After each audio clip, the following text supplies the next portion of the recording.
Hello and welcome back, everyone.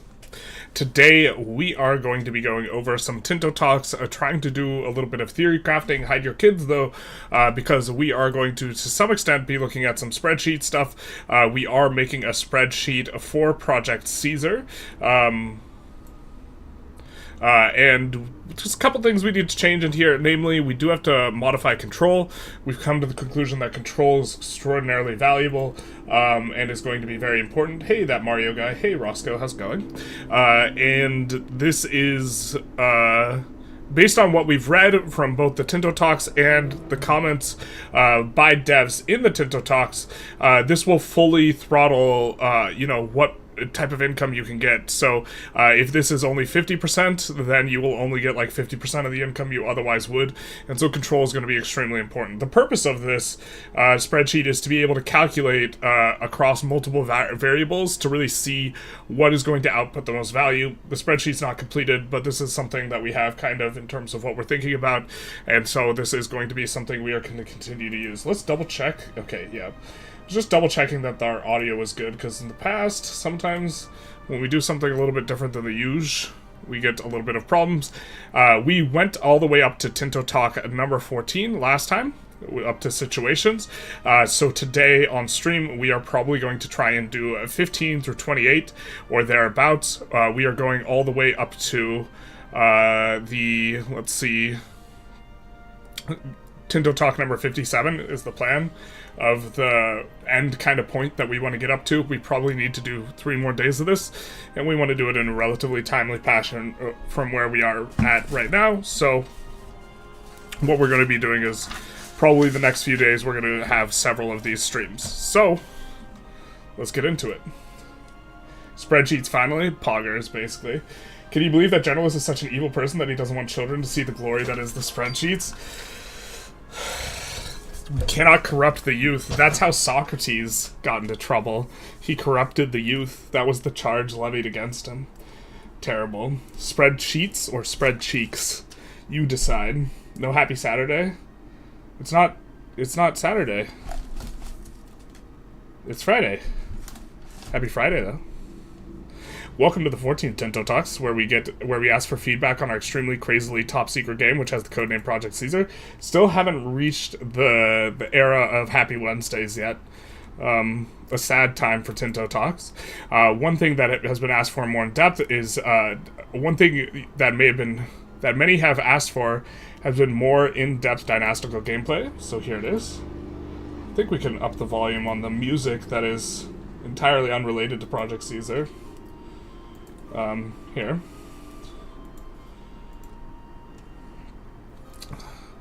And we will be seeing a little bit about characters. Before we delve into the dynamics of dynastic gameplay, we must first talk about the building block, the characters, which we're expecting to see.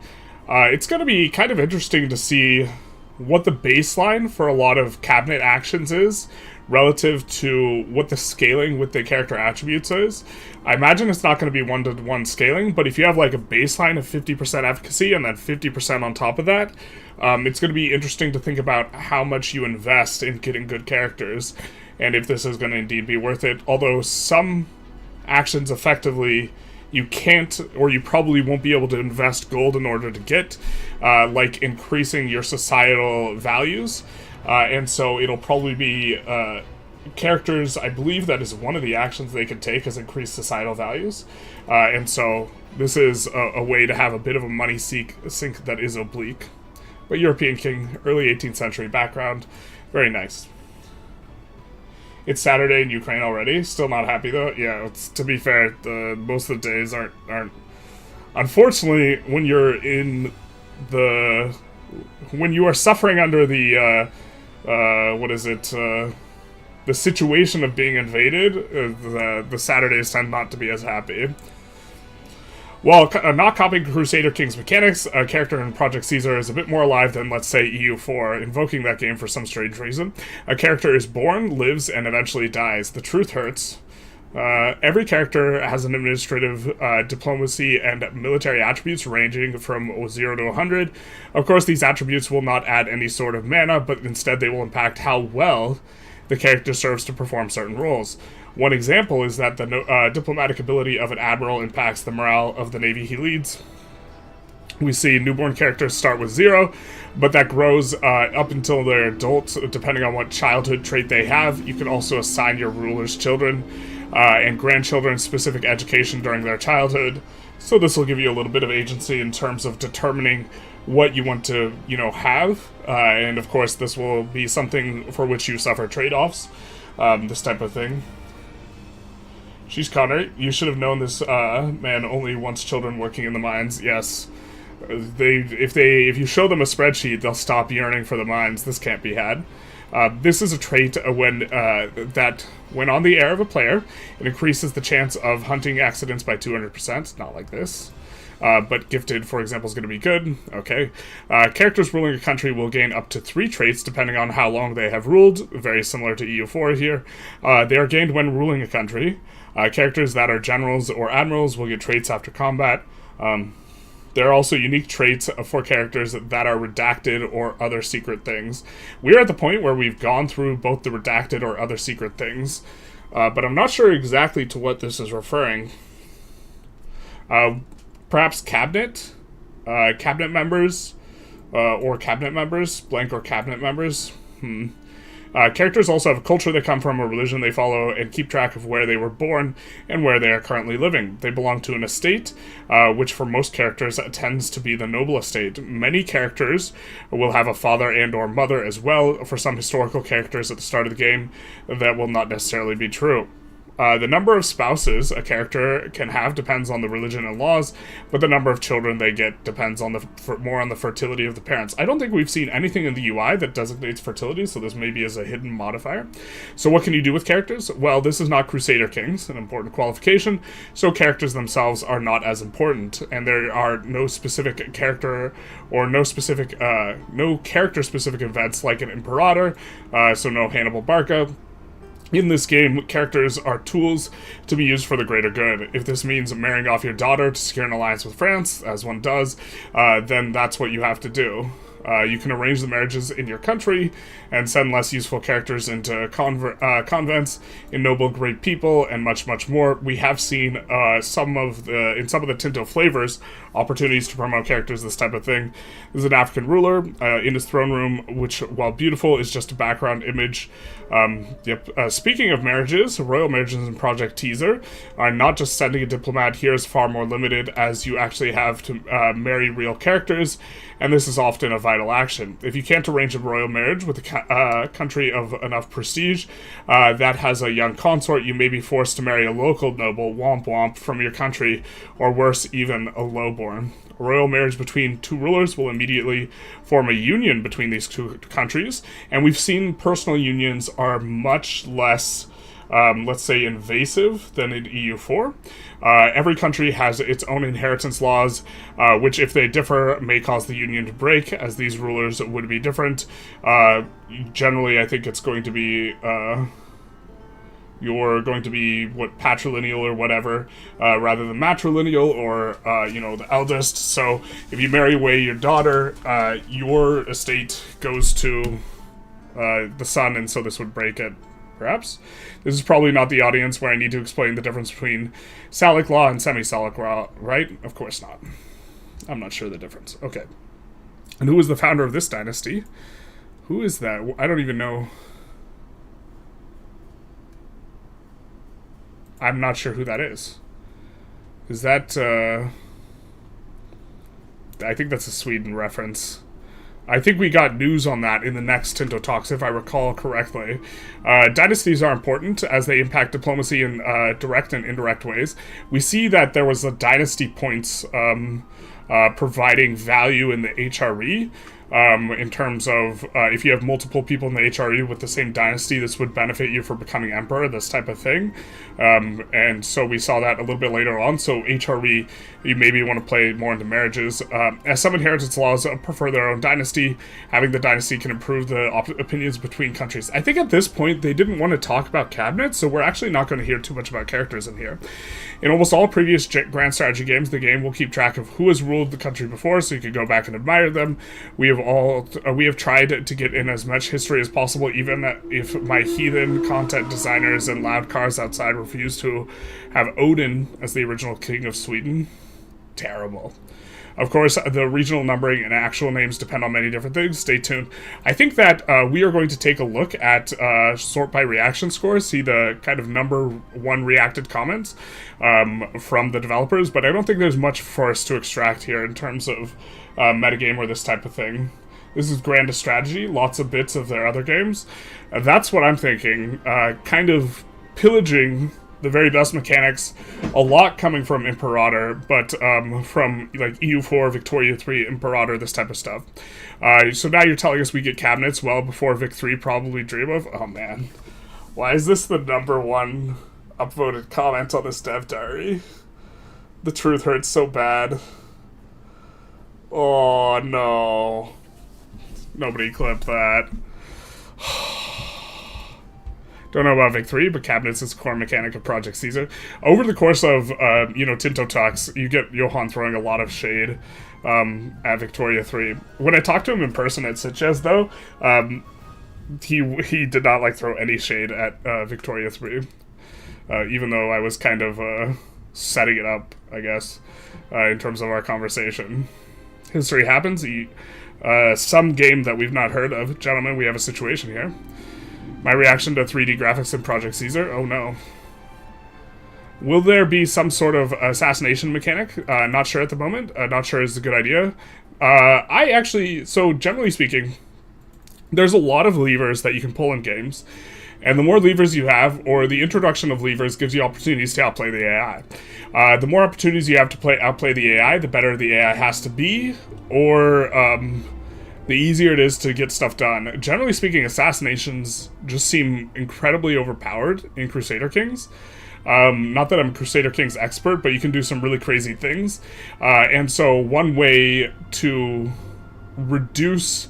When you reduce the skill expression that a player can exhibit over AI, you make the game more about something else. So Victoria 3, for example, the landings are... The AI doesn't know how to do landings, so there actually is some skill expression over the AI, but the design philosophy of Victoria 3 is that military is hands-off. So you can't...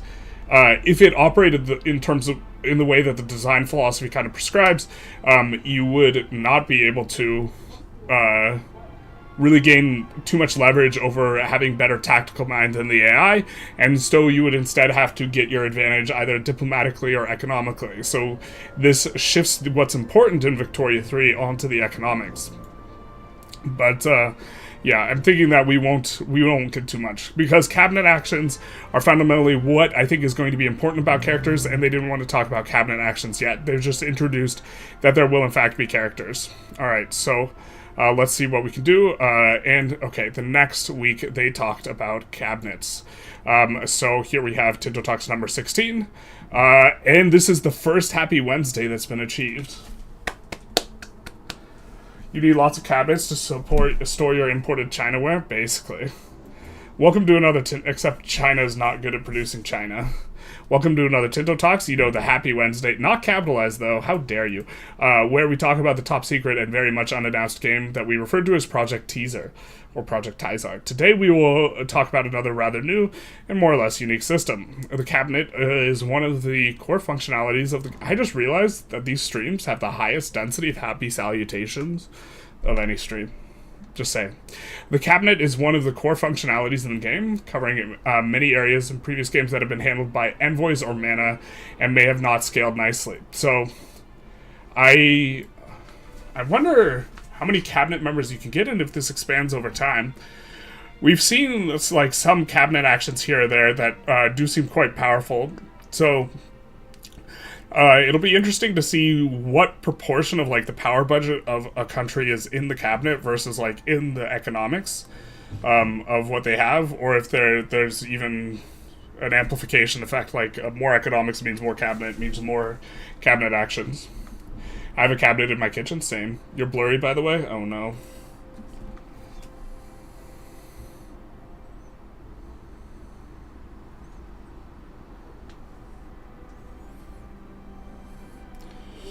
This usually fixes it. kind of.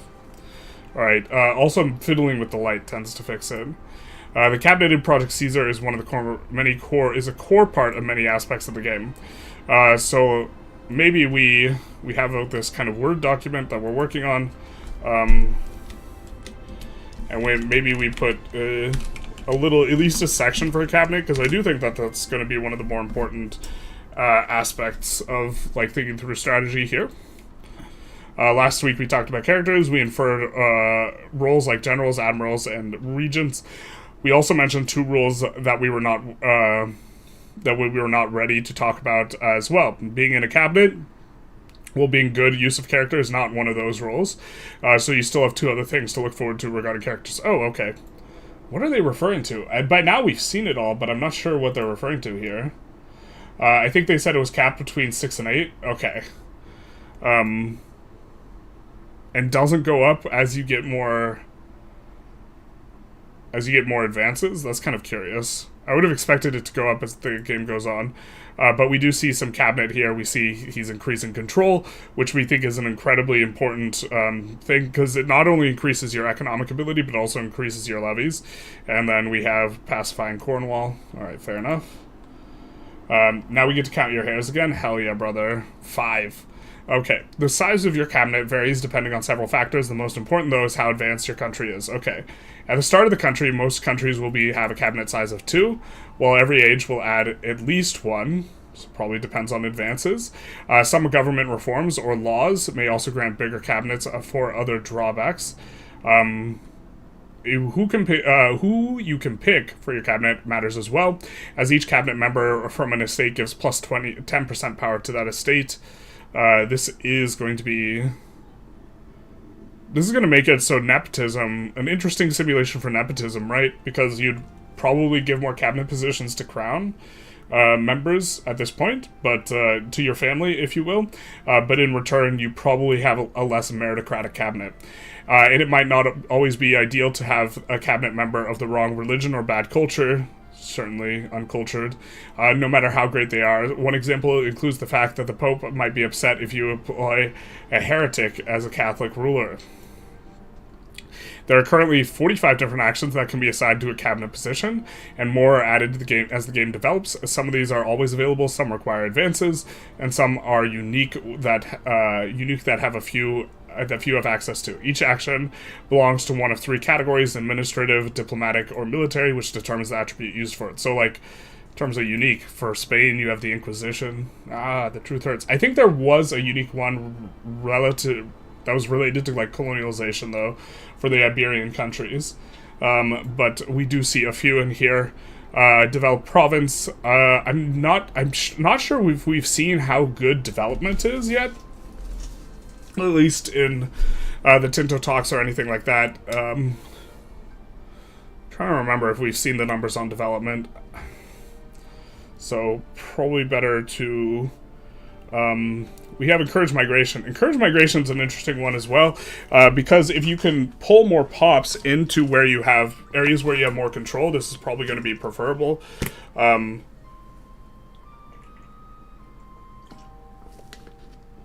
Oh, this is interesting. Allows peasants to migrate. Peasants are not normally allowed to migrate. This is maybe worth noting.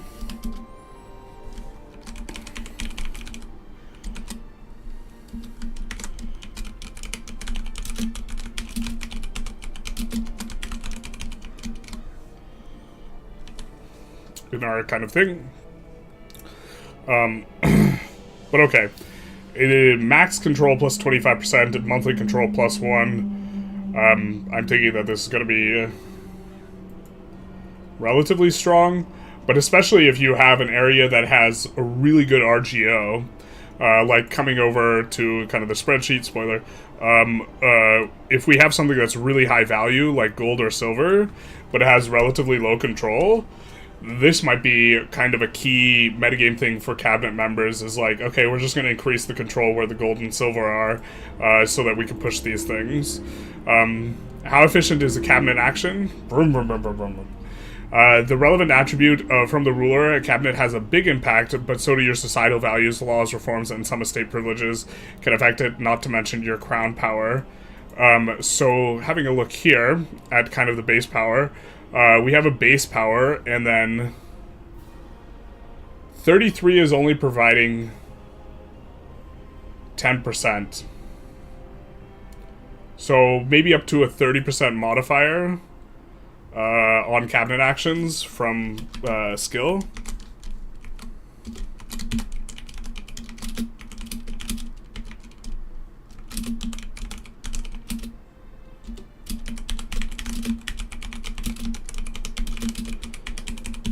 And so most of the bonus that we see here is actually not in the,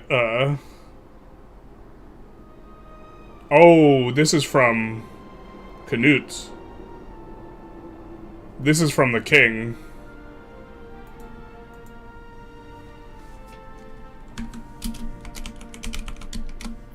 So how much is from Canute then?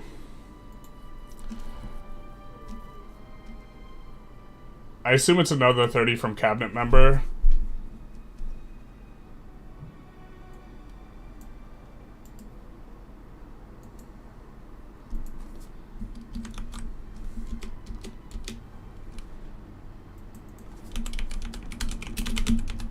Something like this. Okay. If you want people to leave Stockholm, winter is not enough. Yeah. Expelling pops. Those who are always asking what the genocidal opportunities for a game will be pleased to know that you can expel pops. Speaking of migration, next week we will talk in more detail about how pops function when it comes to migration growth, how they change, and what they need. So this is going to be useful for us. People refreshing the page every second. Yeah, basically. This is true. Let's see the reaction score. Mainly just trying to see if we have some dev answers. Again, I ask, will there be option to hide characters? Nope. Is there a default action that cabinet members do if you're not assigned? Yeah, this is probably a good point from the simulation perspective. From the gameplay perspective, it would be nice if they did something productive. This one bothers me. I have no problem tying actions to culture, religion, but tag-specific mechanics always felt unnaturally gamey and restrictive. It's also the type of thing that is most universally appreciated by our players. Yeah, so this is one thing that I kind of... in regards to Victoria 3, this is one of the things that I kind of don't like, is that there's no differentiation, or there's very little differentiation based on nation. Even if there was like starting culture or whatever to be different, I would appreciate this. Let's see, cabinet action execute. What's the difference between control and pop satisfaction? The secret police may make sure you obey the law and pay the taxes, but they can't make you happy about it. That's true. What's development? Can you talk about it, or do we have to wait? We have to wait in it. But development is a value between 0 and 100 that can increase over time if your buildings are high prosperity in a location. Venice is like 4%. Okay, high prosperity buildings increase dev. Do we have a thing on development? No, we don't.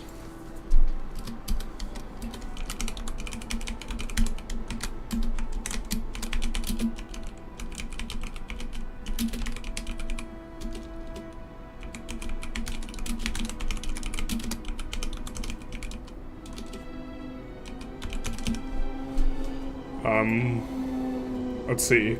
45 cabinet actions is a lot. Not all are things you pick. 50% you will not see as they are tag, culture, or reform, or religion specific. Interesting. So 20 or so that we will see in game.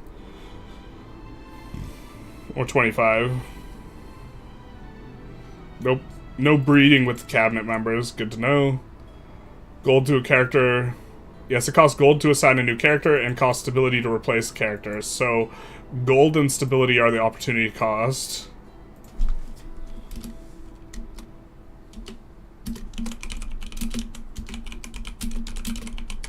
And I believe stability is something that you can invest more gold in order to get this. So we are having this trade-off to assign or replace character. Cabinet members make demands before, like going to war. No, but Parliament may. I think that we're not getting too much out here in terms of information from these. Here's what Connor was saying earlier. I don't know if he's still here. 8 to 10 is the max size.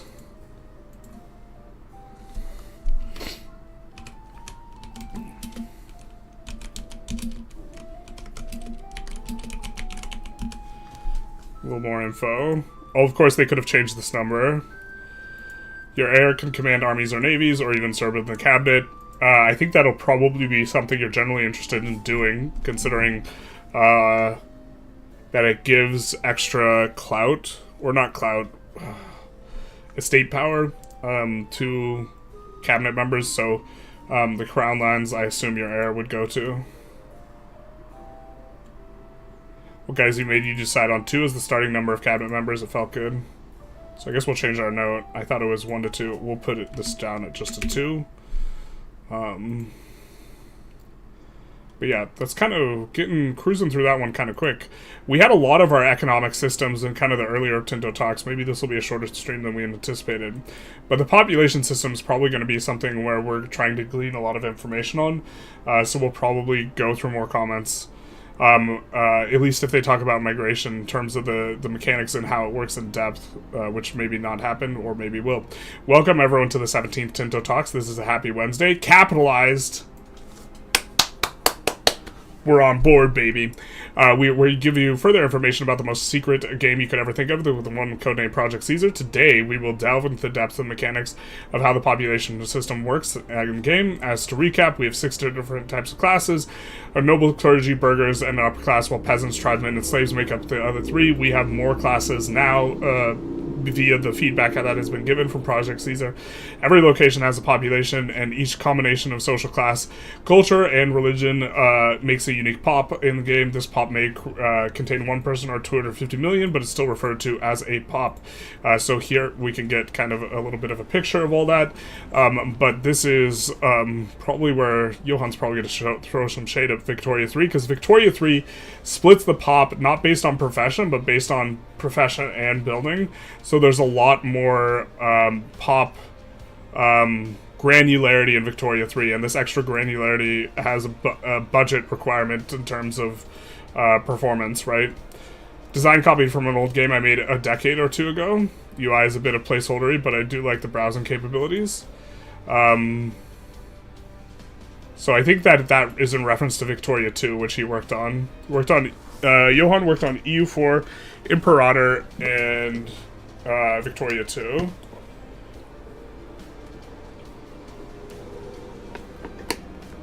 And I think probably some of the ones before Victoria 2. My recollection is that Johan's kind of an OG. But each location has population capacity, which depends on quite a lot of factors. We have seen these factors. And we have it in the spreadsheet, or we have some of them where we have pop capacity via climate, pop capacity, a flat number via vegetation, climate giving a percentage modifier, and a percentage modifier for topography, specifically mountains. You will not be able to have a lot. So if you have a farmland, and that farmland's in Mediterranean, the pop capacity is going to be 250,000. The core of it is vegetation, topography, and climate, while the amount of buildings and development increases it as well. Buildings increase it, interesting, but development increases pop capacity.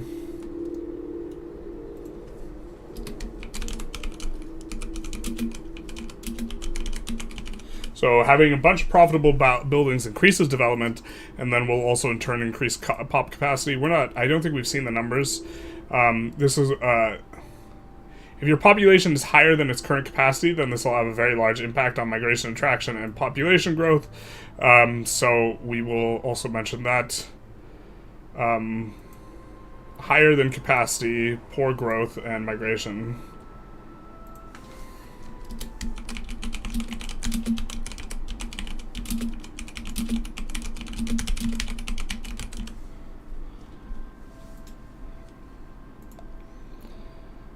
While there are no restrictions on how many peasants, slaves, or tribesmen there could be at a single location, the amount of upper-class pops there can be limited, and it depends on what type of infrastructure exists for that type of pop.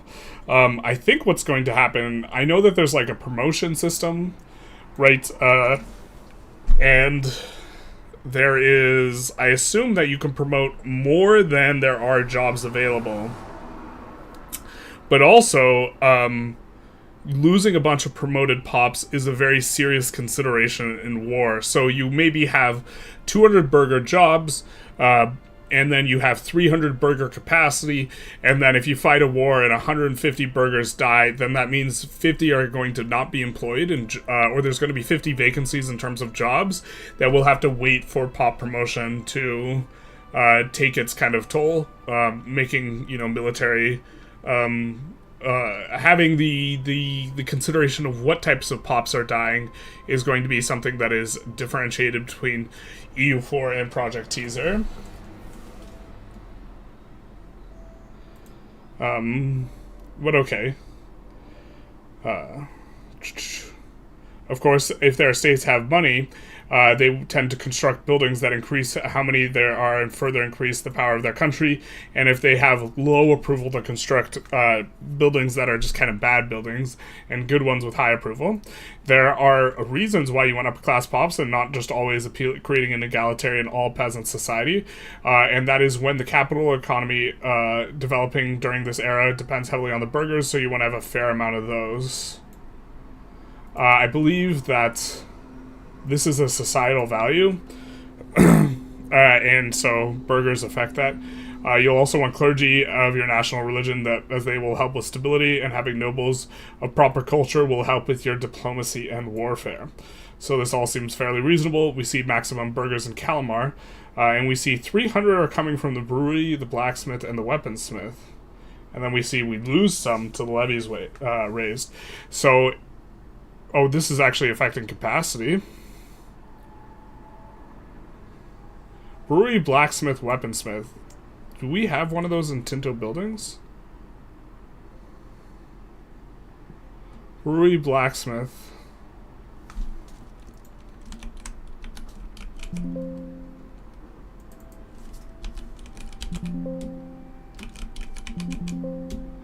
No, we don't have any of those in our kind of buildings. But if we take a look at a tannery and a library and sheep's farm, tar kiln, saltpeter guild, we're just looking to see how many pops this employs up. This employs up 200. This employs up 250. 1,000 peasants, 250 peasants. Okay, so maybe these are employing up 200, and they give plus 50% capacity for the jobs.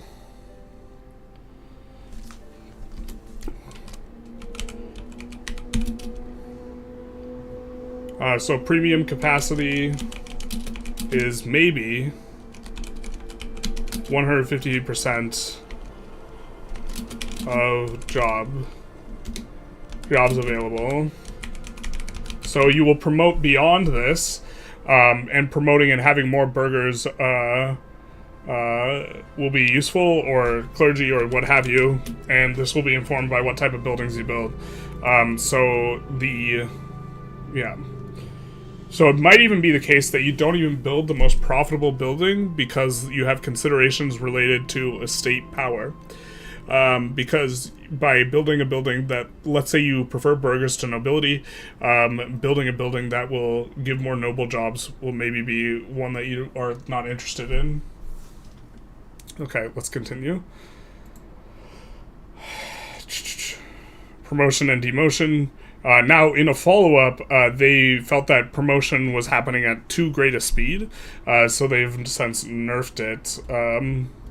But we can read through this here. If there can be pops of a certain class, then they will promote to that class over time. While there's a base value, promoting to some classes like nobles will just be a fraction of that each month. If you wish to speed up your country, you can use a cabinet member to increase it. There are many factors that impact how quickly a pop can be promoted, some affecting your entire country, some affecting, some are more local, like devastation or lack of control. Demotion happens when your pop's over capacity, etc., etc. So, recomping estates via pops as a strategy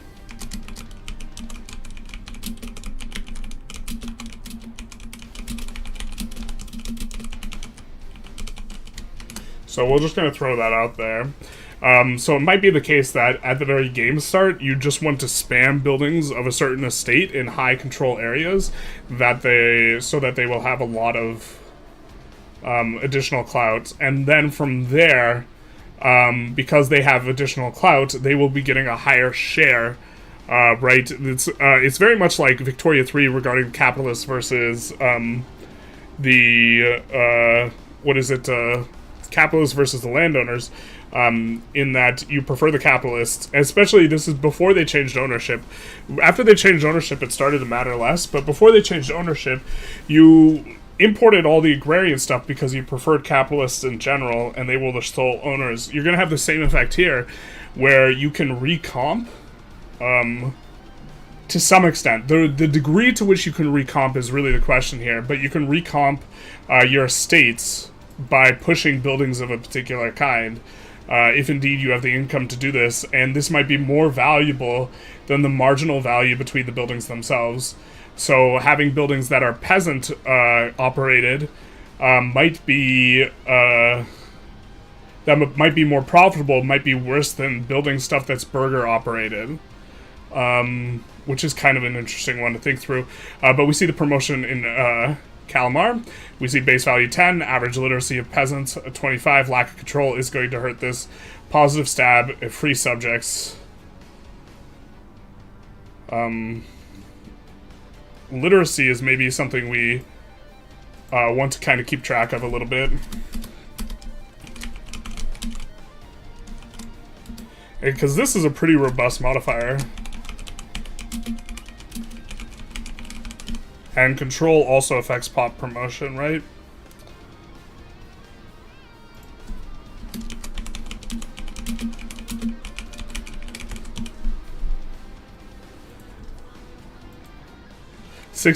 Peasants will be promoted every month to become what is needed in Calamar. Oh, and it's general promotion, not to specific things. I wonder if it's promotional.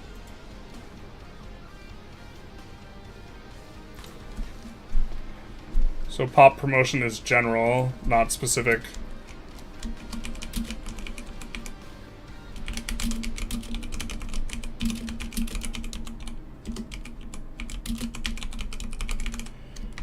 Which is, if it's proportional, you can flood the zone with buildings.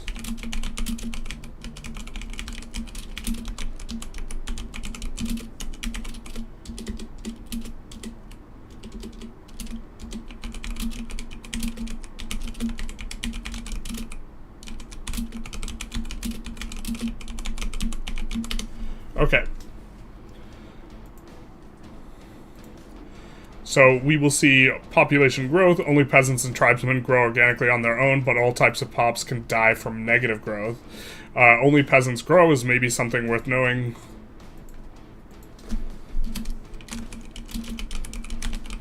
So you will rely on promotion. So you're relying on promotion more as a consequence. We won't write that in. Overpopulation, lack of food, war exhaustion, devastation all have significant negative impact on population growth, while having access to free land and lots of food increases growth. Free land and food increases growth.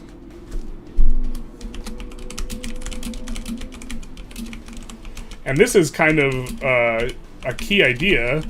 If this works like Victoria 3, having available space being important, then this is going to make, in terms of thinking through the spreadsheets, climate, Mediterranean climate or subtropical climate, also farmlands, more valuable if this is the pop capacity that is driving this. When we think of what free land is, I consider this to be pop capacity, or it might be buildings relative to development.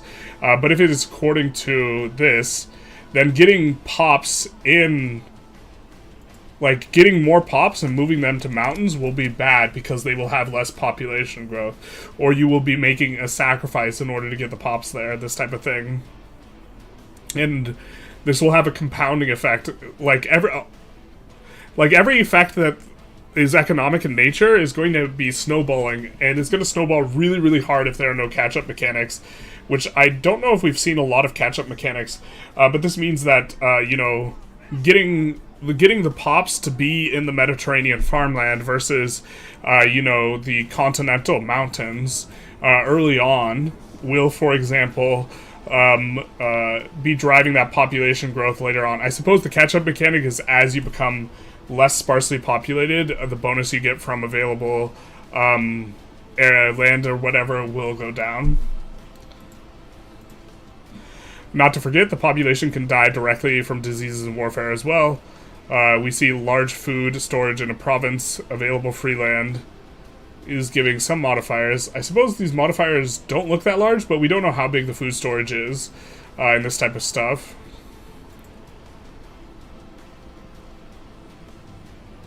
Yeah. So food storage is going to be good. We see assimilation. Assimilation is a very slow process, you're telling me. And pops will assimilate to the primary culture in core locations if they belong to a culture that your country does not currently appreciate. Societal values and lack of control have significant impact on this, but there are buildings and other things that can impact it. In majorly populated areas, the natural growth of pops will outpace the assimilation. However, there's a cabinet action where you can increase the assimilation in a specific province. So we will see that we're getting plus some because of core. Is that just a flat number of pops? 3 pops will assimilate next month. Wow. Wow. Assimilation is slow as hell. If this mechanic wasn't updated, assimilation is ridiculously slow.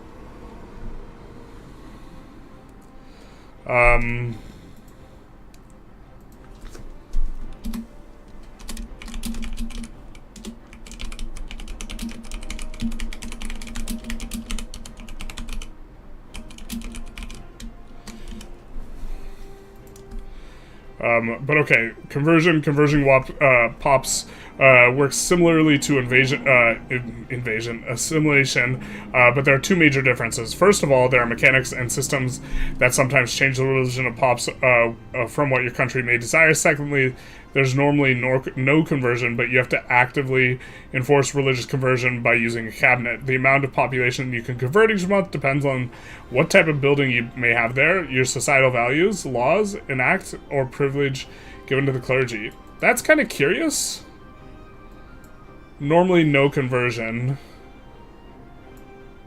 But you have to actively enforce it. Does this mean to say that we can't just build buildings to slowly convert pops?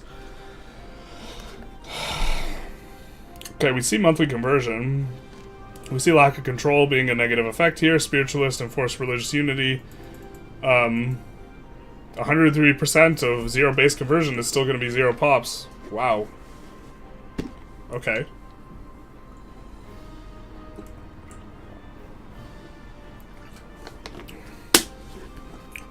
There are several ways for pops to migrate. Multiple ones regarding the colonization aspect of the game will be talked about in later Tinto talks. There's also content that does affect migration where events, disasters, or scripted events will set up a specific migration from one place to another. I wonder what this can be referring to. Well, we know that pops have moved to escape religious persecution. Specifically, a lot of pops to the Americas were escaping England, the Church of England, this type of thing. However, there is also a natural migration mechanic where population will move between locations. Pops will move away from locations that have a negative migration attraction and will move towards ones with higher migration attraction in the same market. Migration is intermarket. So this means pulling other people into your market will allow you to siphon off pops. But also, it means you will not be able to push... here, let's put natural migration. You will not be able to push pops from one place to another if it's not in the same market. Curious. But they will go from high attraction to low attraction. Upper class pops are usually allowed to migrate, while not many countries allow their peasants to move freely. But this can be facilitated via cabinet action we saw earlier. As for other things, you could use your cabinet to control this, where you will have specifically one member of the cabinet leading an effort to expel people from one province, severely reducing the migration attraction, while another could attract people to another province. You can construct buildings in lowly populated locations to attract more pops there. I think expelling from high pop areas with no control is going to be really good, right?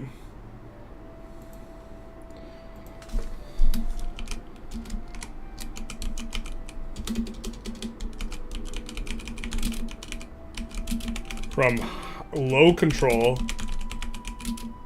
high pop places might be very good.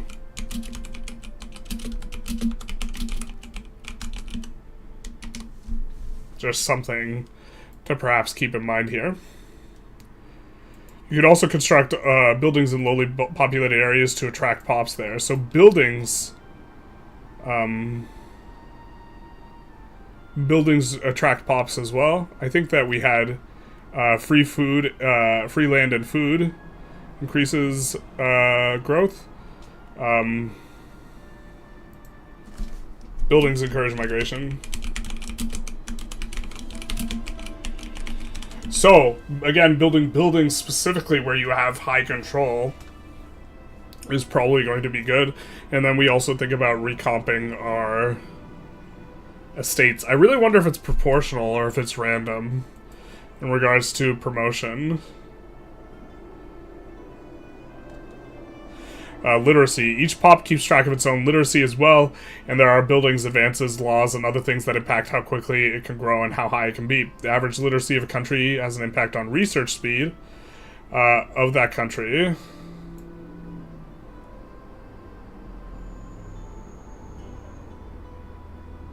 And literacy of the burghers specifically has stuff, but we'll do research speed.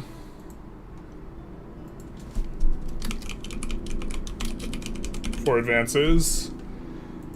However, there are intermediate impact on the location of the average literacy of the same social class. Amongst other things, the average literacy of nobles impacts how quickly control can increase there, and average literacy of slaves in a location increases unrest.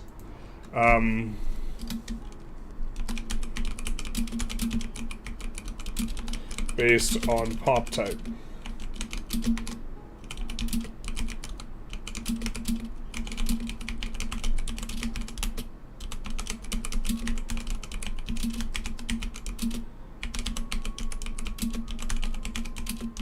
Now, is this increasing control change? How quickly control can increase there, not maximum control. Something that gives maximum control would be very valuable indeed. And I'm guessing that this is not going to be too valuable unless there's a lot of things that decrease control, because it'll trend towards an equilibrium and then just kind of get there.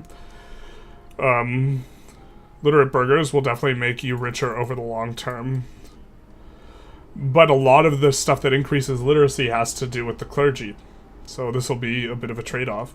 Population needs. Each pop has its own needs for goods, and if they can't get all those goods, their satisfaction will be lower. The goods that a pop needs depend on their social class, their culture, and the religion where they live. They may also start calling about goods when they know about them, and the demand for tobacco will only appear in Europe when the pops actually know about it. Obviously, people in colder climates will want more lumber cold, while a Jane pop not wanting any fur at all.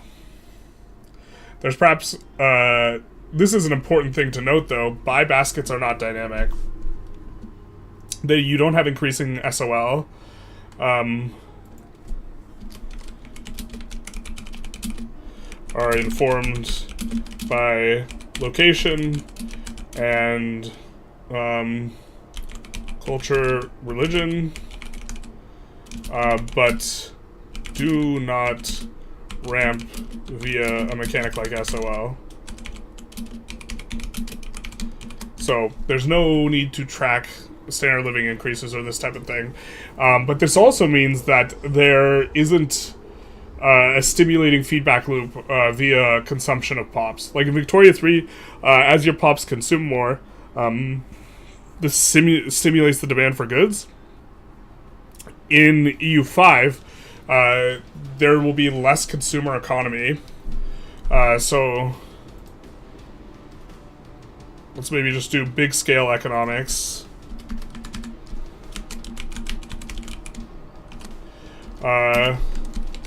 Consumption economy will not scale with overall wealth. Consumption is static and not tied to SOL. So you will probably have an upper limit to the degree to which you can stimulate, upper limit for price stimulation.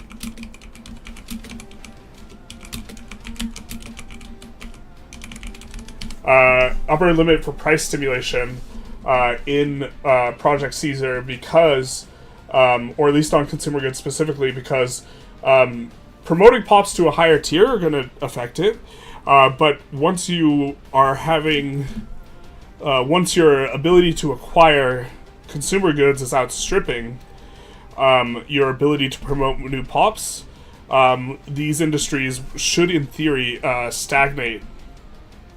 And instead, you will have to create buy orders through other means.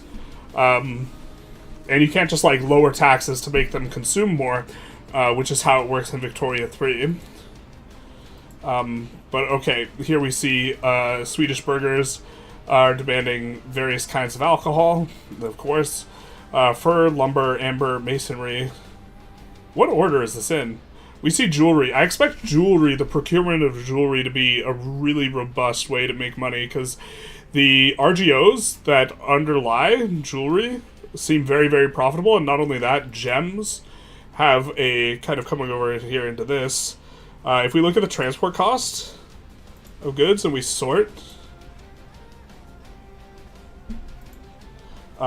gems have a really low transport cost, and so overproducing gems or focusing on gems or as an RGO gems, I think are going to be incredibly valuable. Their base price might not be as expensive as something like Chile, but your merchants can move them for virtually free.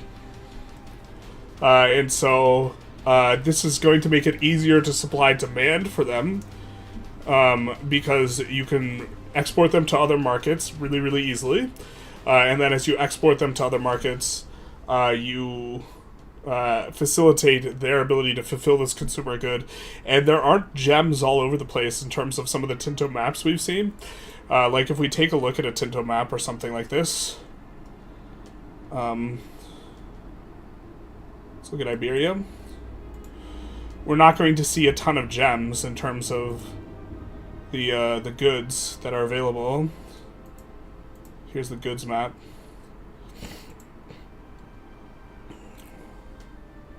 Like, gems is one of the things we have seen far, far less of. Medicaments, I think, are a new good. And so we're not going to see that categorically, but that was another really cheap to transport good. But we do see some silk in here. See some spices. The spices have been split since this map was given to the public. And some other stuff has probably been reworked as well. But I see some gold. I see 0 gems. So expecting that to be kind of something that is maybe a big deal for the procurement of jewelry here. I'm not entirely sure why these burghers want mercury. Me neither. Me neither. Okay, so satisfaction. The population needs to impact their satisfaction in 2 ways. If they can't get goods they want, it's penalty to satisfaction. However, if the price of the goods also affects satisfaction. So, availability and price of goods affect satisfaction.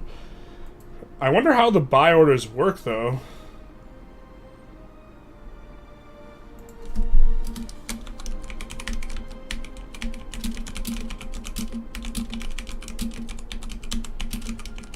They actually just will have the same, they will just have the same buy orders no matter what. They have to, right?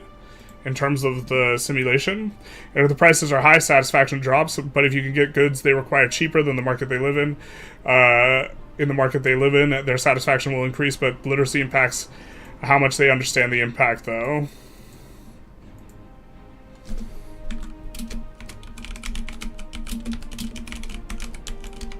Interesting. Satisfaction also depends heavily on the status culture within the country, if religion they belong to, etc., etc.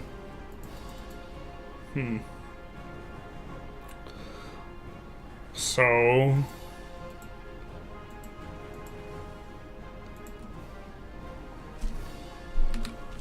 also culture, religion.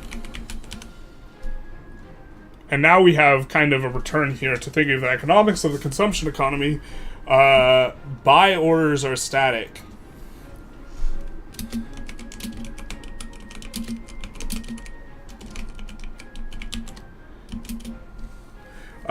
So you won't have a case where your pops are really poor, they can't afford all of their goods, and so they start purchasing less goods. Pops will always buy the same amount of goods.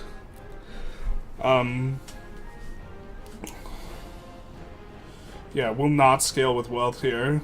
I'm trying to think of the ways in which you can kind of abuse this, but this means that as your economy is small, perhaps it's the case that needs really drive opportunities for profitable building, but as your economy gets large, pop needs fail to drive opportunities for profitable buildings.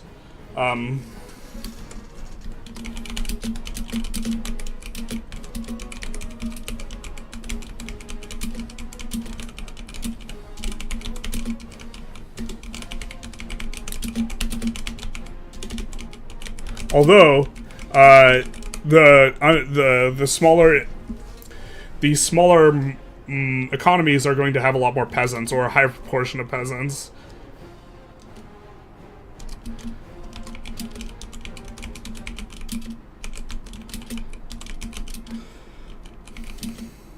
Demand in proportion of total economy size. So, is that going to have any, like, trickle-down effects specifically? I mean, it affects how the government, looks at spending, because in order to keep prices high, you need to drive them high in some way, and so you need to spend more money, but the consumption comes out of nobody's pocket. Nobody is funding the consumption. Nobody funds consumption here, right? It is money from... It is...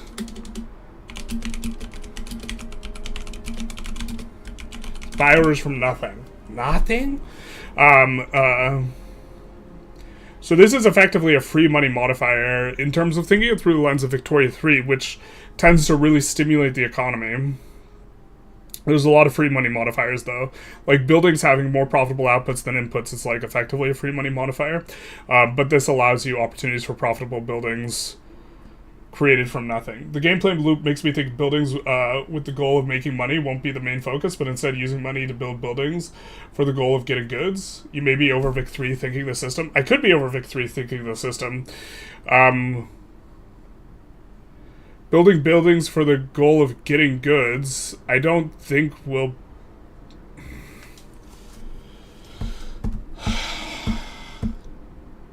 I think this analysis is probably wrong, Fox a cat, but with a low degree of confidence. Like, I could be mistaken, but I believe that if you have money, you will be able to get the goods, generally speaking, because you will be able to import the goods, or I think that there will be a desire to chase down goods, because I think you will get a lot of money for getting chased goods, but I think that the way you approach it is you expand your power a lot more with more money, and if you have a lot of money, it gets easier to fulfill those goods.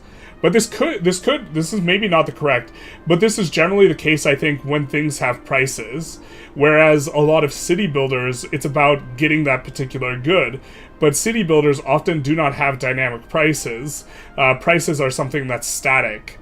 But what happens when prices are dynamic is that some opportunities are way better than others in terms of bottom line profit, and that means you should go for those, even if it means foregoing, like fulfilling a particular thing. Because if you have gems and those are just wildly profitable, you should build the gems and import the other stuff that you need. I may be wrong too, but the focus may be more on getting goods than money. I think it'll be more on getting goods than Victoria 3, but I think that's a super low bar, because Victoria 3, like, the money's everything, right? And having particular goods, I think, is going to matter more in in Project Caesar.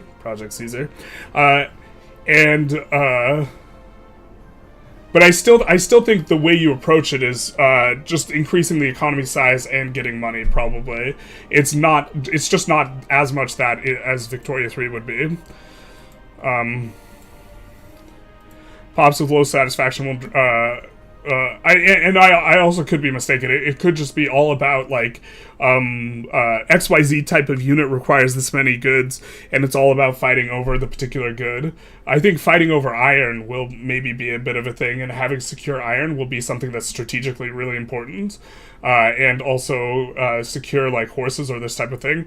Interestingly, though, coming back into here, if we look at the stuff that has really high cost in terms of transportation, iron has high cost. So iron, you are going to want to produce it within your own market rather than import it, specifically because the opportunity cost of importing iron is extra expensive, because if you're using your merchant power, right, to export gems, you're going to lose the opportunity to export a ton of gems if you are in the case where you don't have enough iron, so you need to import it. If you have to import the iron, right, you lose the opportunity for the profitable building. And so to some extent, having regional supplies of stuff is just going to give you more opportunities for profitable buildings. We do see these pops are supporting a rebellion. We see price needs is kind of a little bit of a thing. The lacking of beer is a huge one. So completely lacking a particular need is maybe going to be really painful. Of course, these poor pops lack one of the most important things in life, beer. Even though pops may not be upset enough to rebel, their satisfaction has other impacts, as the average satisfaction of all pops in a location has an impact on prosperity and control. So, to the idea of getting the right goods, this is going to be important. Satisfaction affects control. Satisfaction has an impact on prosperity and control. And institution growth.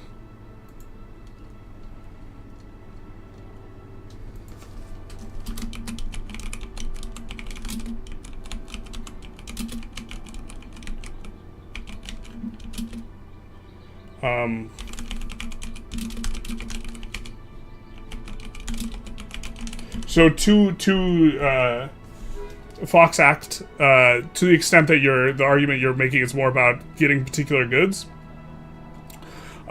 this is more kind of in that vein, right? Where the, like, multiplicative effect you get of increasing prosperity is going to be useful. I think we have prosperity. High prosperity buildings increase development. Is that the same type of prosperity?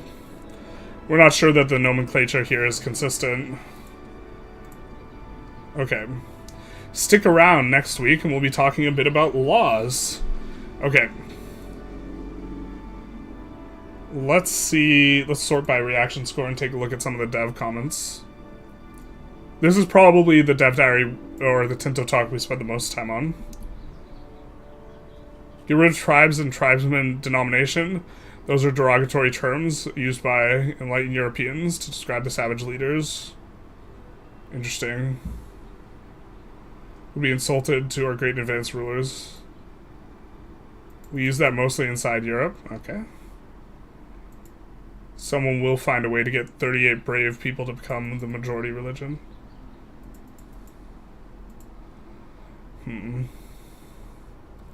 Does being demoted lower satisfaction?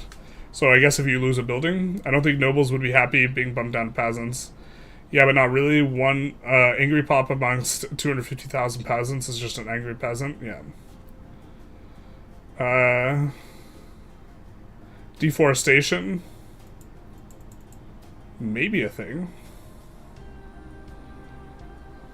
I think they've commented later on deforestation. I can't remember.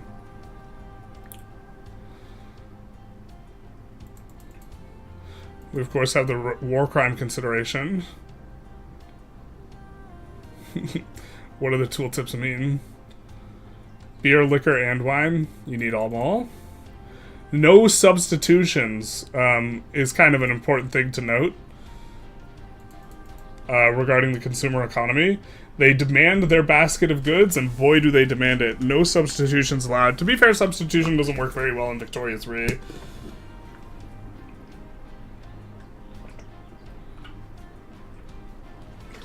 Or it doesn't work very well regarding international trade. It works very well, like, within your own market. But international trade-wise, you can't dump cheap consumer goods that have substitutes, really, into a market that already has alternatives. Construction will be visible on the map. Is there a max capacity location one can reach with buildings, or is it theoretically limitless? Theory limitless, or like 64-bit limitless. Alright. Number of buildings driving up also our capacity, I think. Was that something we had?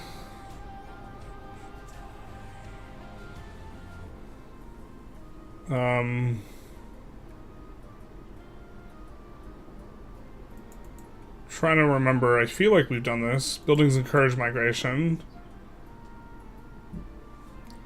Thought the buildings maybe increase pop capacity, or is prosperity, which is affected by buildings, something like this, but prosperity might have a cap.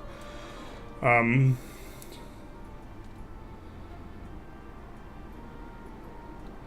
about colonization in August. What happened to basically... Alright, we're not seeing stuff that really kind of ties down clarifications on mechanics. But on June of last year, we are still in a phase between alpha and beta, so we keep changing it all the time. A little bit of context regarding possibility of release date. How does assimilation work for minority populations historically resistant to assimilation? Think Assyrians, Sami, or Jews?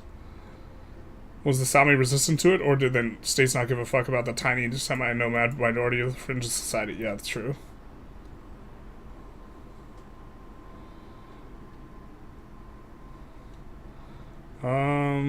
Yeah, I think that okay, this is a big one. The topic of generative AI has come up a few times, so I think it's worth addressing. As with any tech company, we try and be at the forefront of technology as it comes.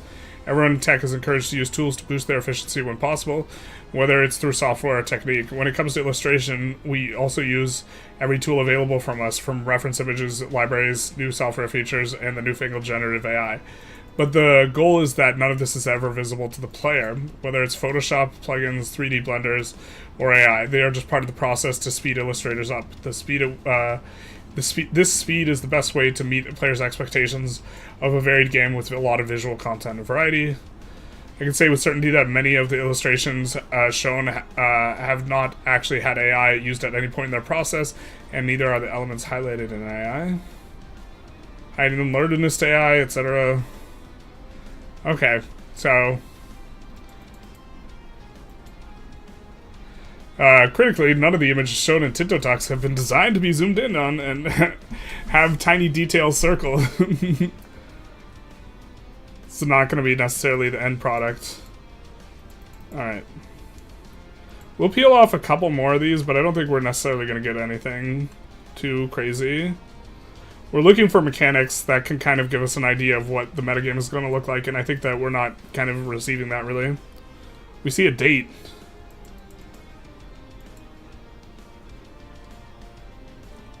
When is the technology Tinto? In 2024. I do think we received it then. Although, notably, Johann said that he planned out all of these things ahead of time.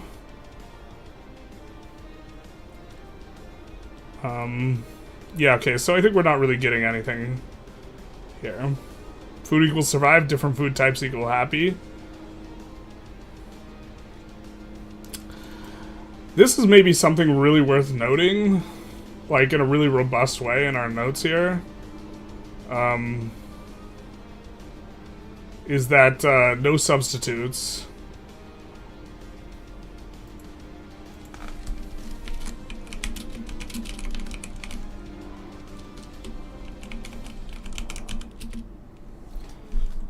But okay. Let's go on to the next one, number 18. We're trying to get to 28 today. How long have we been? Alright. Maybe I have to pick up the pace a little bit here regarding the timing. Hello everyone and welcome to another Tinto Talks, time of the week when we're gathering on your helpful feedback to shape the game with the secret codename. The lack of a happy Wednesday is concerning. Today we'll get back into politics and discuss how laws function in the game. Sadly, when this is going live, I'm technically on vacation, so I might not be able to reply. The good news, though, is St. Dave, UK, and Pavia. More than happy to reply. Various laws in grand strategy games, etc., etc. Many laws have a lot of unique policies that are available for certain tags, religions, and other unique restrictions. We've seen a lot of these in the Tinto flavors. Currently, most countries start with about 12 to 15 laws. They have policies on at the start, and about 40 more that appear over the ages. Okay, so we see administrative system, feudal administration, aristocratic court, okay. So starting off relatively modest with 12 to 15. Enacting a policy for a new law is merely cost in gold, but changing a policy is far more costly. At the base cost of 100 stab, I believe stab is a value that goes from minus 100 to plus 100. It is rather costly, and while high crown power reduces it, having low crown power, which would be very common in the early power of the game, would increase that cost even further. So how do you pass a law without plunging your country into chaos? You don't. Sorry. Call in the parliament and convince them to approve law changes. How that works in detail, we will talk about when it comes to parliaments. Okay. So we maybe need to make a section for laws here.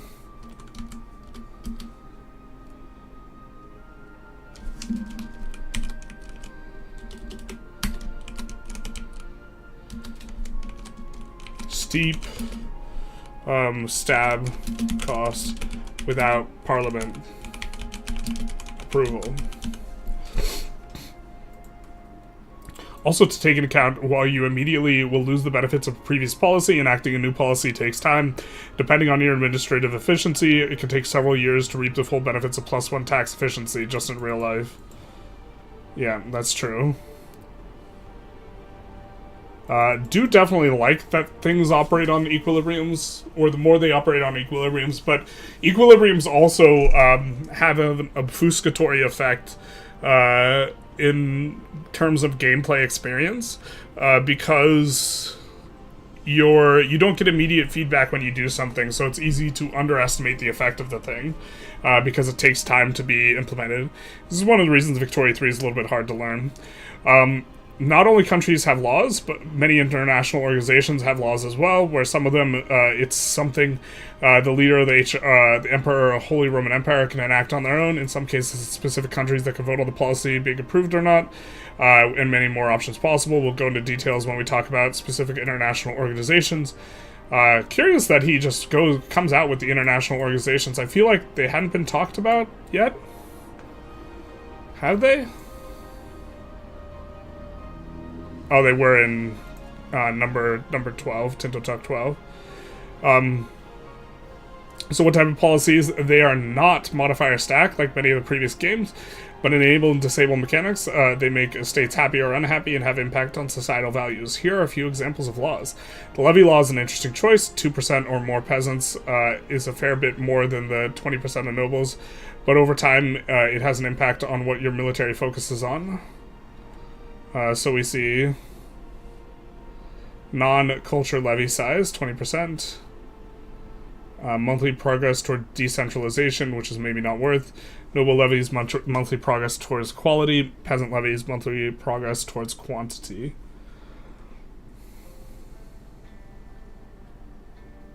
Huh. But this is going to kill a ton of nobles, right? So the thing is, peasants are like non-premium pops. It's interesting to think through. I assume that the peasant levies will be better because you're not killing your better pops off. But this depends on what the promotion rate looks like. The promotion rate looks relatively slow, so killing off a bunch of nobles is maybe not worth. But I assume quality is probably better than quantity. Naval doctrines was a concept in EU4, and here is it with a lot of different options depending on who you play as. Fleet and being, naval maintenance is decreased. Effectively, you can kind of look at that as just also increasing most of the other stuff from Navy, I think. Galley power plus 10%. If you decrease naval maintenance by 10%,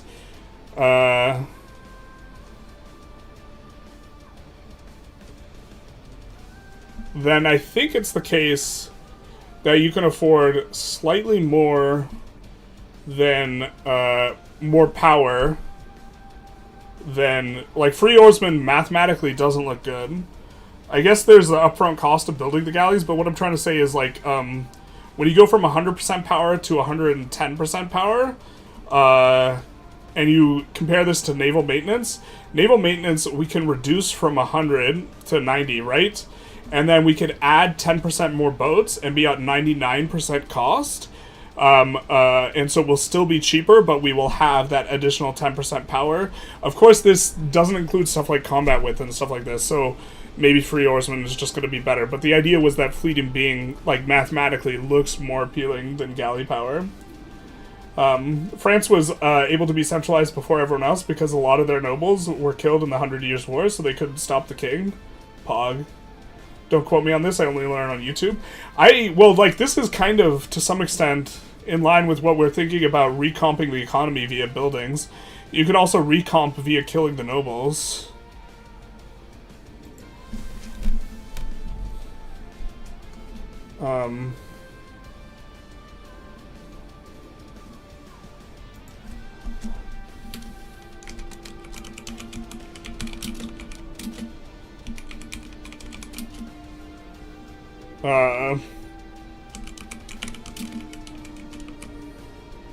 This is going to be temporary.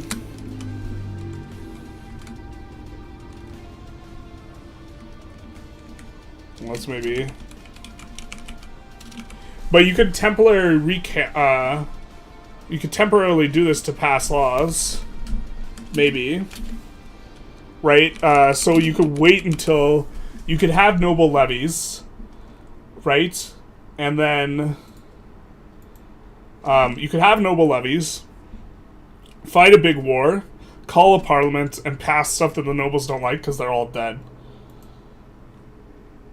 That is an interesting point. We see the merchant power from maritime, plus 25%, trade range, plus 10%. Just looking at it, in my bones, I just want to go merchant navy. Shipboarding, ship capture chance. This might actually just be kind of really ridiculously strong. When you can outplay the AI and overrun them and then get free stuff from overrunning them, generally that's really powerful. So shipboarding's, I imagine, going to be the strongest thing, but... Combat outside own coasts plus 10%.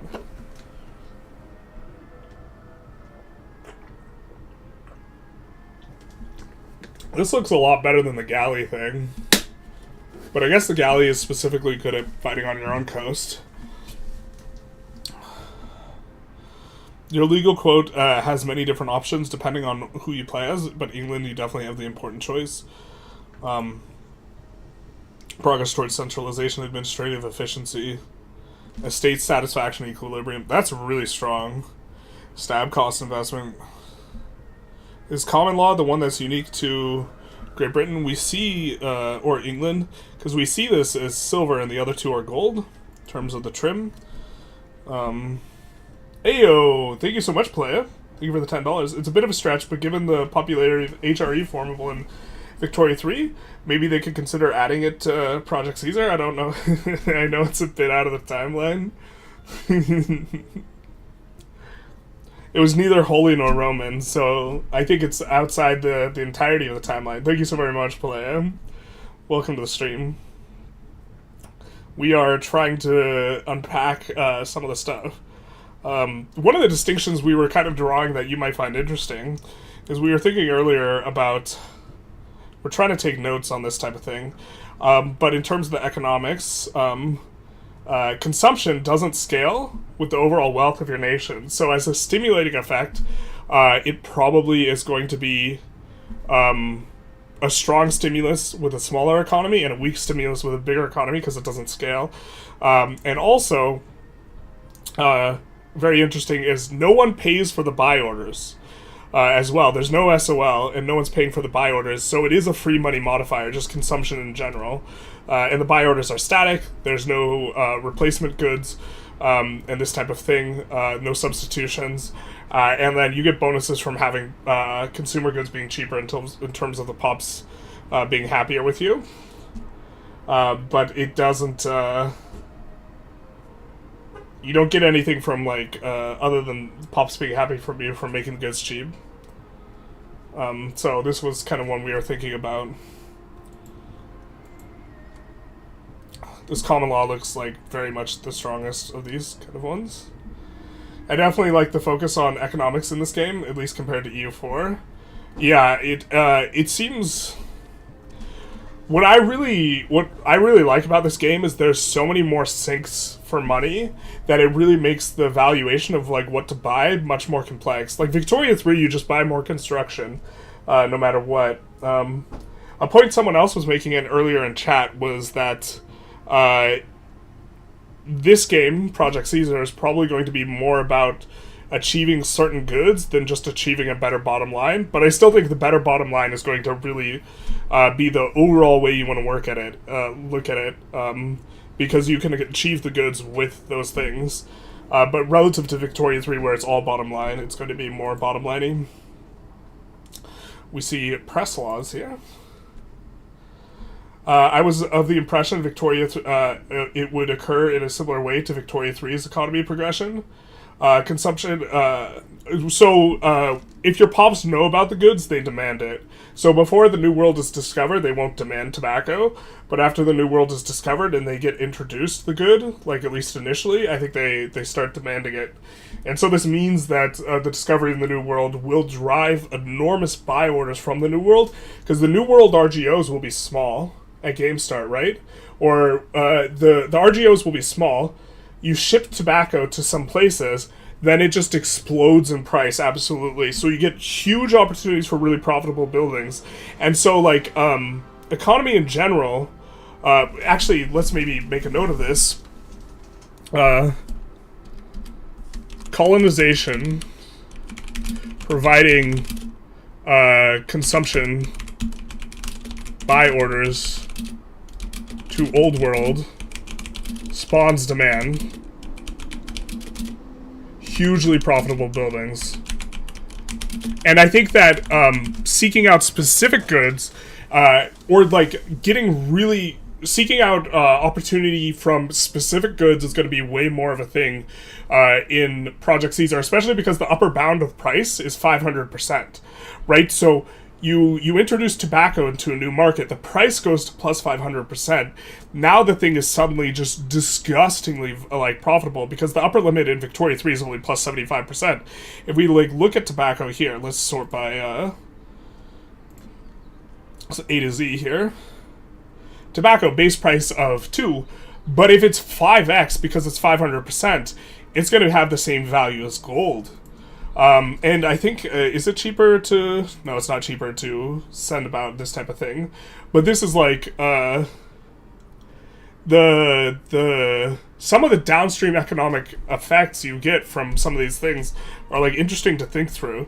But you don't get the like materialist conception of like history and like progression of time and this type of stuff, because there's no informing of politics in SOL. But there does seem to be like an economic system that is dynamic, and your strategy changes as things happen. Game's shaping up to be everything I wanted the game is making me start to worry it's too good. I mean, there's a reason why I'm covering this game when there's very little to cover, but enjoy that they have much wider idea of history for the game, not just the states of fighting wars, but captures all aspects of history and life. One of the things I'm most pleased about overall is the anti-blobbing mechanics. Do laborers gain literacy when they turn into engineers, or does literacy come first? Well, literacy makes it easier to promote to engineer. Once you're an engineer, you get a lot more literacy from wealth, from your wealth level. So both. Do you know colonization RGOs will happen in EU4 where it's semi-random?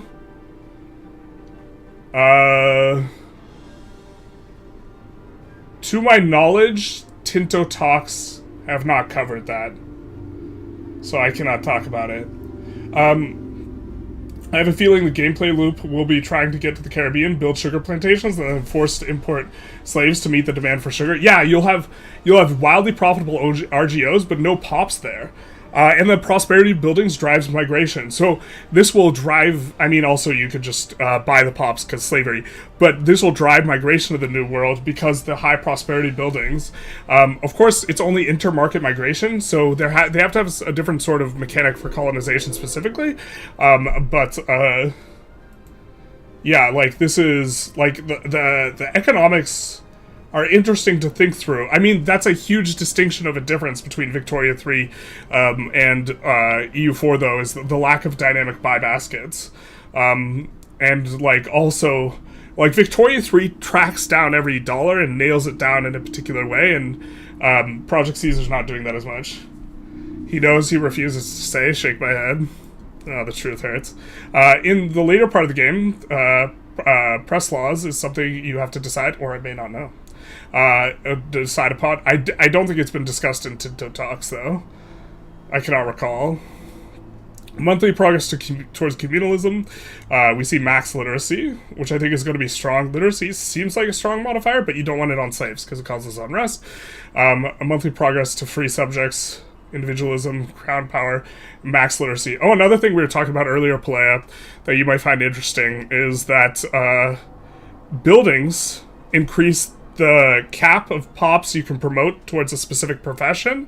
So much in the pre 1.6 meta, how you wanted to, in Victoria 3, how you wanted to build in such a way that you had more capitalists than aristocrats, it might be the case that you want to build, like, less profitable burger buildings over, like, a peasant-run building, just so that you get the pop cap of burgers, so you can increase the proportional power of burgers relative to a different, estate. In something like this, because you're trying to recomp your like estates or what have you. I also think your economy will be far more locked into what RGOs you have and more focus on taking land for RGOs than Vic 3. Well, I mean, Vic 3 already has a really big focus on taking land for specific resources, namely like the rubber, but to a lesser extent iron and this type of stuff. It's a tough choice, isn't it? Isn't it? Pretty sure free press just looks really good. I mean, crown power minus 10% is, like, kind of rough, I guess. We just have a super bias towards the liberal, libertarian, capitalism stuff, just generally speaking. If you go with free press, burgers might start building buildings like these in different towns and cities, local newspaper, yuck. Actually, that's not too bad. But if they are upset, they build bad buildings, and if they're happy, they build good buildings. I wonder about the relative value of literacy in this game. I do think that literacy is going to be more valuable in this game than in Victoria 3. Especially because you're getting, like, a more long-distance effect. I also don't know if, when you enter a new age, if your advances get locked out or not, or if you can go back. Or do I know this? I might know this, but this is something to consider, with a longer standing period of time, and the notion that you maybe don't get all the tech at a certain age, the ability to get more tech is actually just, like, more valuable because it, like, snowballs over time. It would be nice to have SOL added to rework at some point. I think the cost of SOL is really high in terms of your performance budget in the game. One of the key differences between Europe and Mughal India or Qing China would have been greater rural poverty. Yeah, I think it's a significant concession. Here's an example of religious law and what religions your heirs can belong to. Clergy, estate satisfaction, equilibrium. That's really rough. Any religion. This is probably unplayable. Same religion, we get a equilibrium is plus. And we see same religious group, stab investment cost. That's not too bad. Or it looks kind of okay. I wouldn't be shocked if they had a hack version of SOL post-release. Yeah. Heir of any religion really makes the clergy mad? Yeah, it does. Especially because, like, 50% is, like... But maybe this allows you to change religion much easier. I don't know, that seems, like, really rough. Speaking of heirs, the succession law mechanic is not technically a law, but uses another mechanic, primarily because we want to ensure that it's valid, and enforcing a country to always have one. The special law is very much dependent on government type. We have a lot of unique ones, like the Papal Conclave. Hey, we covered that today. Or yesterday. Or was that today? Where the Pope dies. No, that was today. The cardinals gathered to debate over who will be the new Pope. This can be quick, but sometimes it takes several years. We have different election methods for republics and classic old Salic and semi-Salic options, which is everyone's favorite. Allow children, allow male. Score for male. Score per years of age plus 1. And then I think that... Oh, is there no score for competence? No. Different view on this will never cause any wars, I'm sure. Yep. For all those you like mod games, all of these are 100% controlled text files. Stay tuned because next week we'll talk about ages, institutions, etc. So let's sort by this. Do other religions get their own estates in your nation? I don't think so. I think that... I think it's just clergy in general. So maybe this is kind of...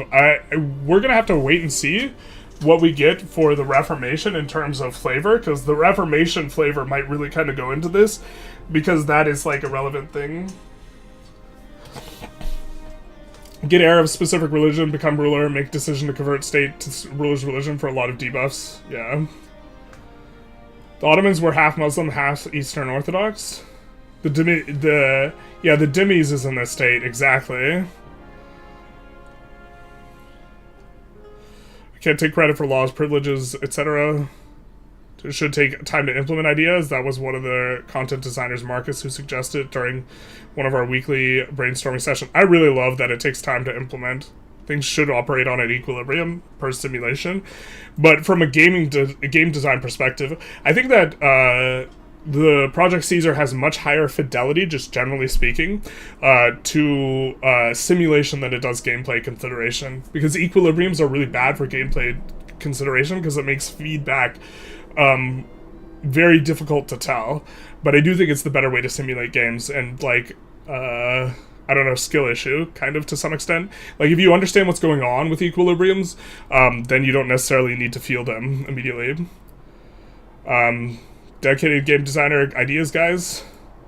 We work in the game design a bit differently here at Tinto, as where we have no dedicated game designers idea guys, but everyone can do to shape the features of the game. I'm there to make sure we follow the vision we set out and make the final yes/no decision, but Project Caesar is truly collaborative design effort by our great team here in Sitges, whom I got to meet. That was pretty cool. Only historical religions will exist. Hey, Yankees fan, how's it going?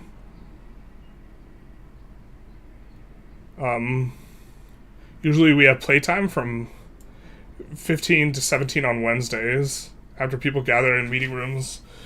I was talking to some of the devs about how many hours they have in the game. I'm not sure if that's something I could discuss, though. Or, like, talk about numbers. But... yeah, my team has become really good at ironing out what will work and what will be good now after a few years of this, and what makes me who is soon 50 years old and maybe 2 decades left working. Happy to know I got so many people here at Tinto that knows how to make good design decisions. Love my team at Tinto. Shout out. Equilibrium feels better to master and understand. Yeah. Like, Victoria 3 has a ton of equilibriums, which is why I think it's hard to understand Victoria 3's systems unless you, like, take a close look. I personally enjoy it when you can only indirectly control your nation, but knowing how the systems work still what you want, yeah. It's super secret info that the devs are sweaty gamer nerds. Top secret. Secret top. Big top. Can laws be forced through by the estates if they are powerful and happy? If they are powerful, yes. Good to know. Can laws change a revolt's aim to restore previous law? Not implemented, but something we are talking about. Can I force through laws changes, like abolishing slavery or ending serfdom? Good idea. We could maybe add to later ages. They have 10 trillion hours in Project Caesar. Oh, so many hours. This is like a thing that, like, I think that if you want to make tutorials for the game, you have to just, like, which is kind of what I want to try and do. You just, like, you have to punch up the hours, like, as quickly as possible to try and be the first one to understand the game at a high level. Mission tree, neither more similar to Imperators, which is a hybrid of both EU4 and Hoey. Turkish successions will be bloody, not like this. Agincourt had no impact whatsoever on the French nobility. Hey, this is the point someone made earlier. Noble pops won't grow naturally. Yeah, so we were talking about recomping also your estates via war. So you levy up a whole bunch of nobles, you kill all the nobles, and then you host a parliament where you push through things that the nobles don't want because they have no clout, because clout is closely tied to people who have the profession, and you just kill them all in a massive war. There are elements we will want to stick to. So, yeah, UI. The UI is, like, work in progress, right? There's an Inquisition law, checks 5 different policies, some of which are common for all the Catholic countries, and some unique, and of course, there's a Spanish one, as everyone expected. Not like this. Nobody expected that. Laws of the Indies. Yeah, the idea of, like, just this turbocharged New World goods is actually, now that I think about it more, is, like, super sweet. You know, where you, the European pops hear about the good, they create demand for it, they get unruly because the good is expensive, so this causes unrest. That's what happens. Like, Victoria 3, SOL drops if they don't have enough goods, but there's no SOL in Tinto. They just get, or in Project Caesar, they just get upset. But by demanding the good, you get, like, the plus 500 times price tobacco, which just makes it just wildly profitable. We used to have naval doctrines as their own feature, but they got merged in the law system. Okay, not all countries have parliaments, womp womp. Not gonna lie, that strategy seems pretty lame, just to get all your nobles to tradition to death in the mountains and then pass everything you want. It is pretty lame. Is it as lame as re-rolling generals for a half an hour, though? I can at least RP sending my nobles into the mountains and being like, look, they're gonna march through here, you guys just stay here, alright? Alright? Alright, just stay here, and then just letting them get dysentery.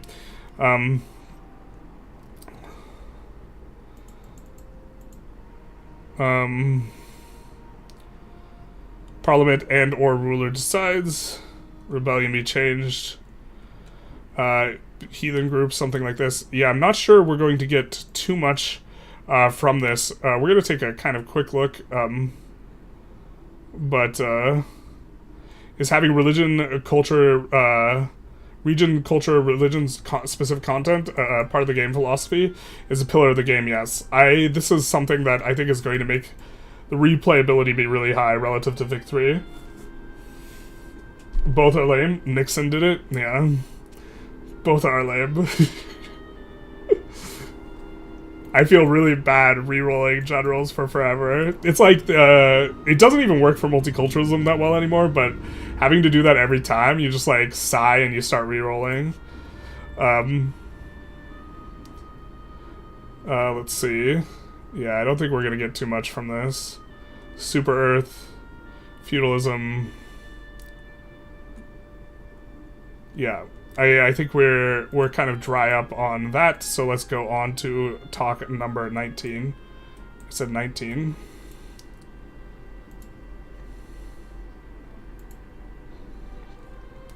Here we do see the return of the capitalized Happy Wednesday. Saturday Night Massacre. A little bit more of a massacre than Nixon's massacre, but yeah. Project Caesar. This time we'll talk about ages and institutions. Concept were first introduced and patched in EU4. They were convenient mechanic to make the eras feel different, but soon became too gamified with development, ruining the institution game. Something I really enjoyed about Civ 7 was how much ages felt distinct from each other, and it was like playing three smaller games in a row. And to some extent, I think ages will probably do that. Every age introduces several new redacted. I think this is advances, adds several possibilities of government reforms you can pick from, impacts the price stability of goods, where the prices fluctuate more wildly as the game goes on. Like it starts out 40% as the floor and 250% as the ceiling, and it eventually progresses to 20% floor and 500% ceiling. In every age, the amount of gold you pay for your raised levies increase, and the size of the army you are expected to have increases. We've seen that units of later age armies are going to be having bigger sizes, if I recall correctly. Each age is in the global world, and its true impact is more gradual. There's no special mana you gain through achieving goals that you can use to stack modifiers with. Womp womp. I just roll generals for traits. I generally am rolling more for ideology in Vic 3. But we see Age of Traditions, Age of Renaissance, Age of Discovery. We see Age of Reformation, Age of Absolutism, Age of Revolutions. And Age of Traditions ends in May 1337. So it is the previous age that you kind of have going into the thing where you're trying to get up to Renaissance. Age of Traditions have passed, and we've just entered the Renaissance here.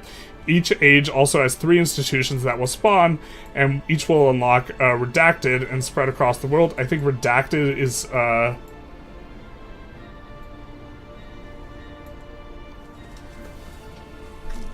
I know what Redacted is, but I'm not sure if it was discussed in the Tinto talks. Okay. Or I think I know what Redacted is, but I don't know if it was discussed in the Tinto talks.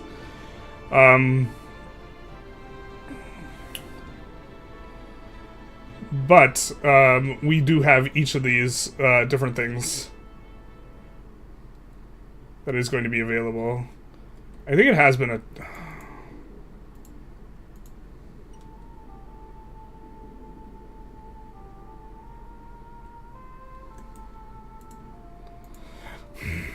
Okay, we've designed the institution spawns to be more rigid for the first ages and be more flexible in later ages to guide the game in certain directions. For those of you who dislike dynamic spawning of institutions, you can put it in historical mode where it'll spawn in the same location every time. Interesting. There are only 2 options for this rule at the moment. When are you doing March of the Eagles stream? I can't discuss that. What's Redacted?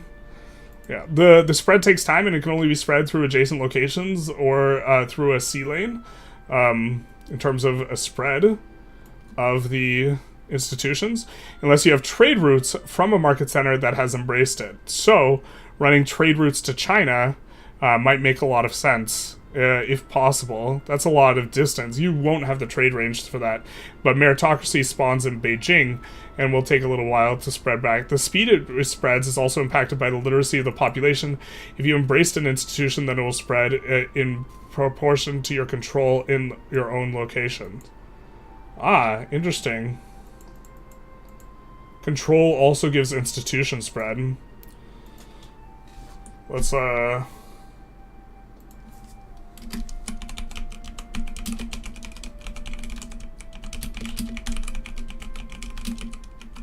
Can you show the diseases Tinto talk? I think I missed that one.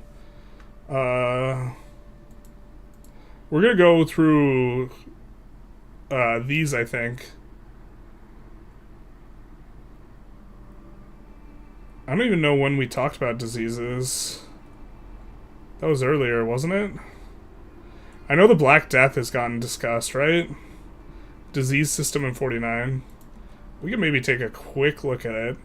But there is going to be a disease system that applies to not just the Black Death, but is hugely modeled on where the big one is the Black Death, which historically killed like 60% of pops.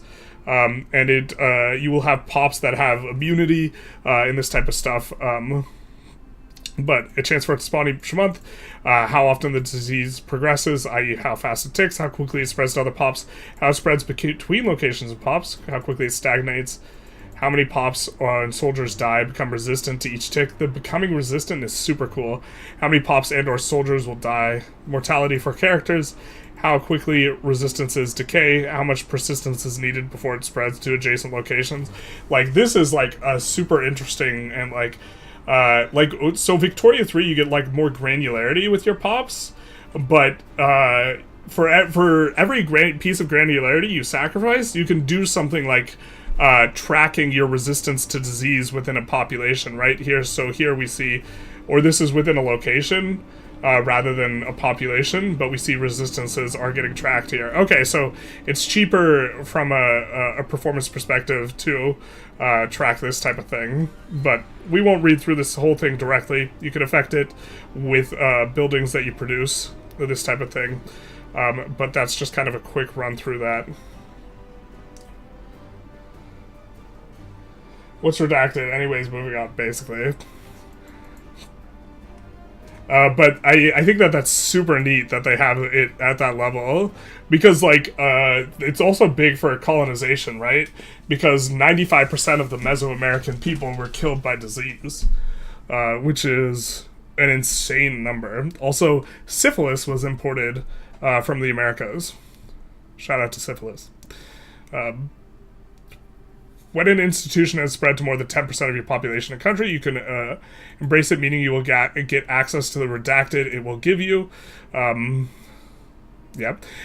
the technology system in Project Caesar is different than EU4, missing an institution for a while is not a complete disaster, but more on that next week. Okay, I think you can get what they're putting down. In later ages, you can also start assigning a member of your cabinet to promote institutions in a province, which then will progress any institution you are aware of in the location of the province. Any you're aware of, even if you're not near it. So if you're aware of meritocracy anywhere, you can spread it by spreading the institution. Promoting is heavily based on the burghers and the literacy of the location. So this is one thing why I think recomping your capital to be super burgery is maybe going to be really strong at the beginning of the game, and specifically forcing through burger buildings. I can't wait for disease spread to be RNG, so the meta strategy is to reroll Black Death, completely spares your land. Ayo, that'd be like a nightmare. There are 6 ages in the game, and in 1337 we start an age of traditions and only lasts, and from there on lasts about a century. We have the Age of Traditions. Different societies have been established throughout the world for hundreds of years, and their foundations can be framed in traditions such as legalism, meritocracy, and feudalism. Meritocracy being in the East. We have legalism. We gave this institution the spawn point in Rome, even though there are plenty of places that could be for it. Shout out to Hammurabi. Most of the world has this institution spread and embraced at the start of the game. The theories behind legalism have been integrated into Chinese structures for hundreds of years. The concept that pure idealism and domestic stability leads to a rich, prosperous state and a powerful army is deeply rooted in the forums of thought of Eastern Asia countries. However, as merchants and migrants brought forth the exchange of the ideas, the concept of legalism made its way to the vast expanses of the Muslim world. There it adopted a stance of symbiotic relationship between heathens and believers in Islamic states. Legalism in Europe signified the rites of passage from a dying grasp of the Roman Empire. I guess this is Code of Laws. It's not invoking Hammurabi. Still shout out to Hammurabi. Many of which will serve as the basis. We see meritocracy. This is the birthplace of Beijing and start of the game is only spread through East Asia. So this is going to be the one you want to acquire so you can get more redacted. Many individuals of great prestige and positions of power often choose to appoint those closest to them in an influential spots. The advent of meritocracy as an institution and as a thought movement was largely popular in the courts of imperial China. There, Confucius himself supported the notion that those who govern should do on the basis of merit, not inherited status. Shout out to Confucius. He's the real OG. This led to the replacement of the Chinese mobility blood ties to one based solely on meritocratic abilities. China's been bureaucratic rather than like having something like a nobility for so long. In terms of its institutions and power structures, I get that there's still an emperor, but there's a pretty significant distinction between the East and the West. The institutions' development would ripple across beyond the borders of Asia and eventually reach the royal courts. Nobles had a firm grasp of the mechanisms of power authority. And then feudalism. Birthplace in Aachen, the capital of the Roman Empire under Charlemagne.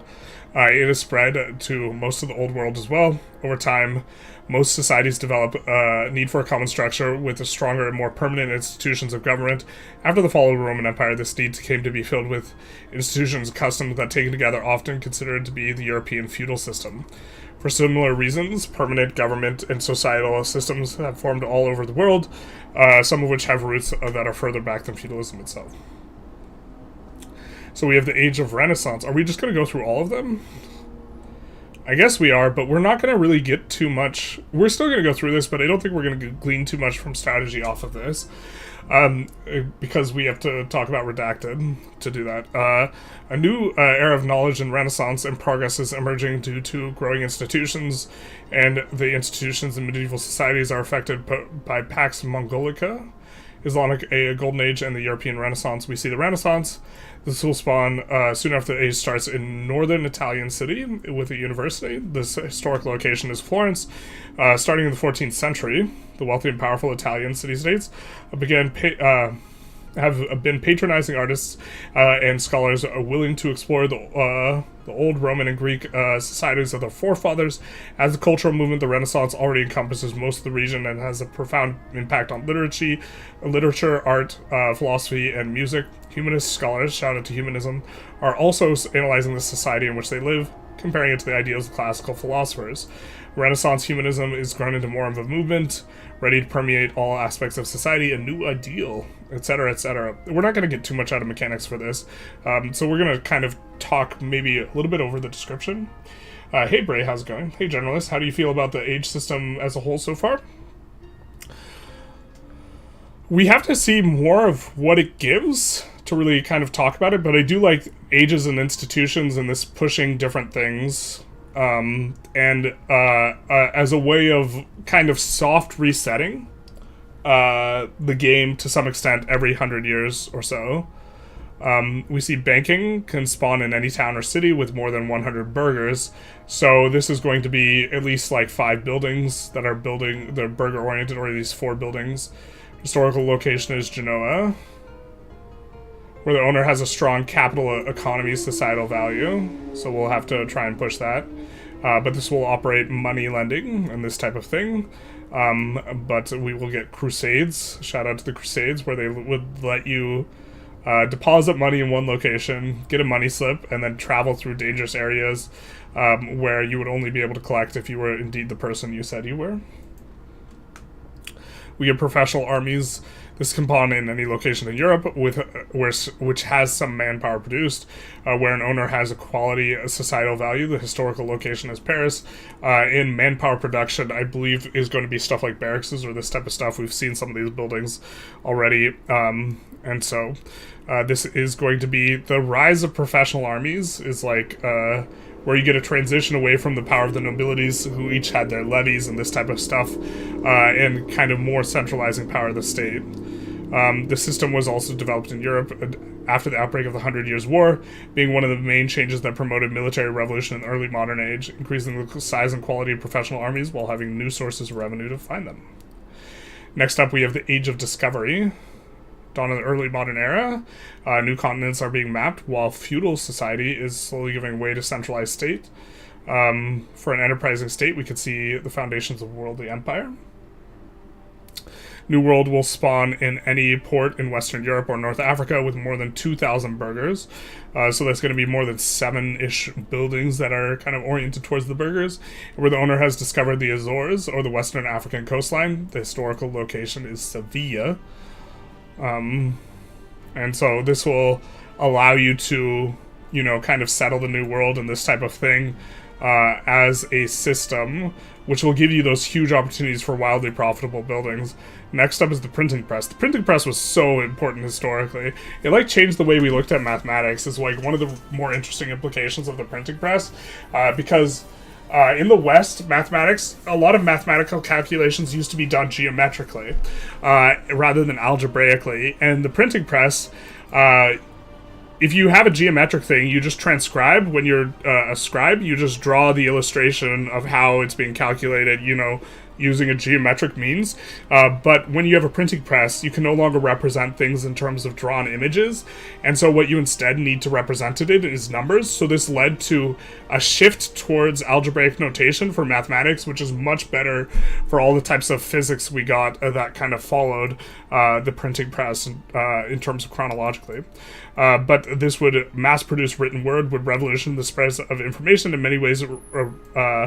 Early modern society as a whole, pioneered by Renaissance men such as the Venetian printer Aldus. The new art fueled the Renaissance, making the translated classics more widely available. Later, the Reformation benefited greatly from the ability to spread critical publications and translations of Holy Scriptures. Now that printing has matured as a technique and spread throughout Europe, hundreds and thousands of copies of everything from religious and political pamphlets to scientific treatises and instructions on how to behave are circulating this continent. Print shops growing more and more commonplace. Rulers have found it hard to contain the technique as the relatively comparatively easy means of producing means censorship can be sidestepped, and moving businesses across the border, or even just changing the name on the title page. 5 paper and outward. So you're probably going to want to push these specifically quite a bit if you can. We get pike and shot. This spawns a location where some manpower is produced and where the owner has professional armies, more than 20 army tradition, and a land societal value, and have the gunpowder technology. The historical location is Innsbruck. A new type of warfare has begun to develop at the end of the 15th century in the midst of the Italian Wars. The generalization of pikemen in the later Middle Ages as an alternative to men-at-arms, because who knew having a longer stick was better? Alexander the Great knew thousands of years ago, because the Macedonian phalanx, one of the reasons Alexander was so successful is other people were using an 8-foot long spear, and the Macedonian phalanx used an 18-foot long spear, so you couldn't even approach the phalanx. The disadvantage of the Macedonian phalanx, the huge long spears, is formation would break across rough terrain. You just couldn't march across rough terrain. And then also, people would get very, very tired, and you could be outflanked. Being outflanked was significantly worse with 18-foot polearms, but he also had superior cavalry, which made getting outflanked harder, and so, yeah. But the pikemen could face heavy cavalry charges, was accompanied by the development of portable firearms, mainly the matchlock, arquebuses, and muskets. The soldiers now adopt a formation in which the pikemen form a square, where the arquebusiers fan out to the sides and front and seek cover behind or inside the square in case the formation enters in close combat. So use the pikes, or the primary damage dealer is going to be the arquebus, but the defensive portion is the pikes. This new type of formation, called the pike and shot, was favored by the German Landsknechts and the Spanish tercios, and was adopted by other armies, reigning supreme in Europe at the battlefields for nearly 2 centuries, and then line infantry eventually comes about. Line infantry with bayonets, where you replace the pike basically entirely. You just put the pike on top of the gun. Next up, we have the Age of Reformations. From east to west, this is the age of religious conversion, debates, and mass movement. In Europe, Protestant churches were entrenched in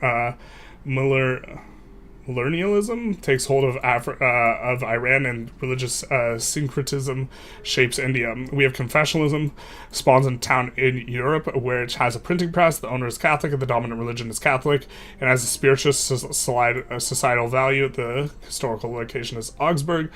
And then advent of various Protestant faiths had put an end to that. With the rise of the myriad of interpretations, Christianity is all but united. But where before any device from the church could be labeled as heretic, now the lines creating differences have become blurrier, at least. As such, there's been an increasing interest for both religious and secular authorities alike to clearly define shapes of the specific confessions, enforcing particular rules and views on all aspects of faith life. This allows them more firm grip on the faith of their population, but also increases the differentiation and thus animosity with all other confessions. You just summed up the man's whole career. Alexander the Great? Yeah, Alexander the Great's overrated.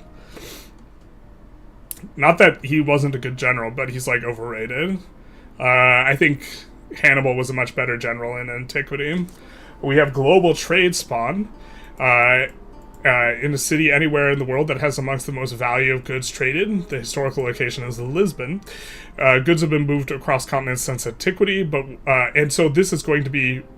maybe it's the case that colonialism isn't going to be super valuable until you get global trade, which facilitates your ability to trade massive amounts of goods back to Europe, those high profitable goods, because you're going to be gated by the amount of merchants you have.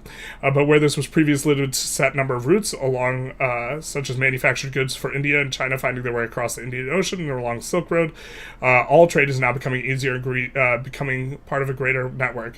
With the discovery of America's sea routes around Africa and the crossing of the Pacific Ocean, local trade networks are being connected in one world-spanning interconnected web. Or maybe this just allows further trade. Silver mined in the Andes is now being boxed and taken to Europe. Shout out to inflation all the way to China and India. Iron is being mined and wrought in Scandinavia and brought to and sold in West Africa by English merchants and others, etc., etc. We have globalism. This is something in terms of economics that I think globalism is probably going to be simulated better in Victoria 3 just in general. Not this shit again? What do you mean? Talking about... You mean about how Hannibal was a better general than Alexander?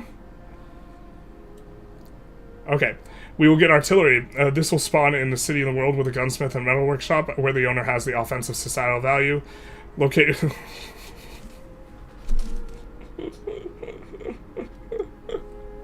I don't know if this is actually the historical location or this is Johann throwing shade at the fall of Constantinople.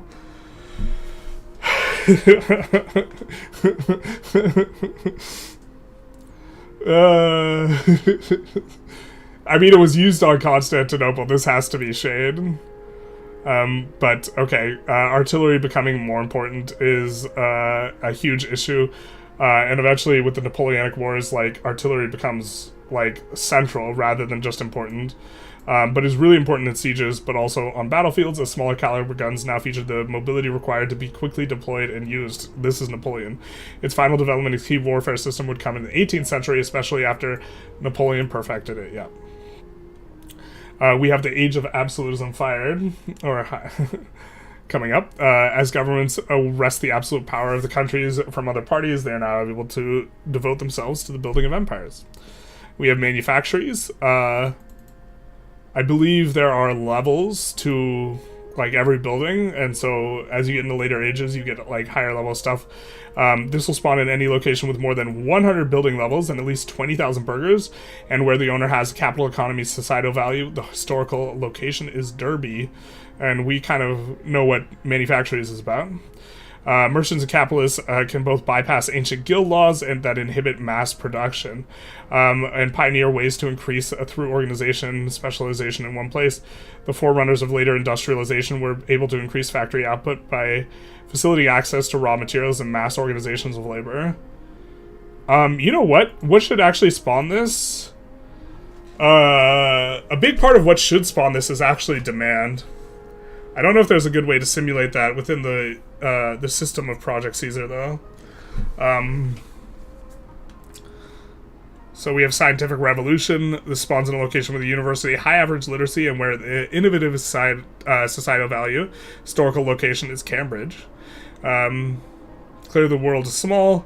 We know what the scientific revolution is about. Hypothesis, synthesis, antithesis. No, we've started talking about Hegel. No.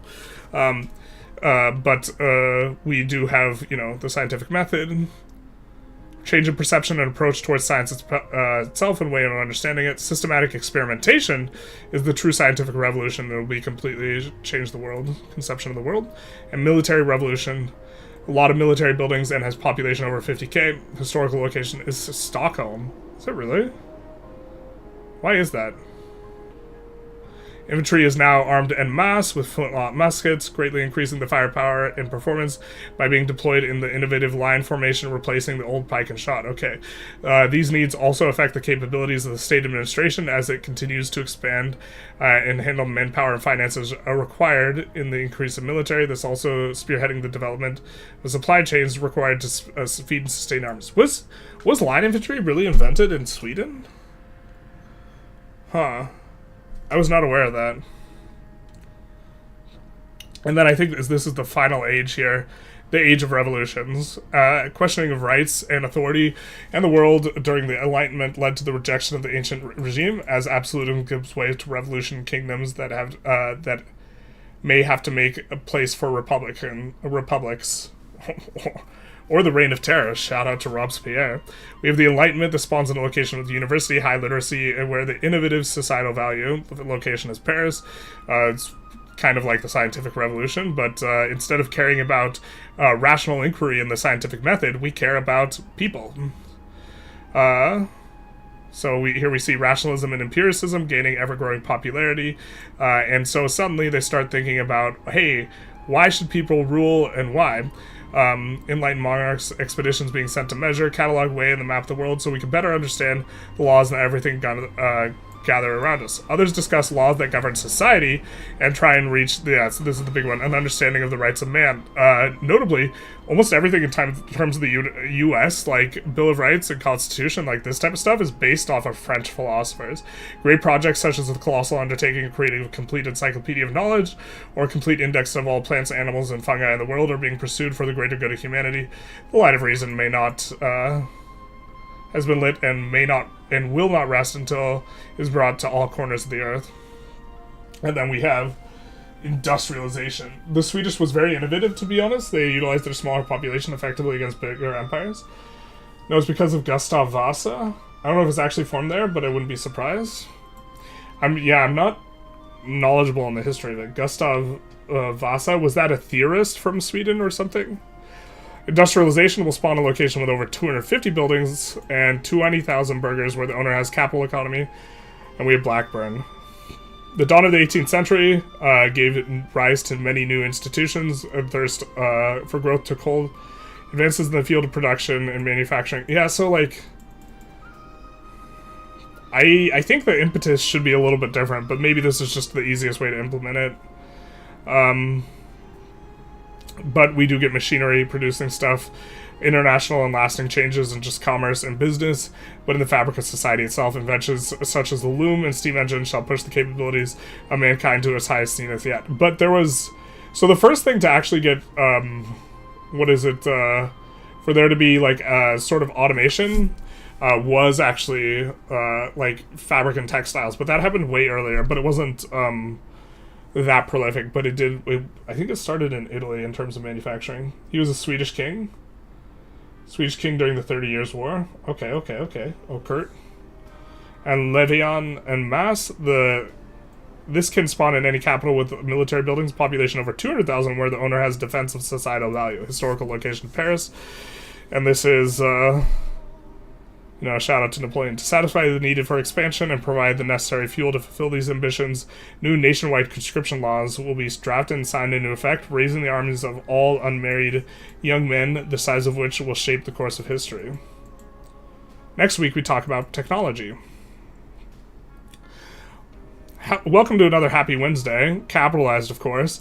For the 20th, you notice how we're starting to get every Wednesday, Happy Wednesday, Happy Wednesday, Happy Wednesday, where we give a lot of information about our absolutely 100% super secret game, Project Teaser. First of all, I want to take the opportunity to thank you all for your feedback. Thank you, everyone who's given feedback, which is helping us shape this into an even better game. Today, we will talk about replace the technology levels and national ideas of EU4. While some aspects of the idea system were covered by societal values and other laws of the country, this new system will cover the rest.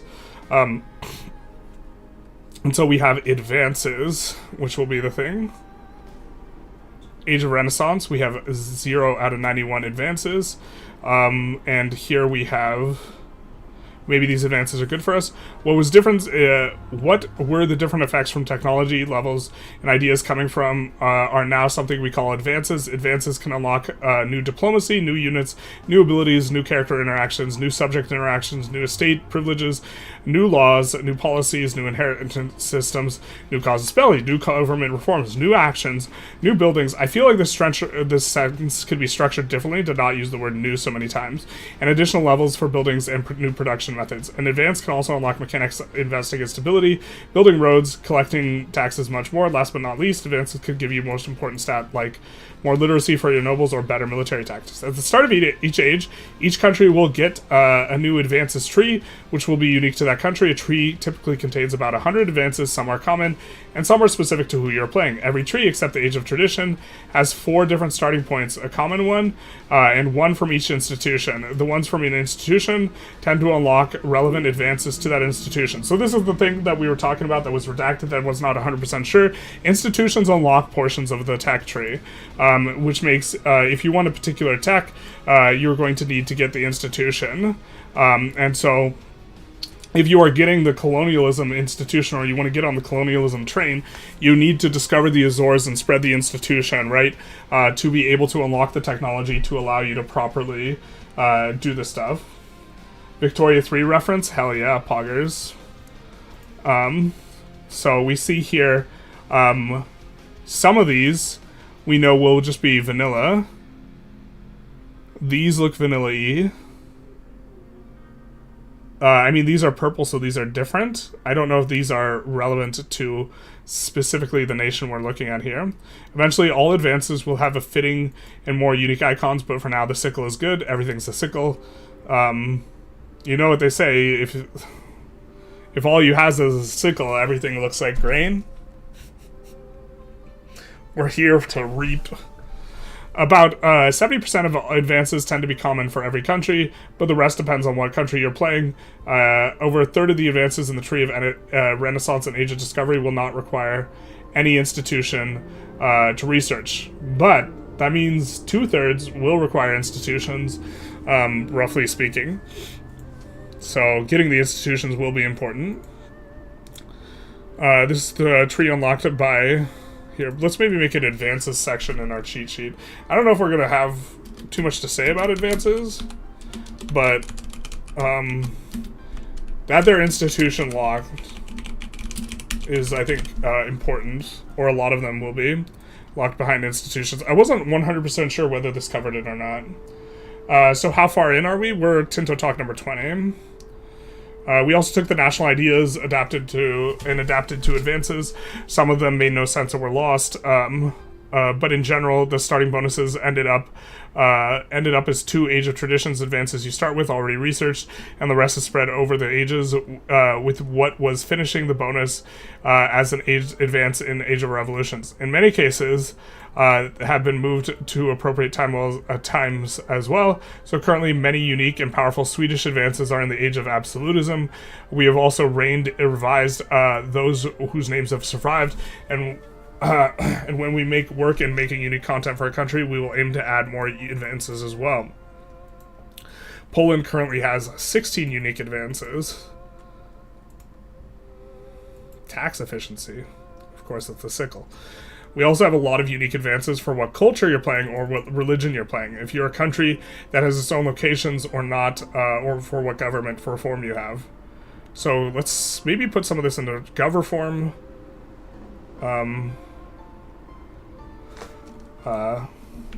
Culture, religion.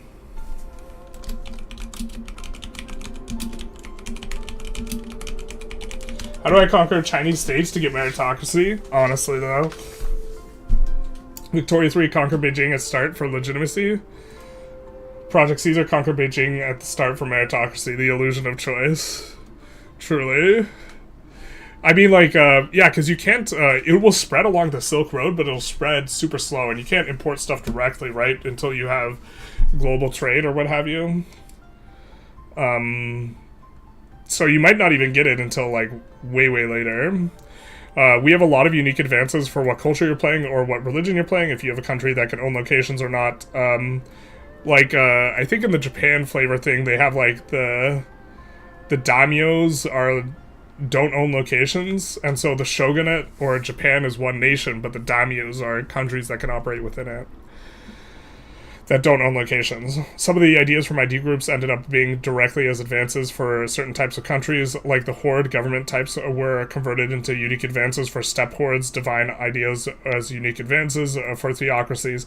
I'm still not generally thrilled with the tech tree as like a way of representing stuff, but I haven't seen it simulated in a way that I think is better. The jug is empty, chat. This is a problem. Most of the ideas ended up being sorted into administrative, diplomatic, or military focus, with at least 10 in each category for every age, starting with the Age of Renaissance. Why 3 categories? Well, at the start of each age, you will pick a focus. This is something I think is super, super cool. You'll pick a focus which will add those advances to your tree for that age. Now, you may think, why would anyone pick something other than military? First of all, there are differences in powerful benefits and tough choices you can make. Let's take a look at the choice in the Age of Renaissance. I think this is such a cool system that allows you to kind of change the way you play and this type of thing. Better administrative efficiency, lower interest, better proximity propagation.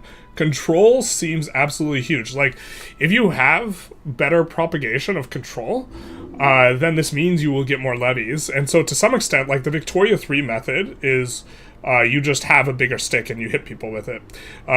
This is like, to some extent, if you get better economies, you get a bigger stick. So it's not necessarily the case that military advances are going to be better for the military. I mean, it's probably the case, but you know what I mean. Diplomatic, better merchants, more diplomatic reputation, March subjects, cheaper war score costs, and more military, more prestige from battles, monthly traditions, and more. We see Age of Renaissance, and we see here, as we pick one of these, we will get a bunch of advances within a certain sphere. Stop keeping up with them around 30, so I should have at least listened to you discuss everything I have missed thus far. Don't you mean you started keeping up with them around 30? As we start in age, the tree is populated with the advances depending on what country is at the time as well, so you will only get relevant advances to choose from in that age. If you switch tags or change religion or government forms, that will be seen in the next age. Oh, interesting.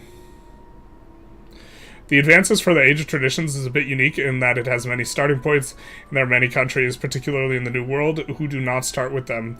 Metallurgy, agriculture, written alphabet, shipbuilding, or meritocracy are all different starting points for those who have trees. Feudalism, which requires to have embraced the institution to research, is in the agriculture tree and requires horse riding to be researched first. Legalism is part of the written alphabet tree and requires codified laws and institutions to be spread to be unlocked in the tree. Many of these are expensive to research.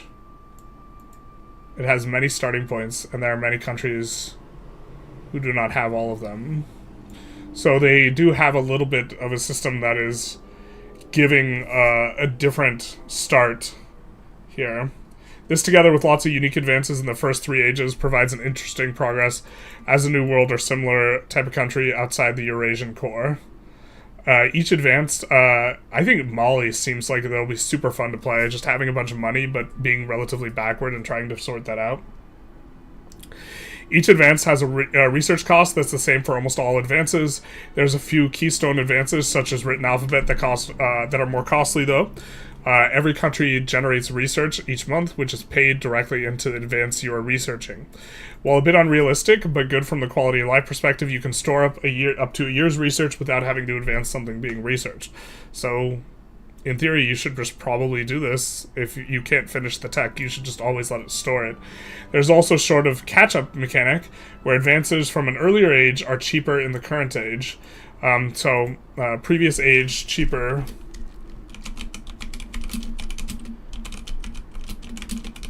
And so you can go back and get more research in the previous age. But this is also nice because, in theory, if you're not getting all the advances, you won't hit this upper range like you do in Victoria 3, where in Victoria 3, if you push universities really, really hard, eventually you tech spread everything, and then that's the upper rung where there's no possible way to put in more investment. If it's impossible to get all the advances normally, and then to the extent that you can add more research, it's always going to be useful. And so if you have stuff to go back and research, this is going to be a means by which you can make marginal research more useful. The amount of research you can do depends on what type of country you are. If you're a settled country or still a nomadic group of pops, and the power of your liturgical language, the satisfaction of the clergy estate, and the average literacy of your country also affects how quickly you research. Here we can see research speed, settled country 1, power of the language 0.18, average literacy 12%. We don't know if that's 12% literacy is giving 12%. If it's a direct proportionate one, that is going to be huge. But this is going to be the power of the clergy. As you build up the literacy of your population, your research will grow. You can also fully automate research and let the AI keep researching. Another thing that I think is so cool is like everything is automatable here in Project Caesar. And of course you will get proper research queue, so you can just select what text you want to get. Remember, there was no research queue on release for Vic 3, and all the prerequisites will queue as well, and you can keep adding any valid sequence to the queue. Stay tuned, as next week we will delve into the fun and joys of exploration. Okay, let's go 21.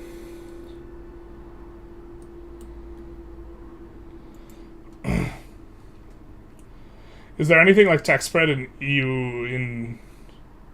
EU5? I don't know. We haven't. We're not talking about EU5 here. We're talking about Project Caesar. For Project Caesar, is there anything like tech spread? There is a catch-up mechanic where stuff will be cheaper as you advance to other ages, and to some extent, the catch-up mechanic acts a little like spread, but institutions spread, and institutions gate what tech you can research. I don't think that they didn't mention anything like tech spread in there in terms of you just getting a full free tech by being in contact with someone else with the tech. So I'm uncertain that there's going to be a tech spread mechanic similar to Vic 3, but you are going to be able to catch up to other people via catch-up mechanic. Literacy probably maxes out at like, maybe 30% in that time period? I don't know. We've seen some pretty powerful literacy modifiers. Certainly after the printing press, the potential for higher literacy is a lot higher. Project Caesar, isn't he the Roman general? Yeah, Project Caesar. I wonder why he wasn't Carthaginian. Not like this. We're in the wrong timeline. There would have been no world wars if Carthage won. Hello everyone and welcome. The capitalizations here, driving confusion into the audience. This is one of those happy Wednesdays, the capitalization here, not confusing anyone, where we talk about the top secret game with codename Project Caesar so we can listen to your feedback. Carthage should have never fell, man. We could have had instead of the imperial, the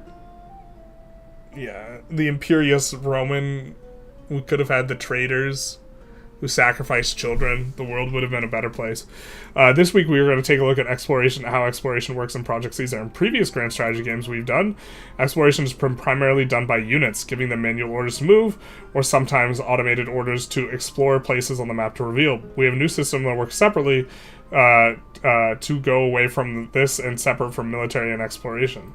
Exploration in this game works entirely on areas, and for those of you who don't remember our earliest Tinto talk, an area is a group of provinces, and a province contains a group of locations, so it should be about 25 to 75 locations in an area.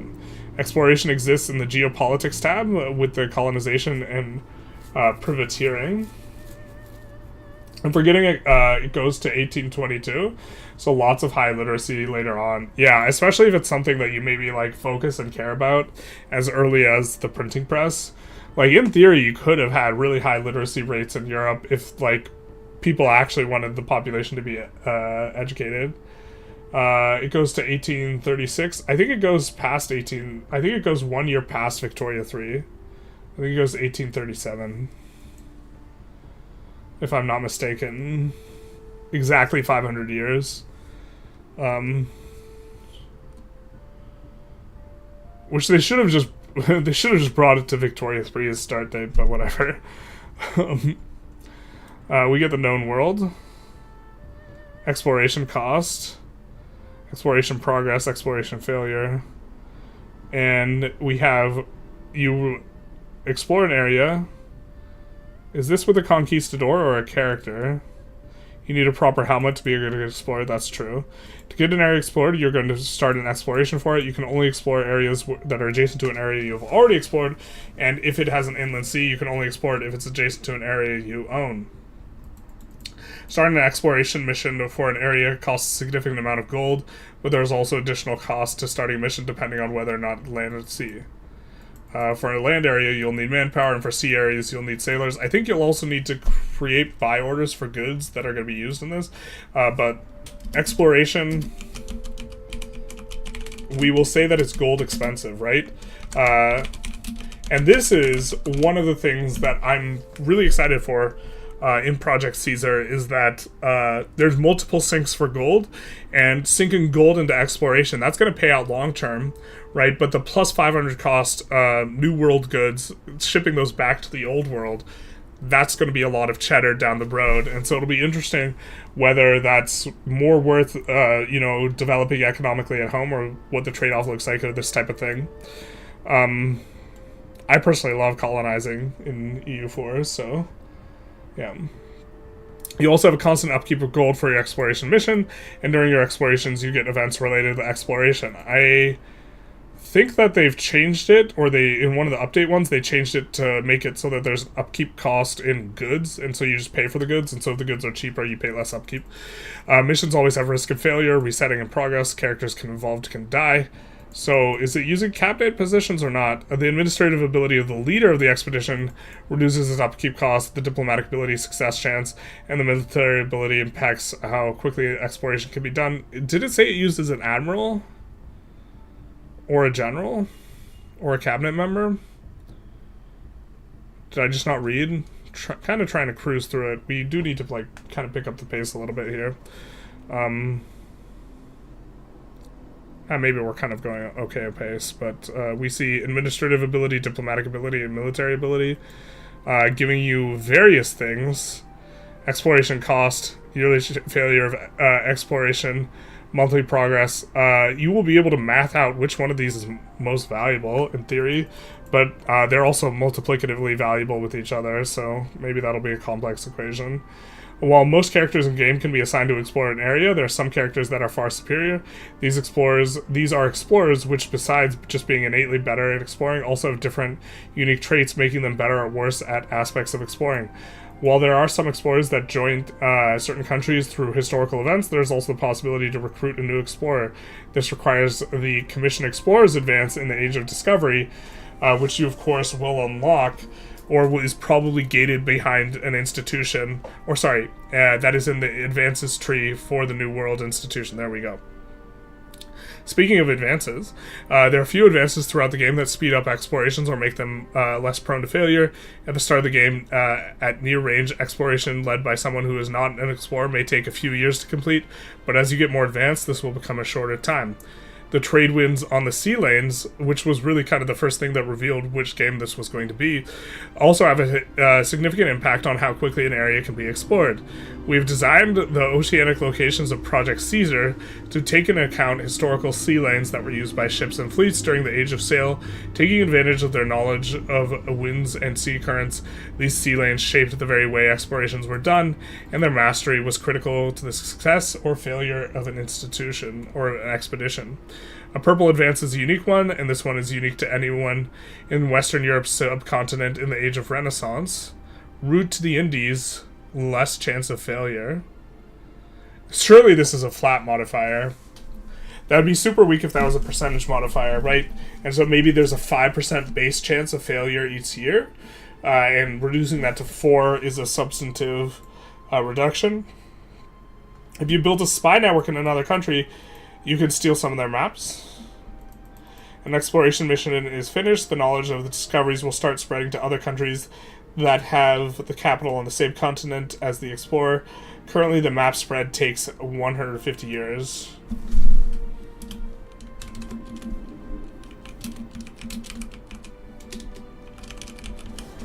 maybe something, a number that is worth noting. Okay, so let's look at some of the top comments. We didn't really get too much in terms of numbers, so it's a little bit difficult for us to talk about metagame, but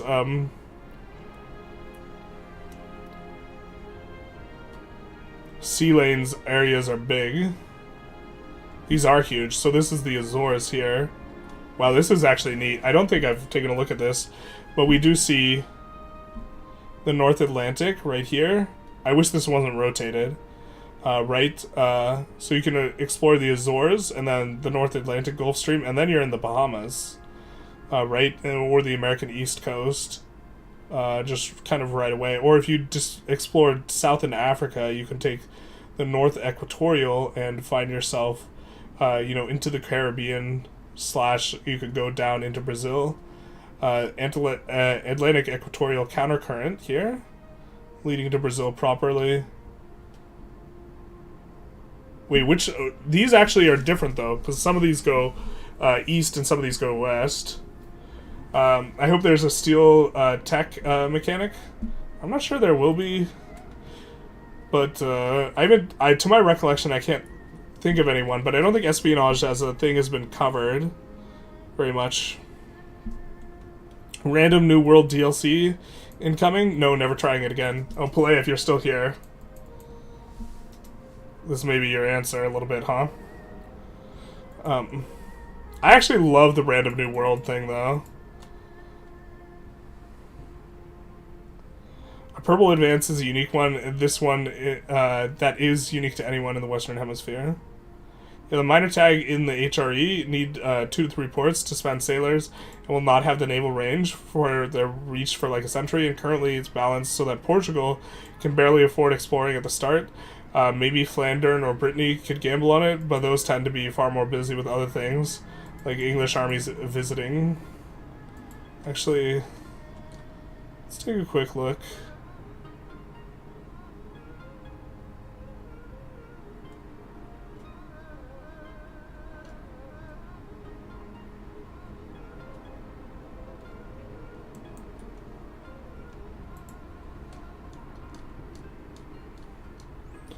I don't know if Play is still here.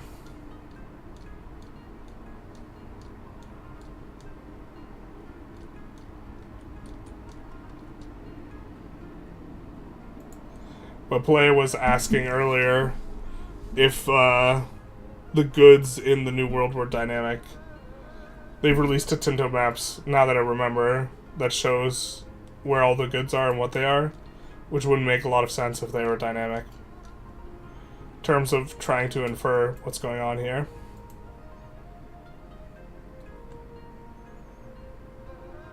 So much wild game, Jesus.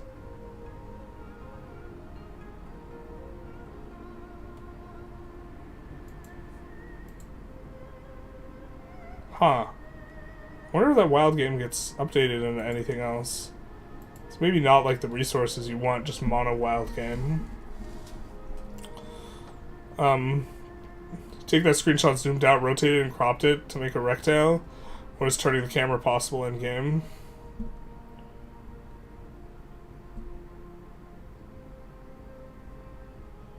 Camera rotation. I remember Medieval 2 Total War, you couldn't explore with earlier ships that were not designed for rough waters until you had proper ships. You need proper ships to explore. How will native nations be represented? Will it be like in Vic 3 where they will have a different kind of nation, or EU4 where there's some land uncolonized? Neither, kind of unique. Okay.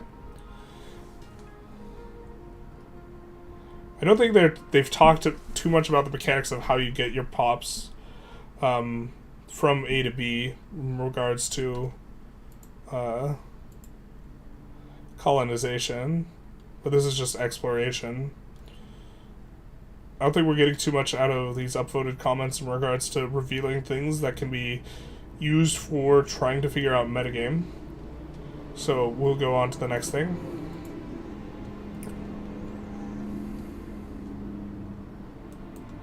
Armies in combat. We know some of this stuff has been updated as well. Like, supply is going to matter, and supply is going to get tracked.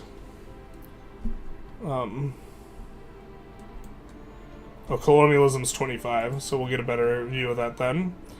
Welcome to Tinto Talks, another happy Wednesday, where we give you fun information about the top secret Project Caesar. Today we will be talk a little bit about how armies work and take a look at how combat works. I'd say for the entire unit and combat system based on the mechanics of the EU series, but we've taken influences from combat organization from March of the Eagles, ideas of connections, connection between regiments and pops from Victoria, and logistics and automation from Imperator to create what we believe is the best of all systems. I'm assuming now that you've read Tinto Talks 11, where we talked about the different types of regiments like levies, mercenaries, regulars, and discussed how it all worked, but you could go back if you want to read that. Regiments can be recruited in any location you have built the infrastructure to allow recruitment in. That gives manpower, I think. Levies can be raised in a province capital, and mercenaries, province of course being like a collection of locations, and mercenaries in any capital, city, or town. While regular regiments go as low as 100 men at the start of the game, levies, which are fight much less efficiently, can be organized up to 1,000 per regiment at the start, with the Chinese levying one levy regiments of 1,500 at the start. Why does it work like this? Well, calling up a levy in Poland and getting 11k men, but 110 regiments is a bit too much. Yeah, but when you can live with it, Delhi, Mamluks, and others with 700 regiments are rather too much and as unusual. Yuan breaks everything, where even with the loan control, because control does gate how much you can conscript or call in terms of levies, calling up a levy and being forced to handle 1,800 plus regiments is a bit too much for us human beings. Before we go to how combat itself works, when two armies that are hostile to each other are present in the same location, there are some things that will need to be explained. As in many other games, you have as much control over your armies as you want to, and you can move them around and reorganize them to your heart's content. They will have automation and missions for the military, I believe, in terms of automation. Do you have a favorite mechanic they've announced so far?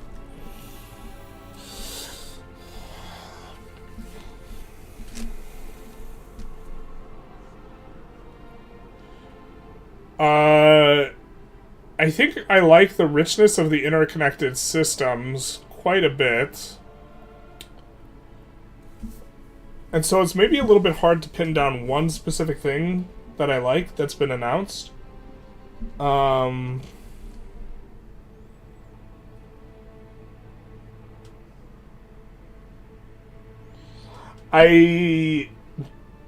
think the mechanic of control is really good. And in general,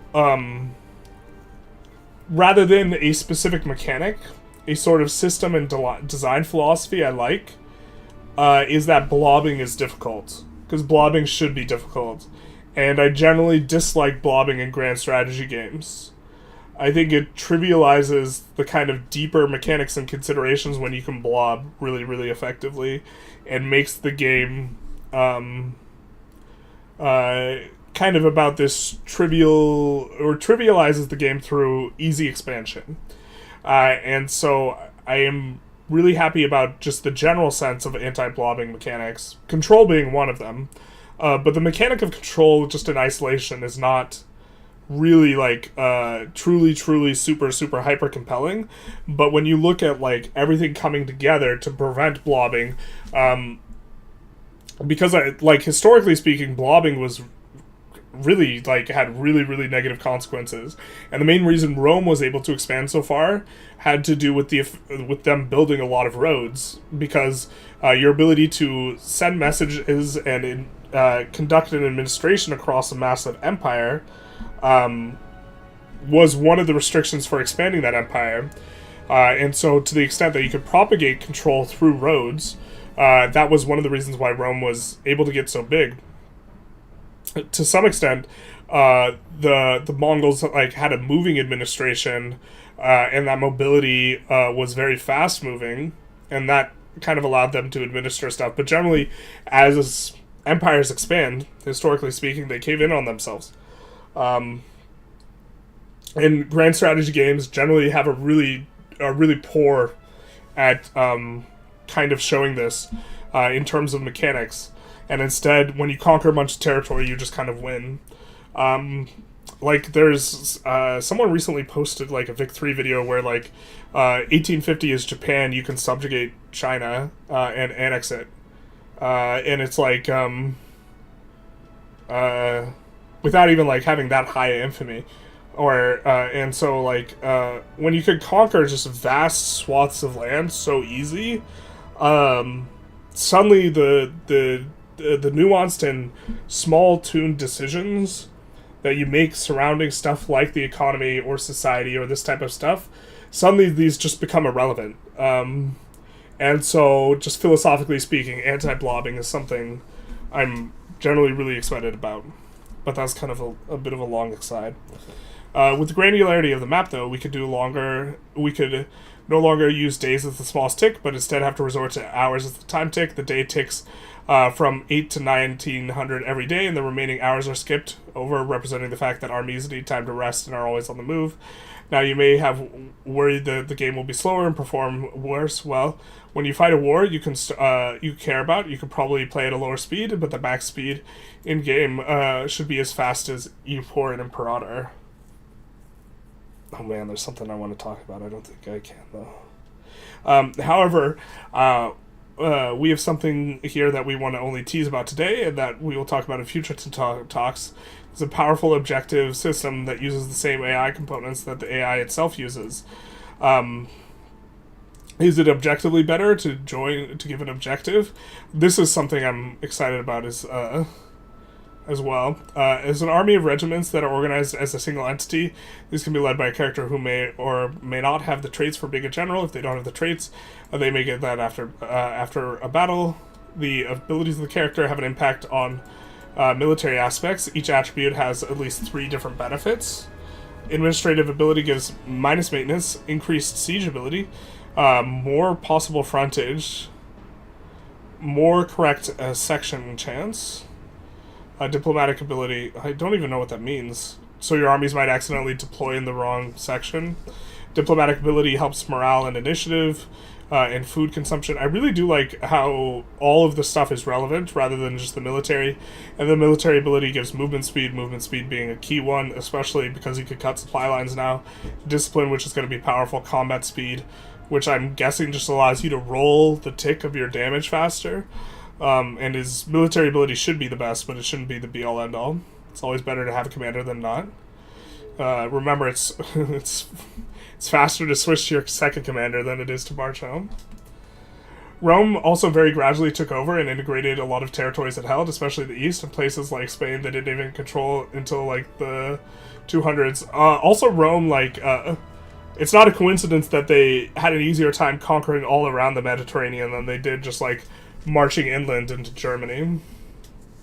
But how will I conquer the world? You might not. The world conquest just on repeat meta might not be as viable. The regiments themselves can be deployed to one of 4 parts of an army. They can be in the center, they can be on the left flank, they can be on the right flank, or they can be in the reserves. While you micromanage your army in detail, there are also ways to auto-balance your armies. We often refer to these 4 parts as a common section of the world. As a section, as a common word. Oh, so section, front section, or center section, section, left section. So, correct section chance. That's kind of a scary one. So yeah, accidentally deploy in the wrong spot. So how does combat work? There are a lot of similarities here with the EU4, but we only have one type of main phase, but the dice roll is rolled as frequently as that game. The battle starts with the bombard phase, where any unit that can bombard, which is basically only artillery, units will be able to fire on the opposing enemy. The artillery will be able to do damage in the opposing section, so your flank fires on the enemy's right flank, etc. If there are no units opposing the section, then it can fire on any section that is not the reserve. EU5 announcement soon. Let's go. Maybe. We're not even talking about that. We're talking about Project Caesar. In the main phase, combat works like this. Each section tries to get as many units to engage as their maximal frontage allows. Most of the time, every regiment has the same frontage value.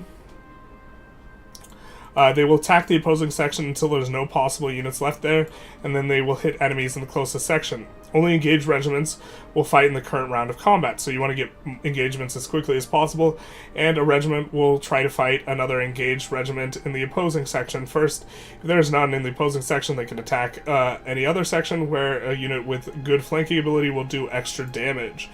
So in theory, if you're going to roll up a flank, you would prefer to have your high flanking guys there. So if you could maybe be really strong on the right, with a lot of regulars, and then have also flankers. If there's no opposing unit engaged, the unit will damage the morale of all regiments in their section. So how does a unit engage then? Well, each tick they roll a dice and they check against their initiative.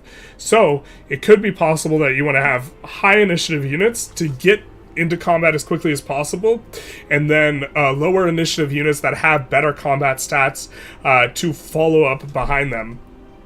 And if they succeed, they become engaged.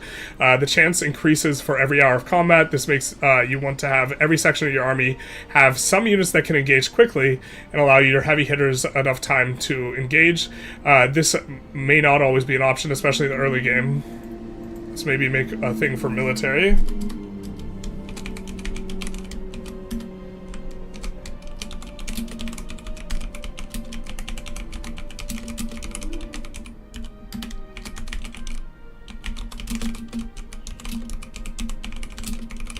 The best Tinto talks is the one that says the release date. It might not be called a Tinto talk at that point, though. It might be called a dev diary. Because that was like, in Tinto talk number 1, that was kind of one of the big distinctions why they weren't calling it dev diary, I think. If I recall correctly.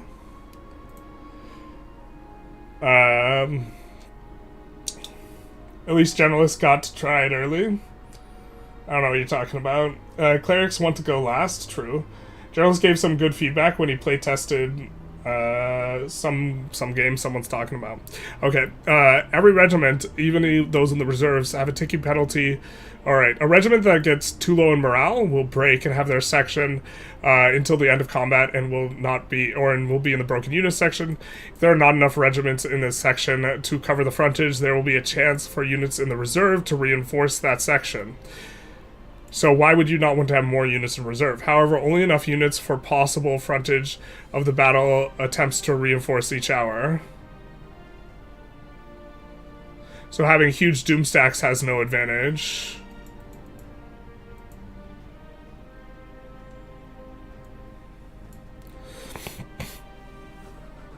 Okay, this makes some sense.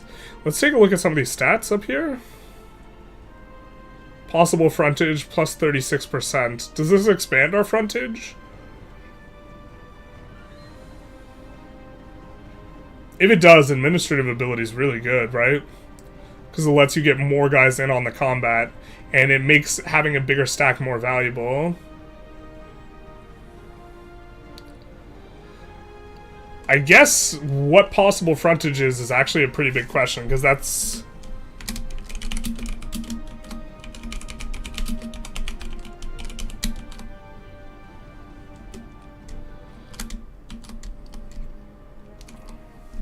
We're not sure what exactly that means. Hopefully I can fortify Malta and be a nuisance, a nonsense.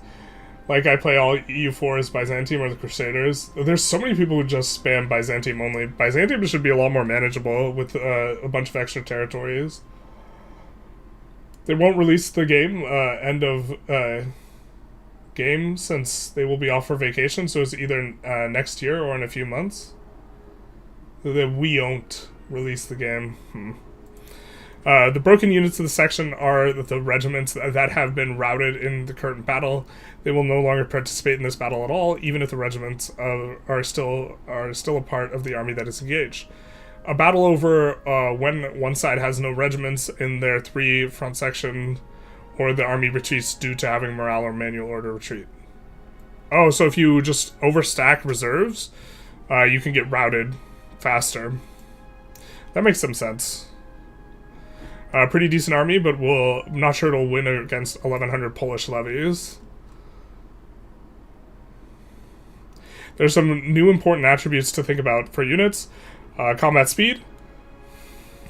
This is how quickly units can move up from the reserve section to fill holes in another section. Okay.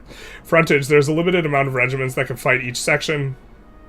Topology and vegetation can reduce this, and some units may require more or less frontage. At the start of the game, a regular 100-sized man regiment uses the same frontage as the full 3,600 men in the Napoleonic era. This is done to scale the numbers to feel properly historical, while still getting good gameplay. Initiative, how quickly a unit can engage in combat. Lighter units have higher initiative. Combat speed for reserve troops is going to be good, so let's...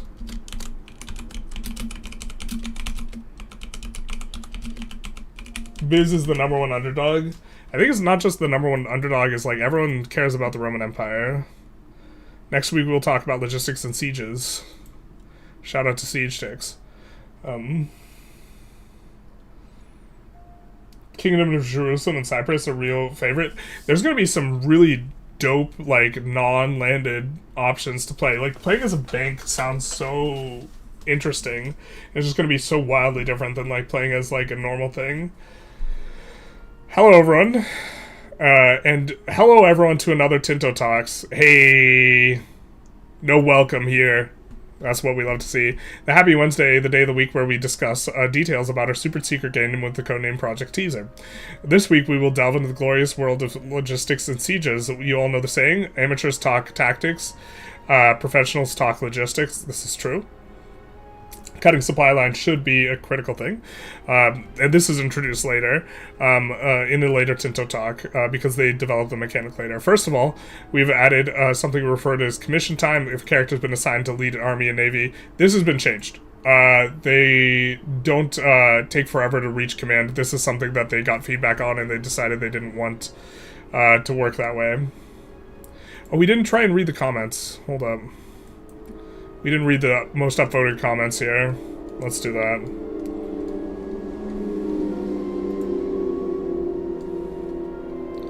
For those of you who are just joining us, we're kind of going back over the Tinto Talks now with the broader context of having read through all the mechanics Tinto Talks previously. The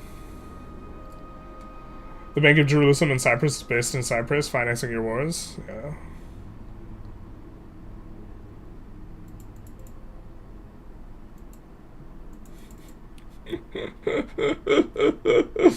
That is funny. Okay. The key is to make the game more fun and challenging during the first 500 years.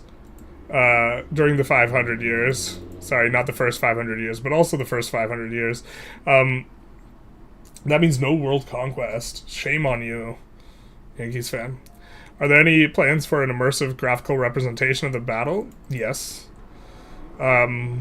You've previously said that battles will be more decisive now, an idea I like very much. Any idea how that will be done?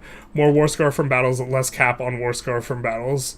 Dead soldiers equals dead people. This is actually, like, one of the key ideas, I think.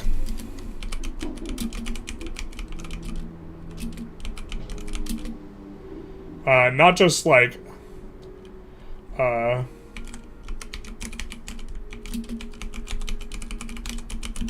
when you kill, like, nobles or you kill burghers, this is, like, much worse because promotion. Pop promotion is a thing.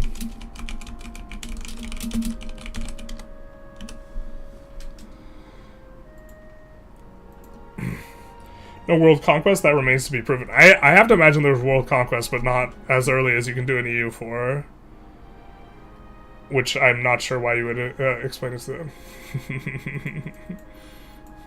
It's a cylinder. The cylinder must not be harmed. Horse archers have +5 to initiative, plus 20% combat power on grassland, sparse vegetation, and 100 men, more than other cavalry, so it keeps up in the size, even in the Age of Renaissance.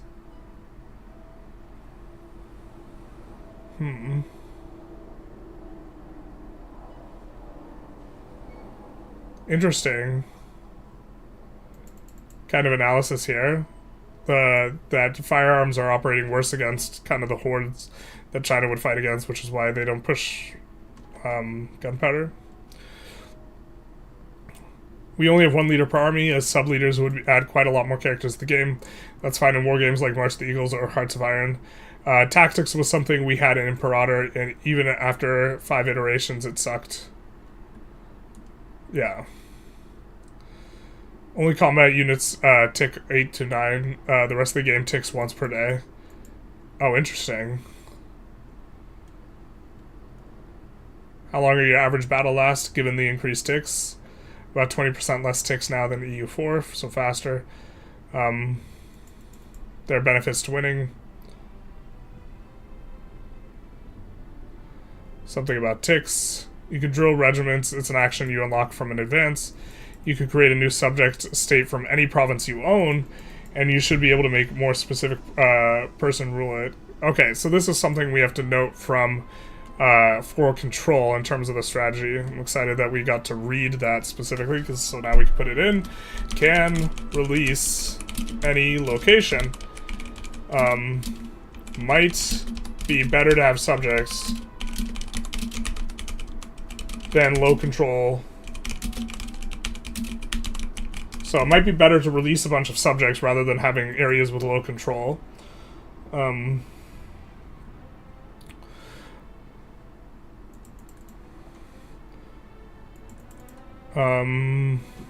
Let's see. Dependent on terrain.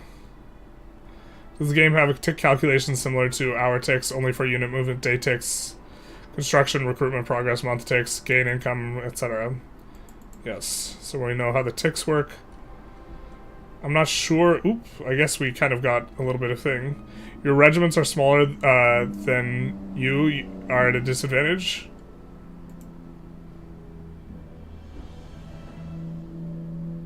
Each regiment levy takes up an individual frontage slot, so this means that having bigger armies will be better. I'm at an even more disadvantage with someone with big units. If I have smaller units, hypothetically, someone has 25 regiments with 1,000 men each. I have 250 regiments with 100 men each. Won't I just get slaughtered by my 100 men, leaving the front line to die at 1 to 10 odds? Yeah. Guess if your regiments are small, you're at a disadvantage. A levy of 1,000 men is comparable to a regular at 100, though. This shows the effectiveness of a regular throughout the ages.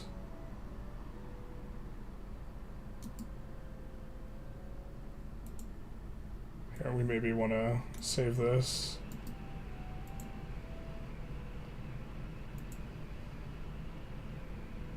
But maybe don't want to show.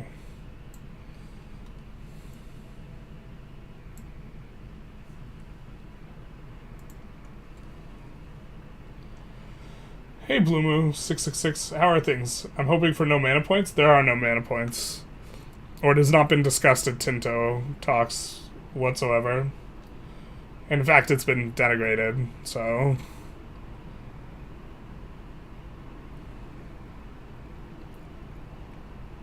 We see just generalized numbers here.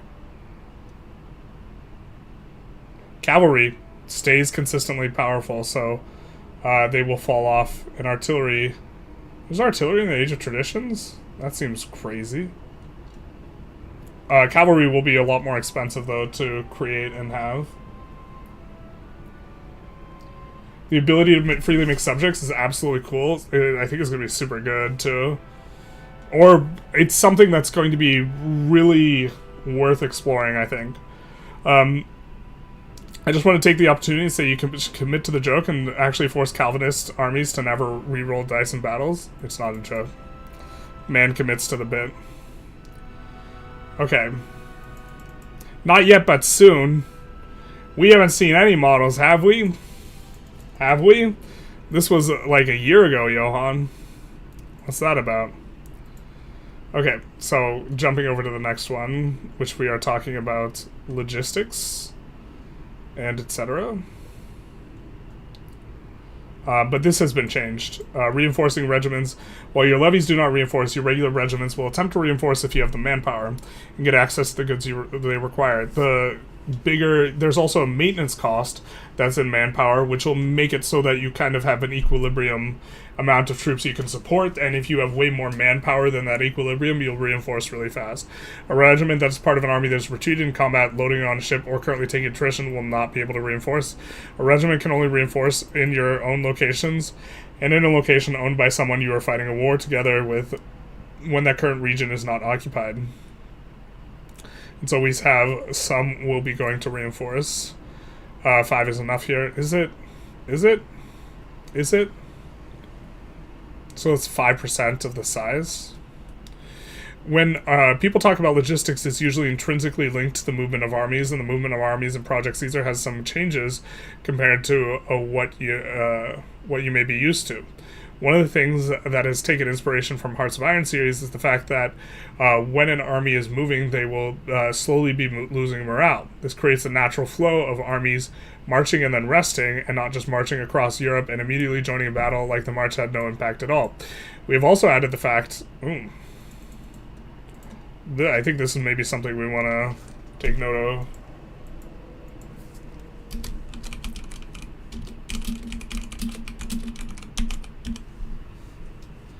Early game cav should be OP. Yeah, it really makes the horde armies kind of strong as well. Already in earlier ages is like scorpions or ballistas. Oh, I guess that's true. Or siege weapons in general. We've also added the fact, but those can't really be used in a battle that easily. Like a trebuchet can't really be deployed in a field battle.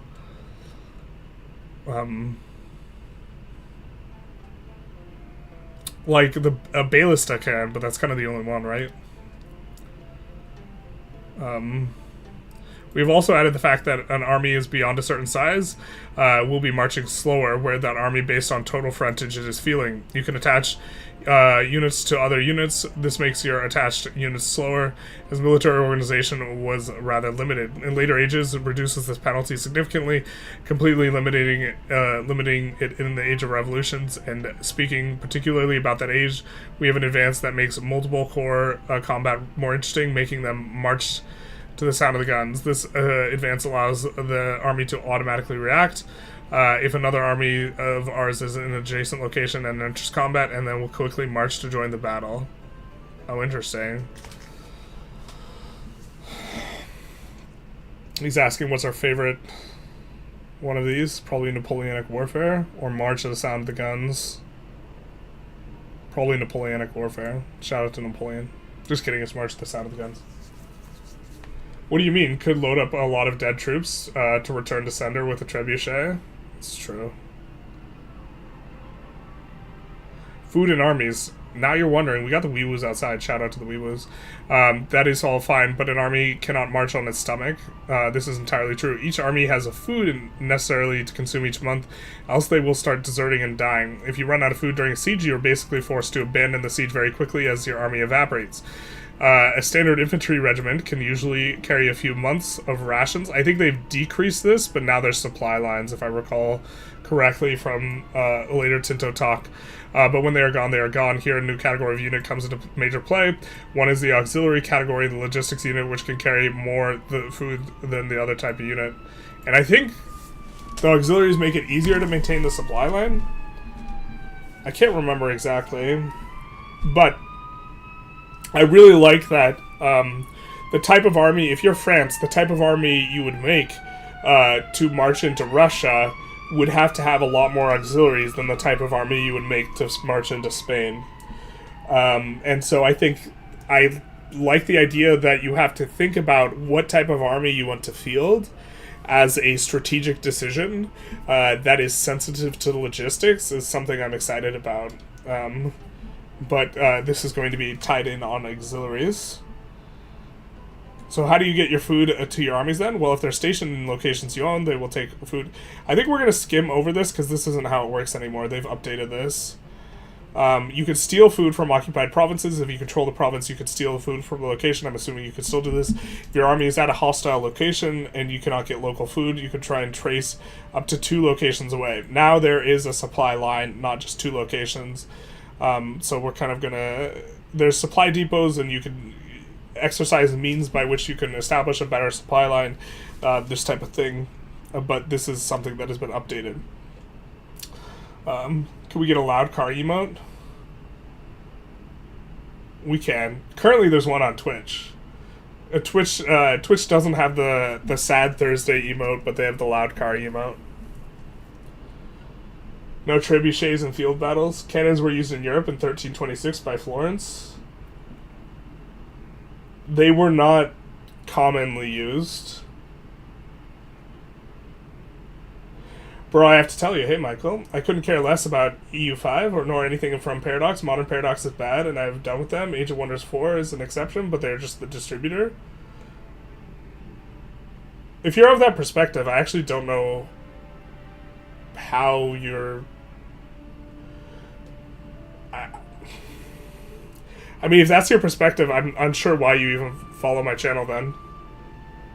Or, like, how you came to enter this chat type of thing, right? Because you clicked on an EU4 stream. This isn't a critique, I'm just confused. Roscoe Pro, thank you for the follow, Big Nice.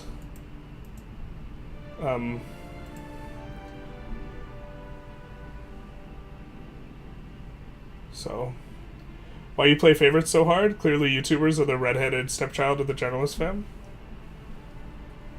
We need a spreadsheet emote. Wait, what do you mean play favorites so hard? Oh, the YouTubers versus the Twitchers. Yeah, the Twitchers had emotes for much longer. I think the YouTube's ones are better. Now let's turn to the second part of this talk, where we talk about how sieges work. First of all, there are two different types to talk about here, as not all locations are equal. Locations without any fortifications will not have any long siege, but an army with a single strength regiment is enough to take it in a few weeks. A location with some fortifications does require a siege, though. We see siege progress is modified by some things. I forgot if they have die rolls on sieges. I follow your channel because I like you? Aw, thank you, Michael. Yeah, I mean, like, in terms of game selection, when Project Caesar comes out, we're probably going to be playing a lot of it. I appreciate the support, though. Food has a significant impact on how you plan your military campaigns, as it affects how long you can sustain a range. The key thing here is, this is something I'm a big fan of, sieges are gambles.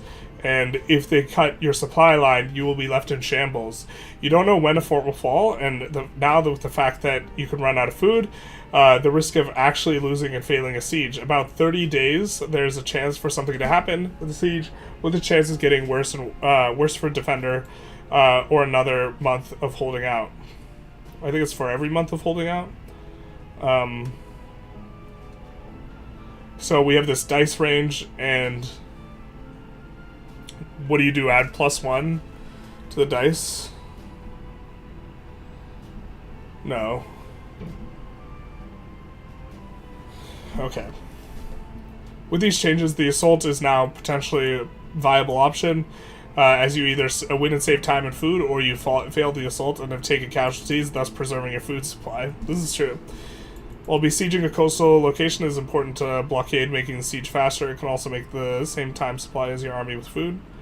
Going to be important.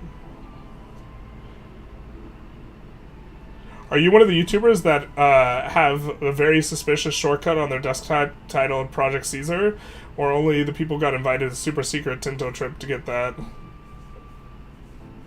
I am not allowed to comment regarding access whatsoever, but I did go to Sitges and meet with Tinto. I'm allowed to say that. As the map is more granular than in previous games we have made, warfare would turn into a massive slog, manually siege or occupy every single location. Now, while we have automation systems... Yeah, now that we have automation systems, this is actually...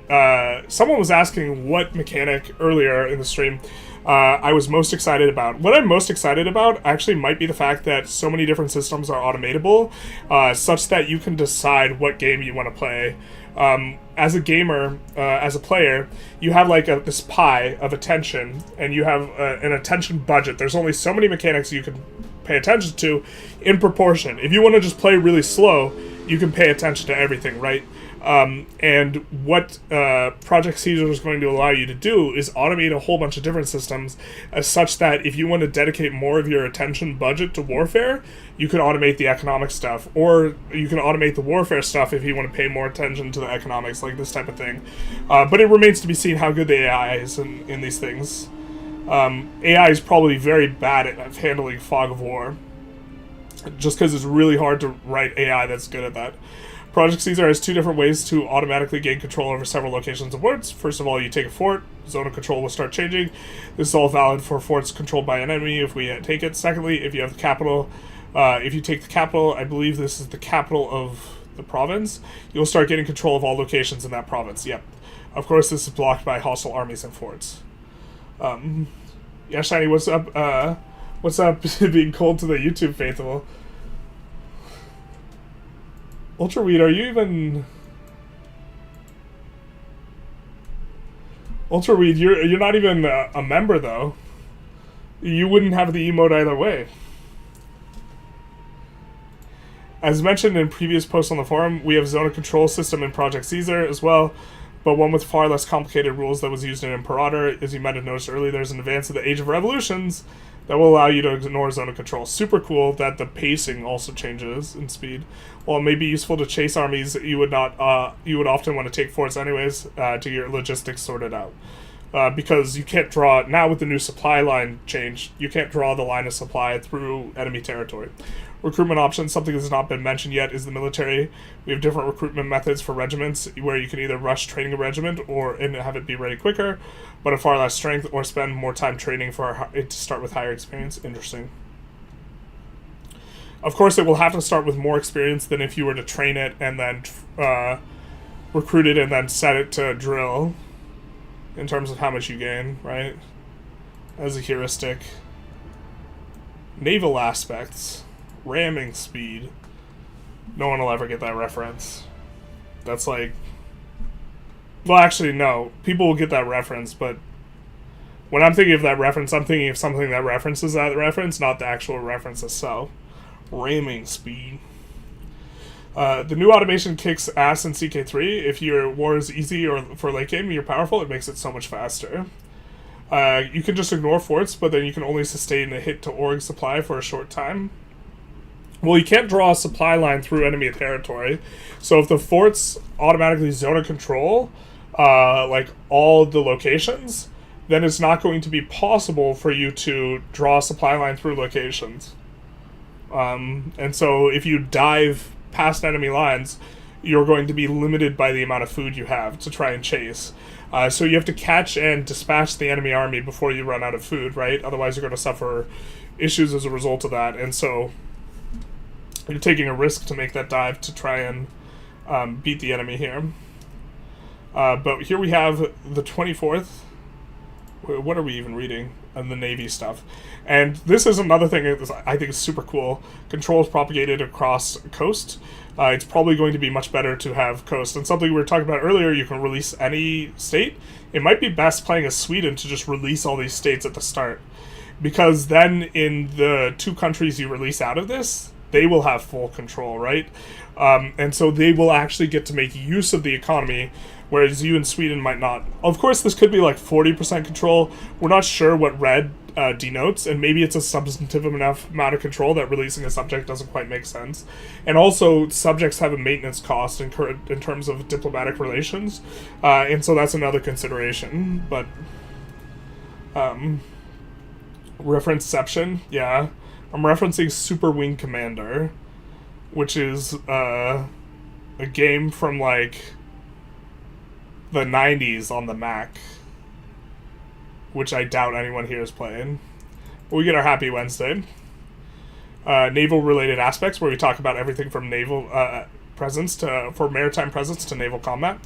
Importance of maritime presence. First of all, we need to get back to the importance of maritime presence, naval capacity, and Project Caesar. Before you can get advanced road networks through your country, your proximity propagation is much faster through places where you have maritime presence. Any sea zone where you have no maritime presence or location without any road network costs about 40 proximity to travel through.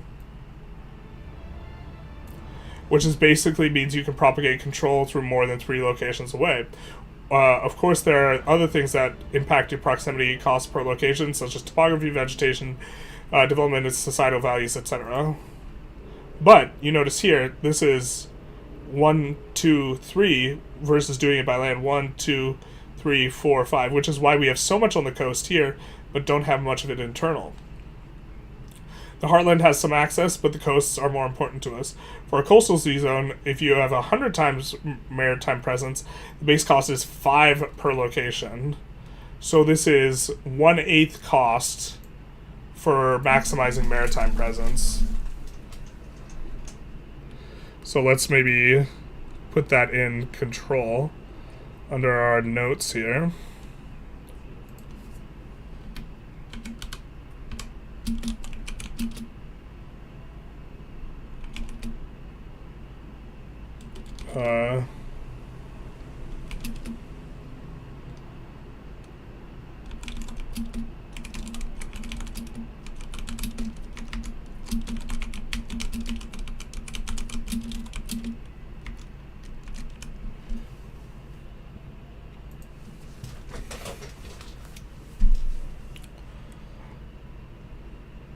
I think even if you have no maritime presence, it's still better to move through the coast. He's now even shaming non-members. Yeah, especially the mods. Shake my fist. Well, to be perfectly honest, in my humble opinion, without being sentimental, of course, without offending anyone who thinks differently from my point of view, that's quite the preamble, but also looking into this matter in a distinct perspective and without condemning anyone's view and trying to... Okay, I understand. This is copy-paste. Trying to make an objectified... And considering each and everyone's valid opinion, I honestly believe that I vividly don't have anything to say. Thank you. Thank you for the copy pasta. Much appreciated. I'll read it every time someone copies and pastes it, except I won't. Lakes and major rivers are considered to be 100% maritime presence sea zones for proximity calculations.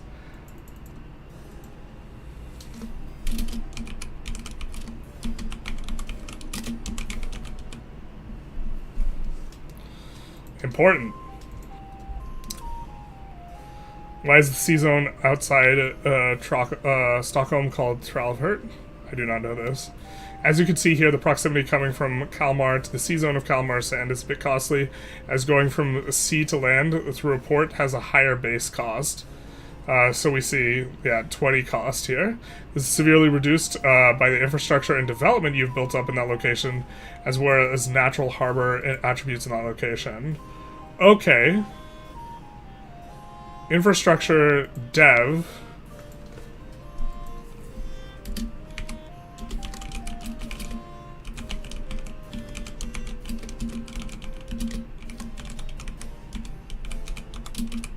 So having dedicated ports that are particularly large to decrease this cost is maybe going to be a thing. So it might be the case that you have a port down here, and so this has a green bubble down here that spreads out, and then a port up here that has a green bubble that spreads out, and maybe a port here and here that spread out if establishing individual ports is going to be like the way that you approach this. Tracing proximity, yeah, okay, we've already talked about that. Natural harbors, we see quite a few natural harbors, which is going to be good for propagating control. Now, something we've considered is, oh wait, no, because you get a bonus when you exit as well. So it might be really good to move your capital onto a natural harbor because you get the discount going out, and then you also get, when entering a natural harbor, you also get a discount as well. A lot of this feels like a mix between Imperator and Mayun taxes. That's kind of a common thing that I've seen people see. The strategic ports for movement seem interesting, though, and does make a lot of sense. Something that is also the case, or Mayun taxes on my old computer on EU4, I used to read a book during the yearly update, because I'd have 5 to 10 minutes. So, like, even if it's just, like, straight up Mayun taxes plus Imperator, performance is likely going to be better than 10 minutes on a yearly tick. This is something new for this game that we've not done before. With so many locations and granularity and mechanics emphasizing deeper simulation, we had to start treating places differently, and there's no reason why certain places on the map are better suited as ports than others. As there is a reason, sorry. And there is. This also explains why certain locations grew to be important places in history over others. Yeah, Carthage got a little bit of that natural harbor action. During antiquity, it was an absolute banger of a natural port. The brighter green it is, the better a harbor it can be. And so this is pretty significant up in here. Or this is going to be an important map.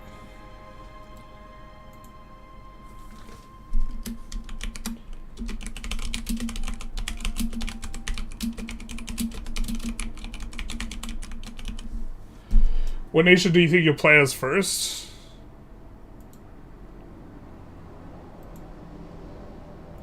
I will pass on that question. A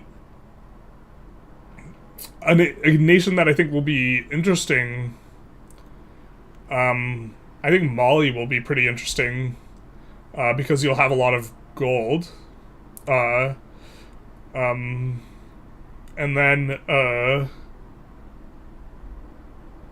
I think that Florence's flavor overall looks really interesting. And will be maybe fun to play. I think the colonial nations will be fun and interesting to play. You know, the ones on the Iberian Peninsula. I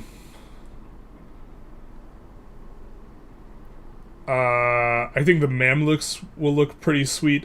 I think that in terms of a first start, a good idea is probably to play someone pretty solid and large, rather than someone small. But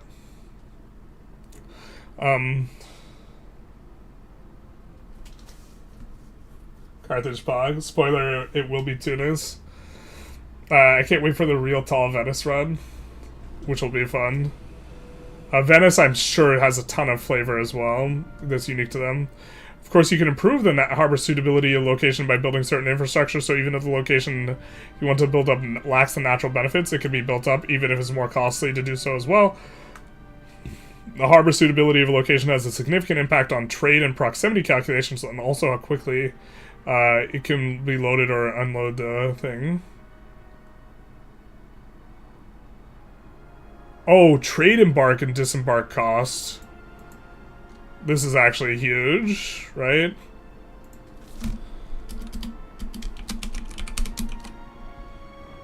That's actually a huge modifier. It's like 20%.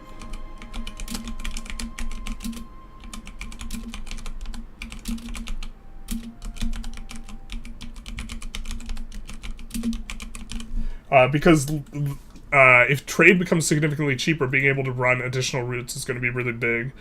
And 20% is huge. Bristol has its uses. The main question is rovers or city. Yeah. If EU5 makes every nation feel like the absolute same through mechanics and flavor, it will be a good game. Feel not the same. Well, we're seeing with like Tinto flavor, if Project Caesar happens to be EU5, we're seeing with the Tinto flavors that there is a lot of like unique flavor for other stuff that like Persia being able to move their capital is like kind of a weird and interesting thing regarding you can shift your control over time, where there might be like a strategic way to play around that, like in terms of the Persia one that we saw.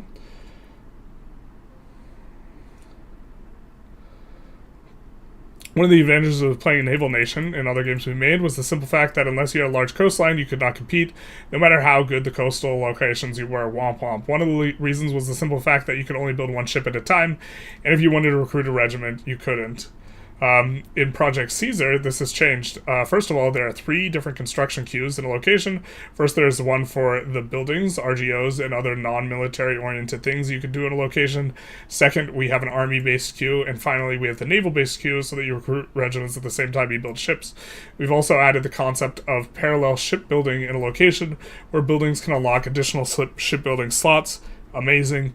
In a location where the end game can build close to 20 ships at the same time in the same shipyard, with all the related advances and other stuff unlocked. This is fantastic. We do see, I think this is a unique building. Yeah, it is a unique building. That Venice has at the capital, which increases the parallel shipbuilding by 4. And it also gives monthly sailors. And I'm sure that sailors operate kind of in a similar way, where it's they will reinforce the ships, and then the more excess you have of monthly sailors or this type of thing. Actually, 200 is a lot. Maybe it operates differently than manpower. I guess it probably does.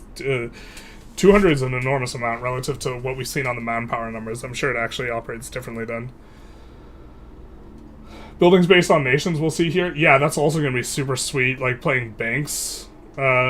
Seems like it'll be really interesting. I think playing something a little bit more vanilla for the first run would be something that makes sense, talking about the first run in the abstract. Secret Project Caesar strong among strategy ideas. Build a big military and conquer everything. No, not like this. Blockades. One of the most powerful abilities you can do in a war is blockading another nation's coast. The immediate impact of reduction of food production, maximum control, and making trades more costly and likely to reroute. There's also a fact that development growth is severely slowed, decline of prosperity, and dramatic reduction of your maritime presence. As some say, an image tells you more than 1,000 words. We'll use a couple screenshots related to blockades to make this clear. Monthly prosperity, minus 2%. That seems like a lot. Max control, minus 10%. So this just means, straight up, you, at best, lose 10% of your, value from a location. But if you're only on, 50 control, minus 10% control is minus 20% of what you get out of that location. That's really substantive. And the maritime presence further affects your control, right? Because as your maritime presence decreases, it gets more expensive to propagate control via the coast. And so you just completely shut down. If a nation's propagating control via coast and you blockade them, you just grind everything to a halt.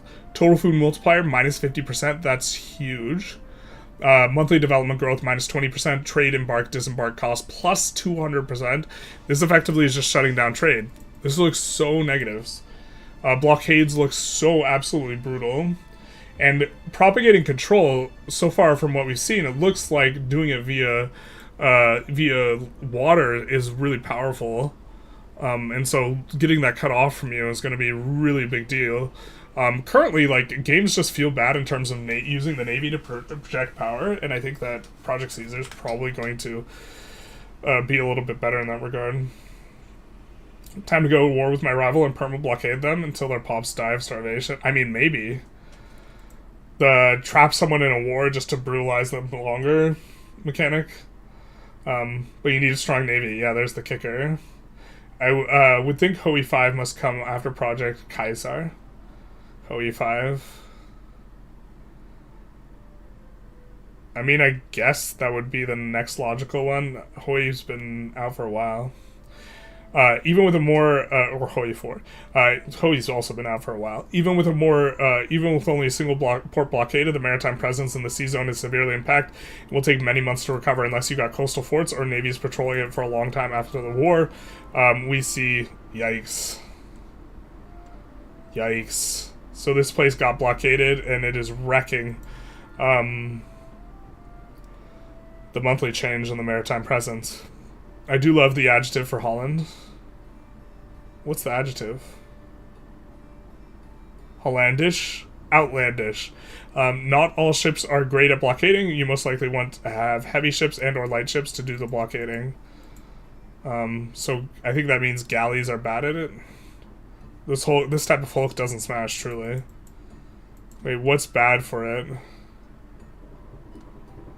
Not all locations are equal, and different populations, infrastructure, and development increases how much ships are required to blockade a location.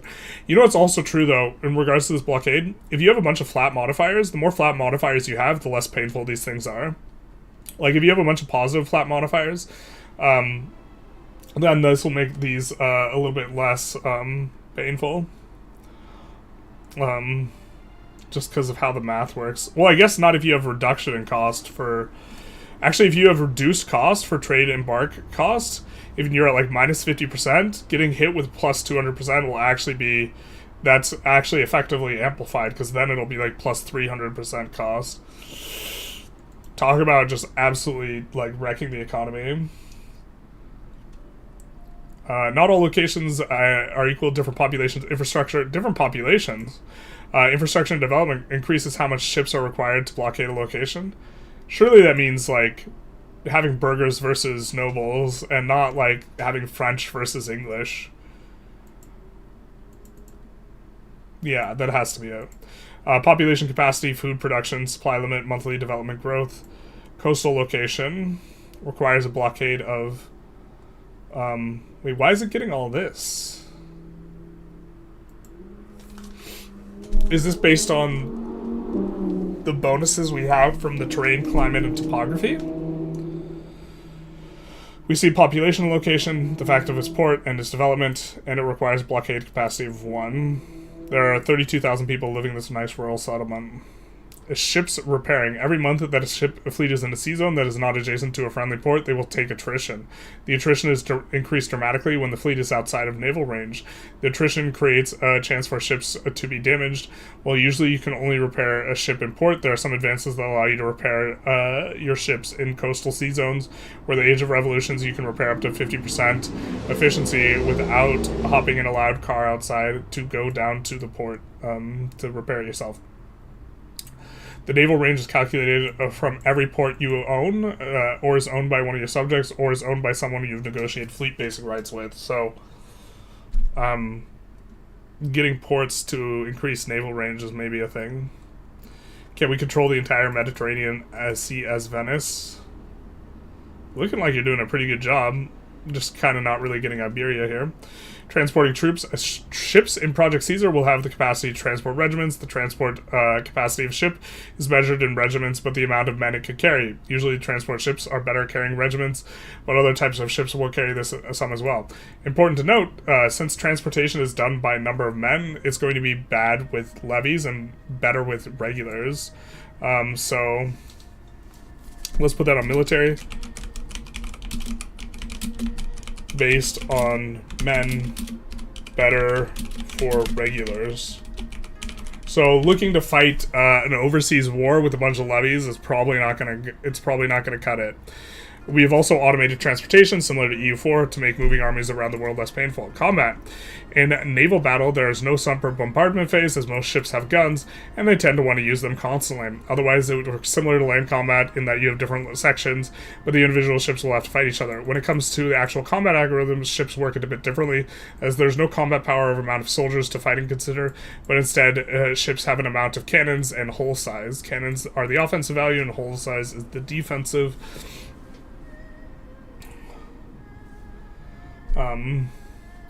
I hope that one day they can make Navy feel more significant than Doomstack Win. The Navies and Paradox games are almost universally bad mechanics. I mean, this already makes it seem more substantive, but I don't know if this is a Doomstack Win situation like it is in Hoey. Types of ships. There are 4 different categories of ships: heavies, lights, galleys, and transports. In each of these categories, there's at least one ship of each age that can be researched, but there's also many unique ships that can be built. There's no real restriction on what roles different ships can perform, but transport ships are not the best at blockading, and light ship may not be ideal for transporting soldiers. Each type of ship differs in how many trained soldiers they need for their crew, how many cannons they can have, and more. You can also raise ships as levies from your population, but these are usually better suited to transport armies shorter distances and should not be relied on in a sea battle. You don't say. The fishing ships aren't good for battle. There's no cannon on your fishing ship. What type of fishing you be doing, bruh? Work in progress UI, but there's a unique galley for Aragon, 2 more guns, 1 more hull, but need 30 more soldiers. And also there's an early Iberian caravel which all the Iberian countries may build. Stay tuned, as next week we'll talk about how colonization works. Let's take a look at some of the top comments. If I can vibe and sit on strong navy, defense force, and armies still have fun, this actually fulfills my dreams about navy. Well, if you blockade someone, blockades seem hyper crippling relative to other games.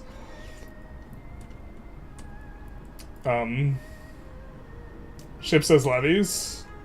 Yep, the fishing boats. No flagships. You got a macro for this? That's funny. Colonization of natives. By the way, you added a button to EU4 to clean entire province of natives. Please let it return. Genocide is not coming back. Will naval doctrines be a thing? That is in laws. Or it's called something other than laws, isn't it? Galleys get an automatic bonus in inland seas, and even higher a bonus in narrows. Canoes is the most primitive galley you can build. They currently fearsome 1 cannons and indomitable 1 size hull.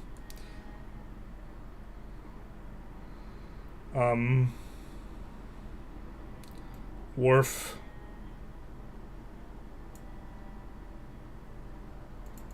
We will get this in map modes at some point, I guess. Guards for... I think this was already in what we just looked at. Maybe they posted it after this happened and with an edit. We looked at we saw the natural harbors already. I have 1,000 boats, the fisherman fleet. Into battle. To be fair, I mean, enough fisherman boats should actually be able to take out a really big ship in theory, right? If they actually have a cannon on the fisherman boat. But I think they just don't have cannons, so... I guess you could board them with enough boats. Just like mosquitoes.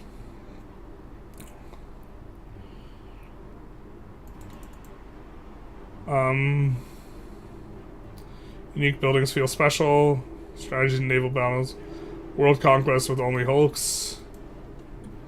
World conquest with only transport ships. The truth hurts. Brittany is one of my favorite starts to try. Also, for some reason, it makes me hate the English and the French. Well, someone was asking about what country is good to start out as.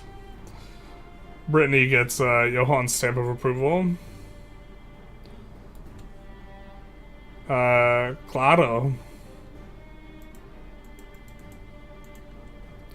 Okay. Claro means of course in Spanish.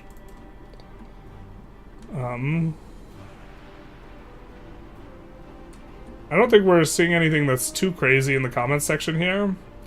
Malta is one of the 63 locations having 100% harbor suitability, yes. Interesting. Population equals people living, development equals roads and houses. That makes sense.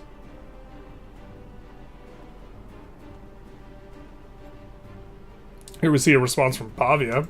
It's going to take some more time. Venice is so important historically and gameplay-wise, the type of thing that we want to take as much time as possible to investigate and solve our current available technology, so looking at the best possible way while also having proper gameplay feeling. Oh, this is to make Venice an island or not. Yeah, the classic discussion.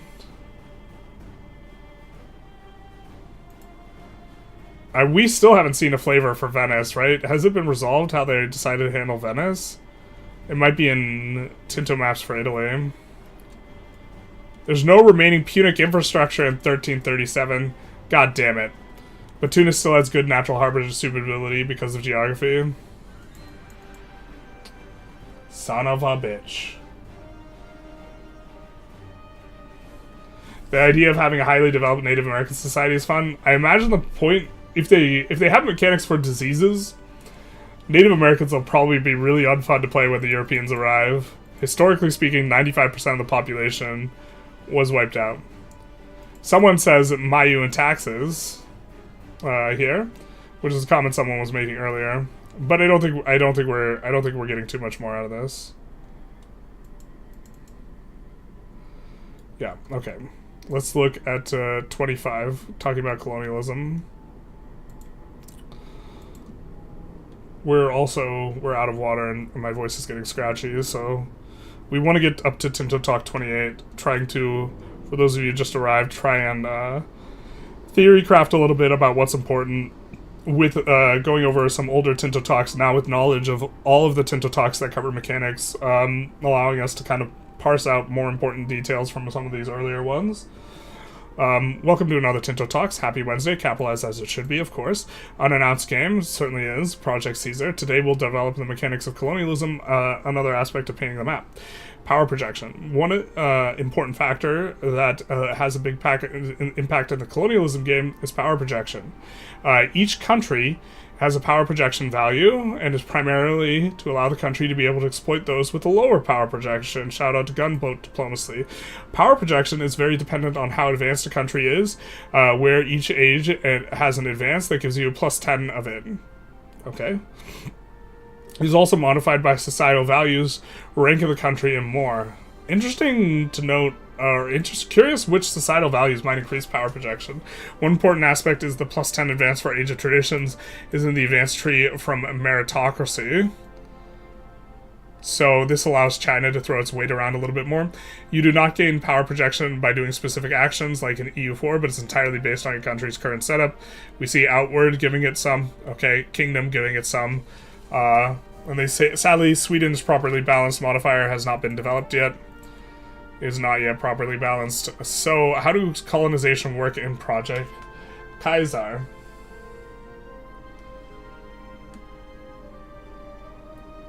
You ought to have enough stuff to you can bounce back somehow. I don't know, losing 95% of your population is an insane thing. Maybe 70% die because you planned for it and some ways counter it? Maybe. So how does colonization work in Project Caesar? Well, you colonize by starting a colonial charter in a province for an upfront fee in gold. Then each month, some of the population will be moving from the homeland to the colonial charter until all locations can be owned by you. Are owned by you. So you just purely fight out the other people. Interesting. And can out-colonize them, perhaps? In almost all cases, there are people living in a location you want to colonize, so for you to be able to have the charter to flip your ownership, there are a few rules. A location needs to have at least 1,000 people living there, and a certain percentage of the population needs to follow your state religion and be of accepted culture of your country. So colonizing a high population place is going to be more difficult. Isn't it like, I think you could colonize just like, yeah, you could colonize occupied areas that are occupied by, like, I think other European countries. It just wouldn't be very effective, right? Progress for the sake of progress must be discouraged. This percentage depends heavily on the power projection of your country and the countries in the location. Yes, I said the country is plural, and next week you will understand what we're talking about. This has implications at the start of the game. Yuan could, in theory, start colonizing Europe if it had only been closer and discovered. How the countries and pops already present in location react to your colonization will be something that's clarified in later Tinto talks. So, let's do power projection affects colonization here.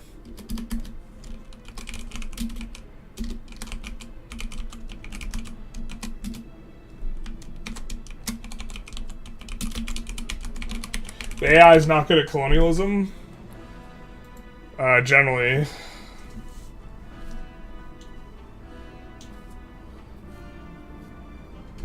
Maybe AI tries to attack you once, gets peace, and you recover, but the colonial expeditions could change it. I don't even bother colonizing in casual EU4 because everything is just taken not even halfway in. Unless you rush it. As long as you have a colonial charter, people from your own locations will start moving to locations of colonial charter. The amount of people moving in is rather low at the beginning of the game, but there are advances that will increase in later ages. Societal values have an impact on it, as does the distance to the colony. One thing to take into account is that colonization does not magically create new pops out of thin air, and being able to create a huge colonial empire is not a feasible strategy as a low population country.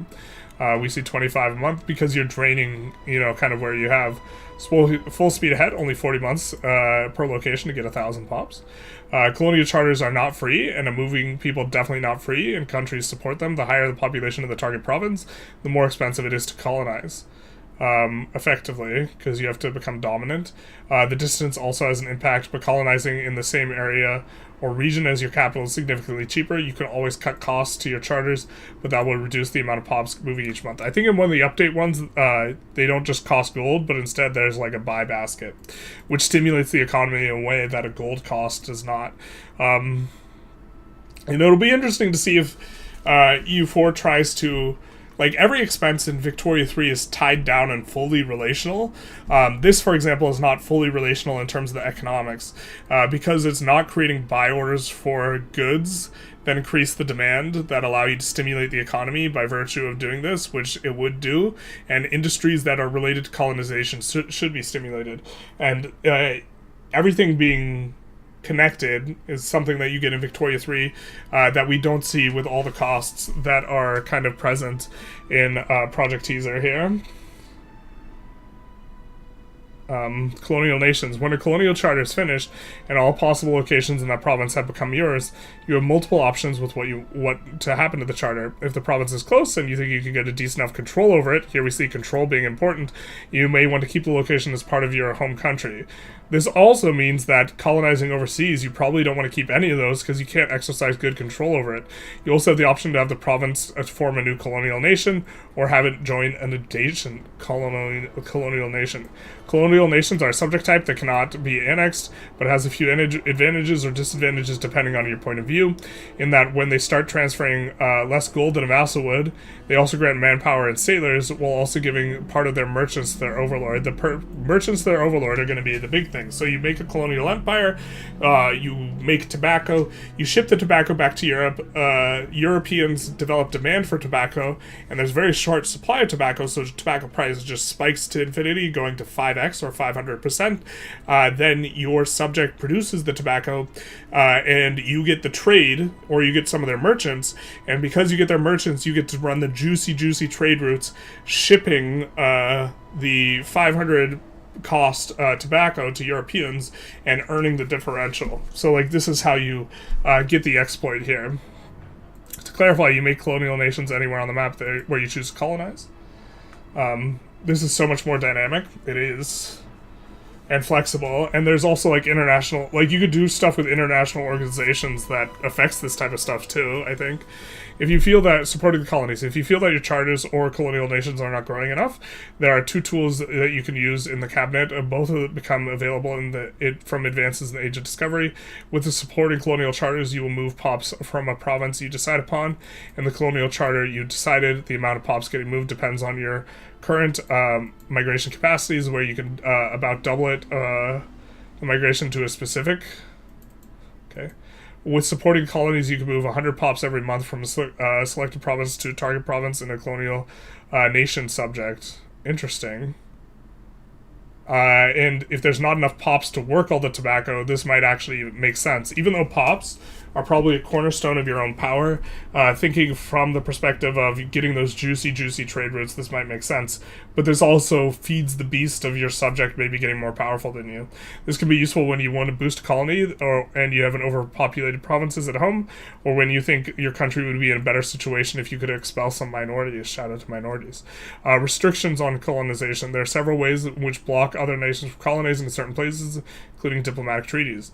At the start of the game, Norland, Finland, Karjala, and Kola are all under the claims of Sweden and Novgorod, who have divided the area between them. We also have the situation of the Treaty of Tortillas, where the New World will be split among the Catholic powers, causing a lot of interesting dynamics. Next week we will talk about the difference between countries and why owning locations is not all there is to life. And we get country types, right, in this next one. Selectable nation types, but let's quickly look at the reaction score on some of these comments. I think we're not really finding too much in the comments, so we're going to kind of try and do a little bit less. Some Greenland world conquest, alright. Colonial charter once you have a single location output flipped. Looks like it's mainly St. Dave here commenting. No Johan. Multiple competing colonial charters in the same province. But it's not the first come, first serve. Rather, the first country to reach their threshold of religion and culture in each location wins the ownership.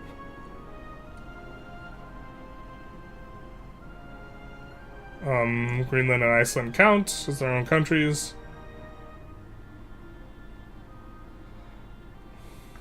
Is it reasonable to have it's reasonable that distance to capital should have an impact, but it should be easier to colonize the location farther away if you already have a core or fully fledged colony with excellent infrastructure much closer. Would it not be possible to, e.g., make a penalty a weighted average between the distance to the capital and the nearest coastal province of a harbor of certain level of development? This would make the system more realistic in my view. Yeah, it's kind of interesting. More realistic, yes. But it would add a lot of distance calculation sorting, and for now just been the capital. Womp womp. In theory, we could set a staging area for colonial charter when we start it, and have it calculate the distance there. Actually, that's pretty trivial to do, and we could do it, also weight it so that it's likelier to take pops from that origin as well, and we could have goods demand for it. Hey, I think they implemented goods demand for it. Adding it to my to-do list.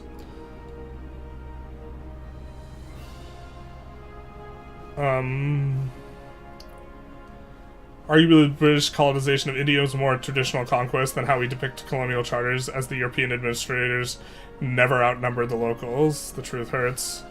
Which is one of the reasons why they were ejected, right?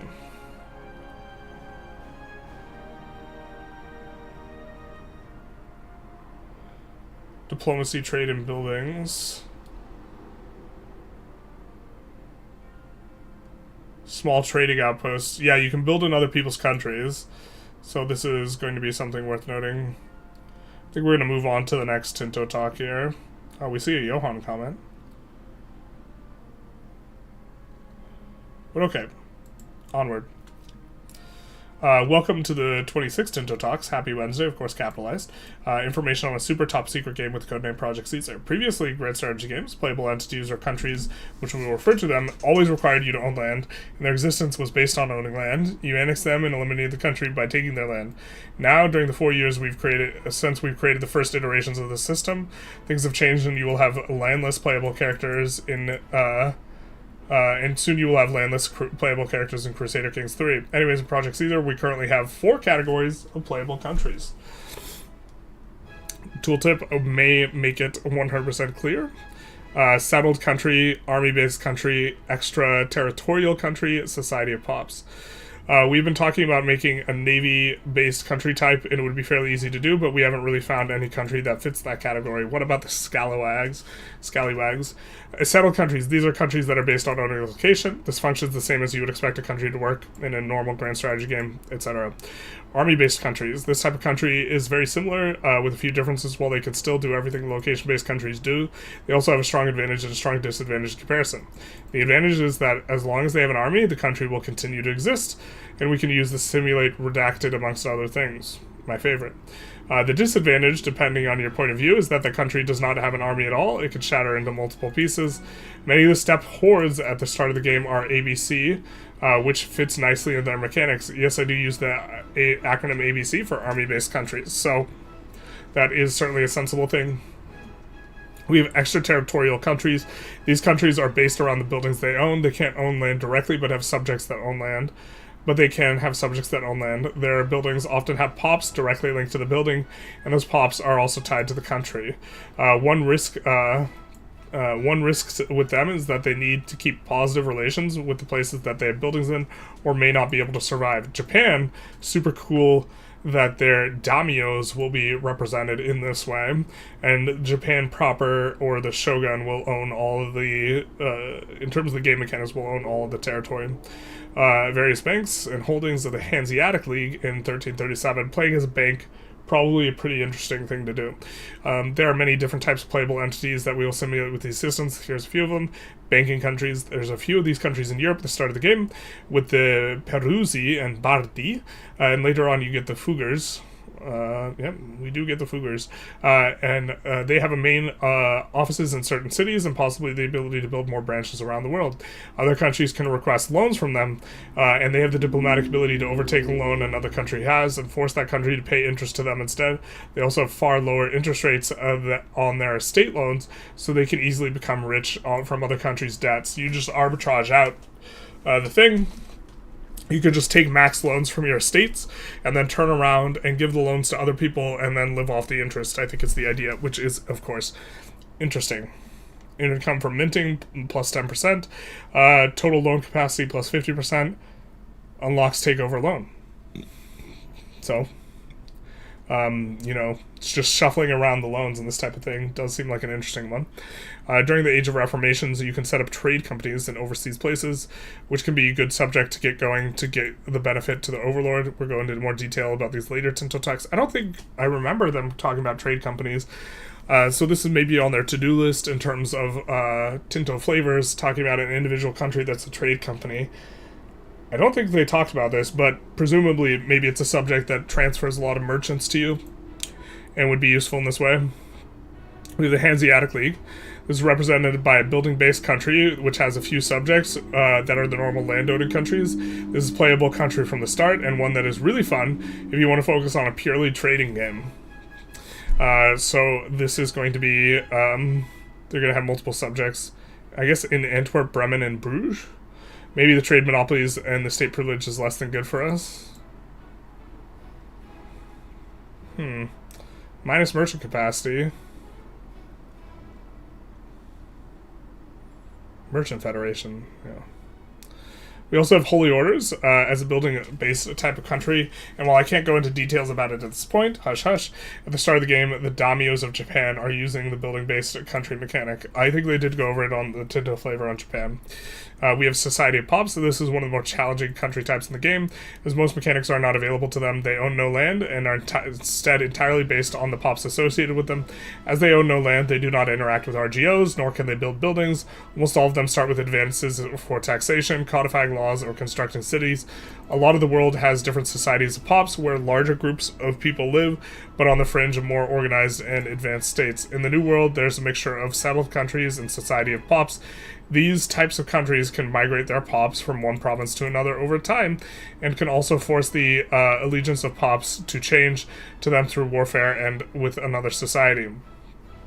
The borders between different societies and even settled countries are incredibly fluid, and they can be locations as either of them, be in the same locations as either of them. They can raise levies directly from pops, and their armies can live off the land anywhere, gathering a small amount of food from any type of land. Their armies can always force any pop of their culture and religion to swear allegiance to their society. Amongst the ways they can stop being colonized is forcing colonizers to peace talks, forcing them to cancel their colonial charters. Interesting. A settled country can in a war force a society of pops to abandon pops that they own and no longer own any pops. That society will no longer be an existing country. The society of pops can attempt to settle if they achieve advances, after which they will take control of locations that they have pops and are the dominant culture, religion, and become a settled country. So this might be the best way to play a New World country if you can really sprinkle your pops all around, like North America or something like this. Currently, though, the gameplay experience is not where we want it, and unless that is improved by beta, they are very likely to only be AI on release. Okay, womp womp, never mind. Here we see the Quinine people have settled. Also, to clarify, society people in army-based countries have ways to become settled countries through mechanics, but there are no normal ways of changing country types except through special events. Stay tuned, and next week we'll go into detail about buildings you can build outside your country. Now, I don't think there's going to be anything to glean from the like top dev comments in regards to different types of countries, because you don't have agency to be able to like swap or this type of stuff. But okay.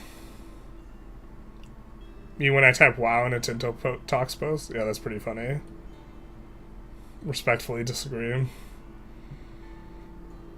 Wow.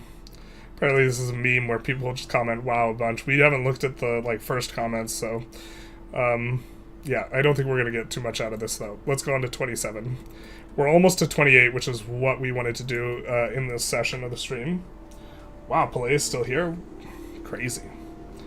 Tinto Talks on number 27th and 28th of August, 2024. Welcome to another Tinto Talks on number 28, another happy Wednesday, the day in which we will give you, etc., Project Caesar feedback. This week, we will delve into more details about buildings and how buildings are not just something that you do inside your own borders, but something you can do outside them as well. We usually call these types of buildings foreign buildings, which is a sensible name for them. Without seeing a lot of the numbers, there's not there's probably not too much theory crafting we can do, but we can do common foreign buildings. Let's take a look at what we can. One common type of building many countries can build in foreign towns is trade office, which requires you be the owner of location. Would the owner of the location have at least 100 opinion of your country? This is one way to get a foothold in another market. The caveat is that the merchant power is relying entirely on the maritime presence it can provide. So we give maritime presence, and this is the entire way that we are getting merchant power. So if we built enough levels of these, that would work. It gives burghers employment. I don't know if the employment... I don't know who... Actually... Yeah, we have a big question here that's, like, pretty important. Who gets promotion in foreign buildings? Does it eat into your qualified pop promotions? Because if it eats into your opponent's qualified pop promotions, it's kind of curious to think that you could effectively brick them from expanding stuff by spamming stuff in their location. Because if we have 100 burghers that need to recruit and they have 100 burghers that need to recruit, it's not going to take them twice as long to recruit the burghers if it is a shared promotion mechanic. I bet it's foreign employees. That's kind of what I'm thinking too, and I'm kind of thinking that it eats into their... I think it eats into their promotions, which is... Depending on how important the promotions are, that might be really bad for them. Another building you can build in the capitals of countries of the same rank or above is an embassy. This increases your diplomatic capacity by 0.1 and lifts fog of war on the country, but is rather costly and upkeep requiring paper and jewelry. I was just thinking you could spam subjects and give them embassies, but I guess this wouldn't work if the upkeep's really high. Not all foreign buildings can be built in an own location, though, and some require location to have no current owners to be allowed to be built. One of such buildings that you want to build in a tiny area where you are doing a colonial charter is a mission. This is a building that will convert 100 pops every month to your religion, and religion is an important one for gaining control of the area, finally. It is fully staffed and it has access to goods, and so this will be useful. Getting it access to goods might be a little bit difficult, but monthly religious conversion, this is going to be powerful. And also, we assume that this building doesn't go away later, but what it'll do is it'll be not your freaking problem later. Oh, unless you actually still own it. No, it'll be not your problem later.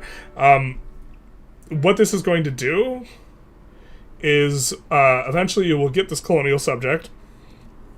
I assume the mission stays, but the mission, it has its production method that eats into the tax base in the location. Since what you really care about in your colonial areas is going to be getting merchants, rather than getting, tax or revenue from tributes that is based on tax, you don't care as much the fact that this required production method eats into the tax base that is available there too much, and instead you get a bunch of conversion. But the idea is you're not saddled with the problem of this. I suppose very early on it'll be hard to, in the market, get all this there. But maybe not with the base production of the RGOs in the locations, I don't know. Brain drain of the medieval age, that's what I'm talking about. It's a little bit like in Victoria 3 building railways in the other person's country in terms of like a cute thing. Unique foreign buildings. There are many unique foreign buildings in the game depending on what type of country you may be playing. Today we will show off a couple of the unique ones in some countries that play differently. Well, the Hanseatic League has multiple buildings they can build. One of the truly unique ones is their shipwrights, as they can be built in the port of any of their subjects, giving sailors to the owner of the building while also increasing the building capacity in the location, the shipbuilding capacity in the location. If you're playing as a banking country, you can always place a banking office in any town or city, which will give you a small amount of merchant power, while also giving you a fair amount of gold. In any town or city. This seems wildly unrestricted.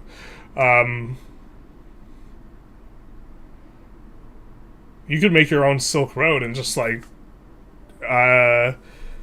have merchants or merchant power in everywhere along the Silk Road and just push silk through, or whatever, from Asia through, just by building a bunch of banks, a banking office in the line. That's kind of fascinating as a play pattern.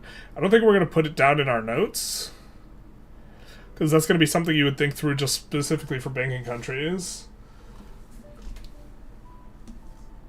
Flat 100 pops converted instead of some percent. I bet it's foreign employees. I bet they count as your employees still. Maybe you don't. Maybe they don't get control of the building. You just always have control of the building, but it's like the foreign pops. If the buy order is not filled at the conversion rate less than 100. Yeah, if the buy order is not filled, the building doesn't do its thing. I'm not sure if it doesn't use employment. I think it still might use employment. But it doesn't do its thing. It also doesn't buy the other goods, right? It's gated by whichever good has the least supply, so the other goods won't get purchased if you don't have the things. Military orders in the Catholic faith can set up an order commandery in another location of the Catholic country if they have negotiated sponsorship. If a country agrees to sponsor a military order, they will gain religious influence and prestige every month. Each of the commanderies they build will give you some gold and manpower. Each of these commanderies you build will give you some gold and manpower. I assume that's for the military order. We can see the commandery that they're being given here. That is going to give some stuff. Destroying foreign buildings. For each foreign building in your country, that requires good relations to build, so I'm guessing the banks are going to be part of them. You have the option to destroy them if your opinion goes below 0 and you are at peace again. This obviously lowers the opinion further and could give them a casus belli to be used against your country. Other buildings may require peace to be removed, though. While this is very interesting and fun, I realize that Tinto is a bit short, so let's do some information here. Recent changes. We constantly update and tweak the game back and forth, and such we're going to show an example of something we've changed recently, mostly due to feedback we've been given. First of all, we added a small staging time to all explorations. Hey, this is what we were talking about, where they need time to prepare and require resources, tying the exploration mechanics closer to the economy system of the game. Fantastic.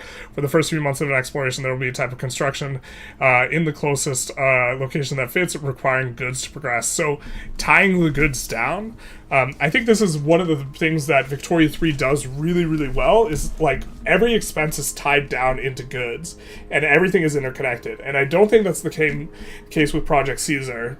There's a lot more floating economic activity that's just kind of happening in the aether.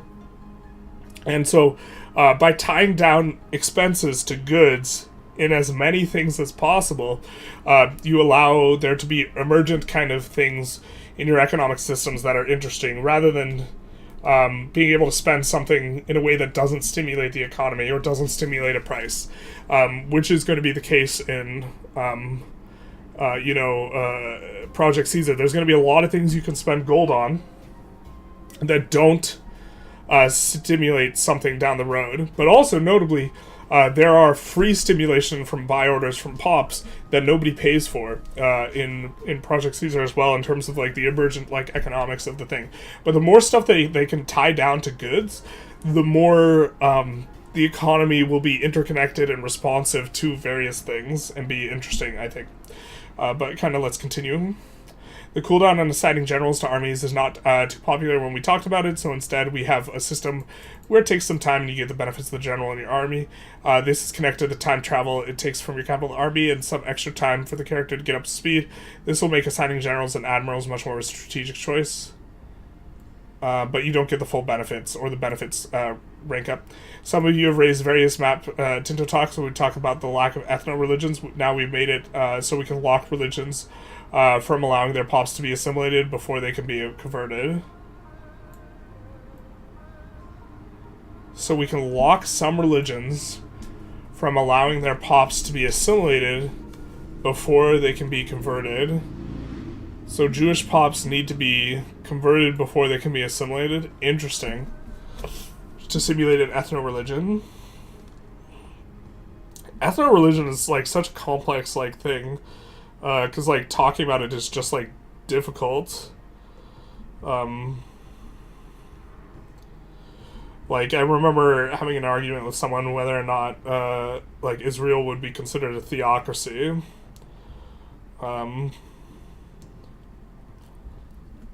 And I think the fact that they have a commitment to, but it's like it's a theocracy of an ethno religion, not like a pure religion, but they have a commitment to the majority stake in their democracy to be people who are either ethnically or religiously Jewish. But it makes them like a special type of theocratic nation that is not like is semi-secular theocracy. It's like ethno-religious theocracy. Winter is coming next week. So the next one will be the final one we take a look at today here. Sikhs 2 and Yazids. Yeah. EU4 players when their economy is more than just clicking the dev button. Yeah, and like it's clicking the dev button and just spamming like what is it, like churches everywhere or something like that. The economic system I think is really robust. I think there's a lot that they could do to like tying down the stuff will make it a lot better. Shadi was probably starting to miss Mahmoud by now. Since I pointed out to Mahmoud that he was probably actually helping me, assisting me in the project of demonstrating to people why Putin is such a problem, I actually have not seen him once. So I guess that was the real way to get rid of him. Welcome to another Tinto Talks 28. Happy Wednesday, where we will be... Oh no, wait, we already read this. We were going from the... Hey, top reaction score. Wow. Seeing so many wows in the comments. What have I done? The wow moms, memes, rather. A sailor is a sailor. Will explorers from, for example, from Muslim countries still require liquor? Oh, wow. Jeebus. How slavery will be implemented? Slavery will be implemented. Missions should require at least wine and bread, and probably parish churches. Monasteries should need them during the Middle Ages. Huge commerce required from missions. No shipping even for Greenlands. For the Christian ones, yes. Ooh, not like this. No one is driving that donkey in the header image. Is that donkey qualified to perform that job alone? Someone asking the real questions finally. Yes. I don't know how my CDs will use this yet. We're gonna have fancy toys. Yeah, I don't think we're necessarily going to glean too much from strategy on the foreign built buildings in terms of like how this affects metagame. Samaritans are confirmed as well. Is there any downside for having a bunch of buildings from a banking tag in your nation? Nothing at the moment is special except burgers eating food.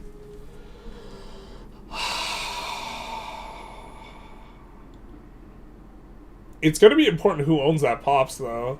Because the banks increasing the burgers is going to increase the burger estate power if it's tied to your stuff. But if it's not your pops, then it's not going to. But you'll have increased buy orders from foreign buildings. That'll stimulate your market. Them eating your food is probably a net positive thing.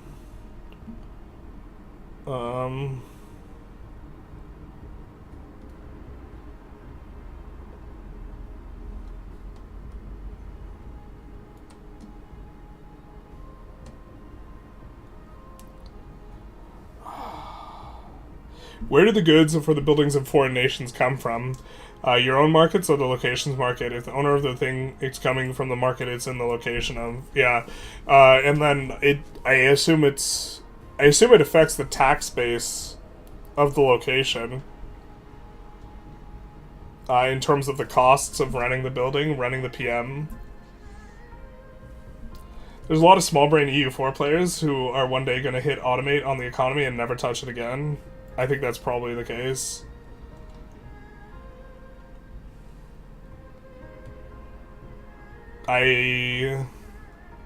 Yes, I think that's the case.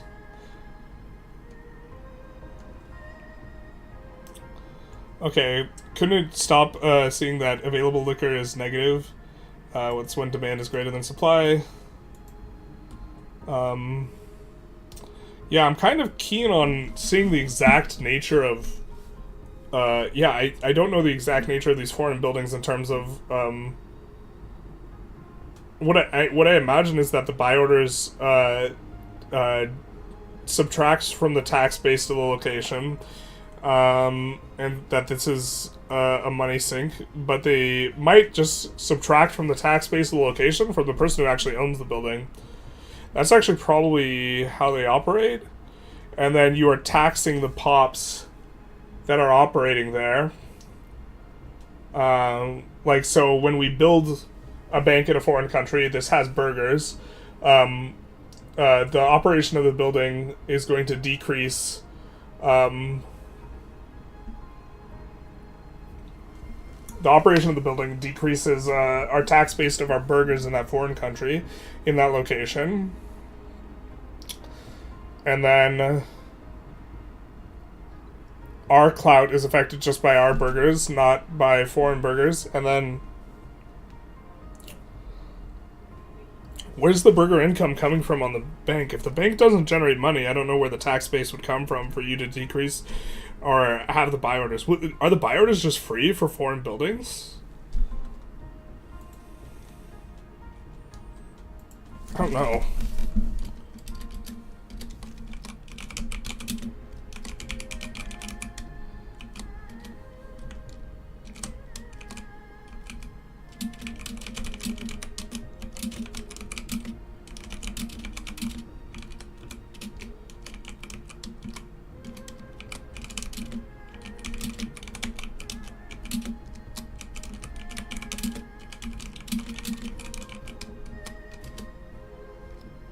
There's so many questions.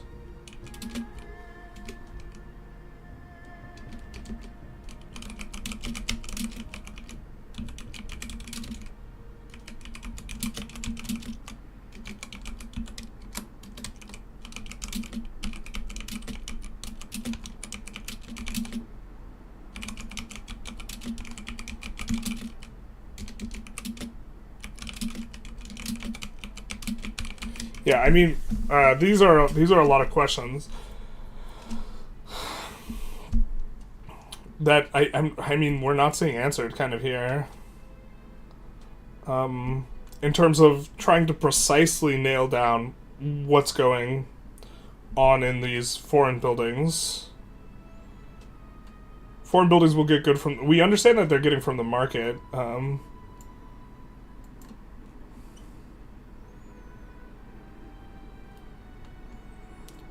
But we don't see. Is there a limit to how much we can spam buildings? Can we just build over entire tags with our trade outposts and commanderies? Someone's asking the real question. KIT, thank you for the follow, big nice. In relation to religions, is it, for example, harder Judaism to convert? Well, we kind of saw that they can't be converted, they can be converted, but they can't be assimilated until they're converted. Will missions disappear once the location is owned? How dynamic would the locations be? Would we be able to dynamically change the names of cultural religions? Well, missions get deleted. Okay. I guess that answers one of our questions regarding missions.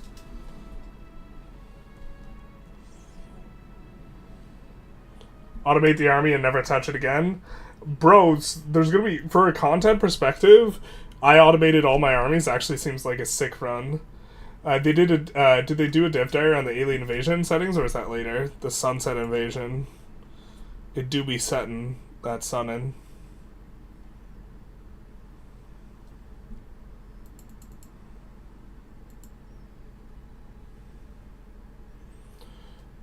Can't wait for the forum post. They turned EU4 into Victoria 3. Heartbreak and get some billion upvotes. Or you mean Project Caesar? I can't wait for that Reddit post too. There is going to be that Reddit post. I so see it coming. I mean, like, the economics having some of, like, the emergent complexities of Victoria 3 is, like, a huge sell on me for this game. We're looking for answers to these kind of really more granular questions that we're asking. Shouldn't the funds the commanderies raise be somewhat linked to the local community's wealth and presence of the faith? In theory, yes. So this means it's not, we assume. It's instead linked to the owner's country, or the owner of the building. Can we build trade buildings in the lands of society pops like French did in Canada? Society pops don't own locations. That's right.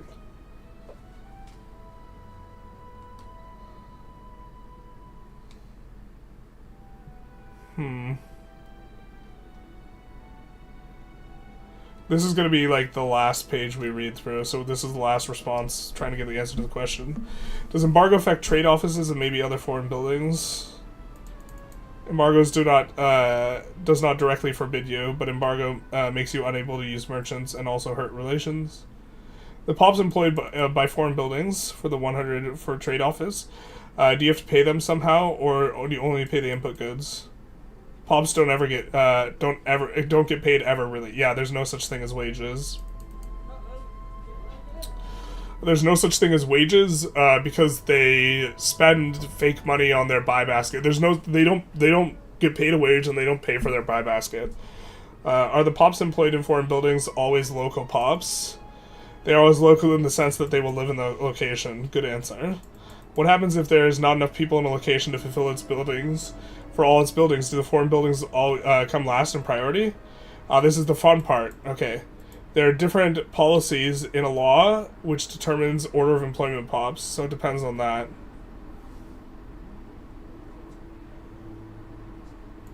Okay. Depends on laws. That's wild. It's the answer to the question, though.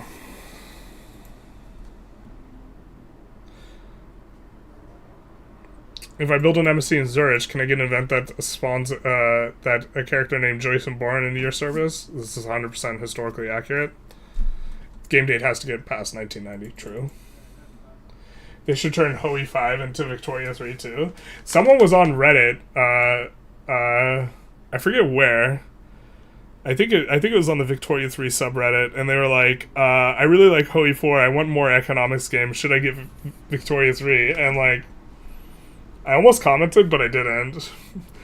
But like, bro, if you like UE4, Victoria 3 is probably not the game for you. Like, I could not think of a more... who pays for the construction costs and maintenance of the building? The owner. But how are you paying for the buy orders? The buy orders extract from the tax base. So how are you paying for the building? The maintenance? Because it has buy orders. I guess you could ship it just to you? Because normally the buy orders get extracted from the tax base, is my understanding.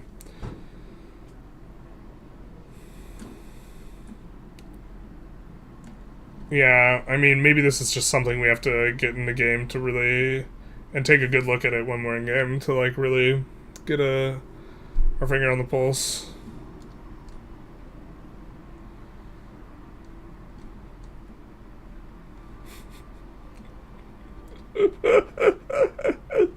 Johann Al-Gaib.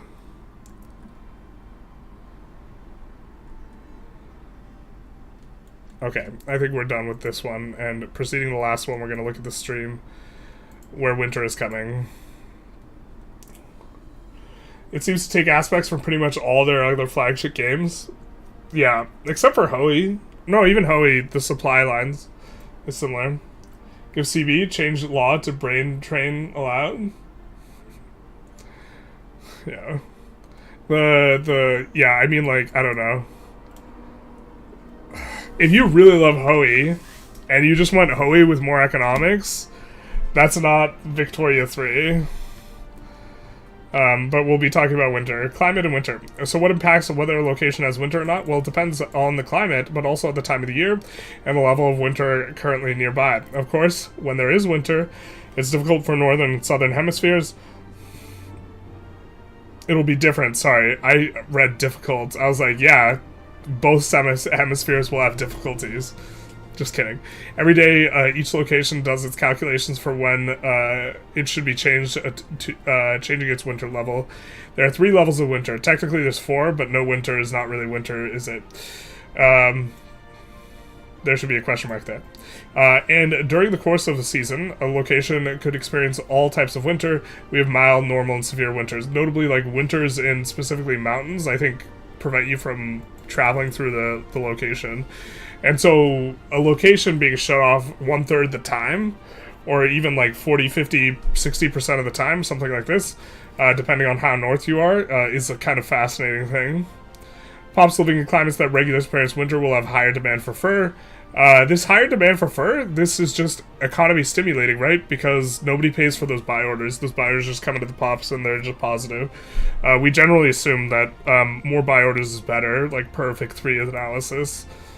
So higher north will have simulation that way, but winter's probably a pretty negative mechanic that hurts the economy as well.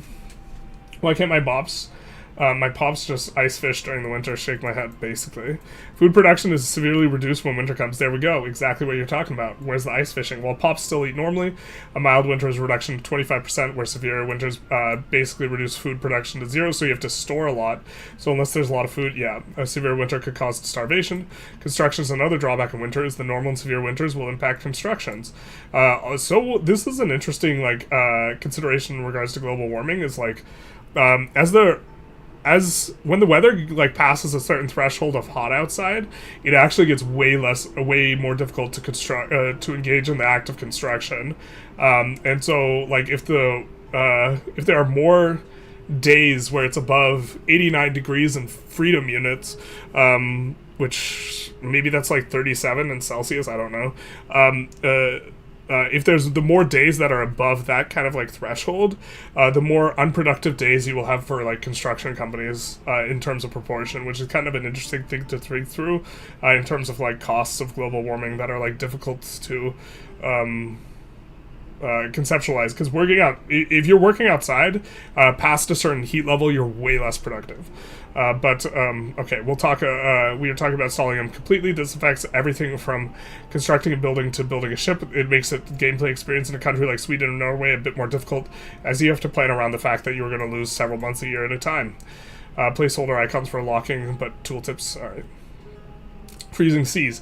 Narrows, inland seas, and lakes have the possibility of freezing over during the winter. Shout out to Russia. This can happen when a sea zone has a severe winter over a week, and it will last until the winter is no longer severe in that location. A frozen sea zone can be traversed by armies, and allows greater military control over the lands it reaches. However, it will cause navies to get stuck until it thaws. Be careful when the weather changes, as it can cause catastrophic consequences if an army is on the ice. Navies can also not enter any sea zone that is frozen over. When the shore belt and little belt freezes, you don't need the navies to reach this. Mountains. Dreams of a warm water port. Yeah. That's like one of my favorite memes, is like the ordering 3 from Inglourious Bastards, where the person's outing themselves by doing this instead of this, right? And the person who's like clearly a Russian troll talking about Texas should secede, it has warm weather ports. As one of the advantages you list for Texas for secession is that they have warm weather ports. You already know that warfare in winter is a bit more risky, but Project Caesar adds another element to it. Any location with a topography and mountain will be blocked to army movement during normal and severe winters. This can help create natural borders with some interesting strategic gameplay. Yeah, so you can start a war, like let's say the person who could help, trying to think, like let's say you're starting a war with Transylvania or something like this. I'm not sure about the geography quite, but let's say Hungary can only get through to Transylvania through the mountains.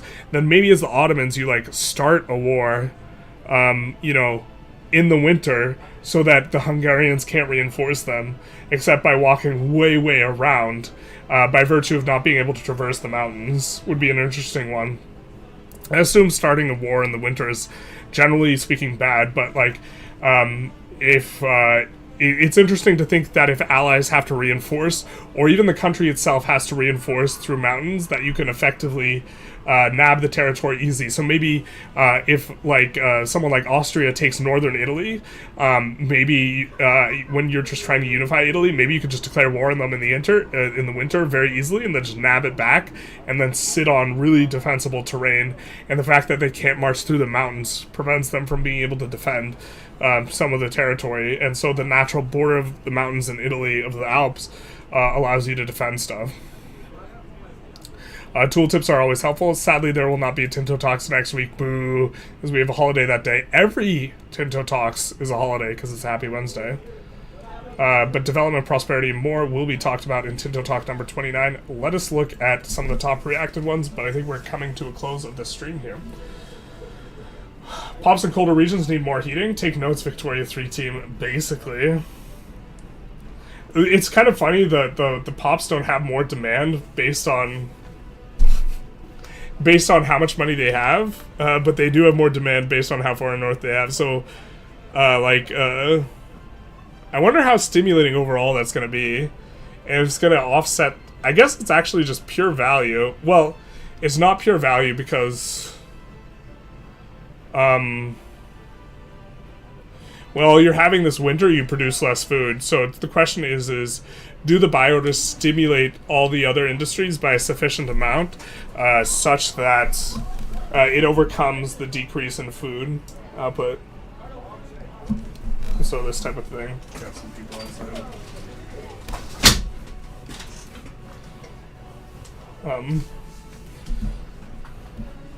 Putting all my nobles on a frozen sea zone in February? Perfect.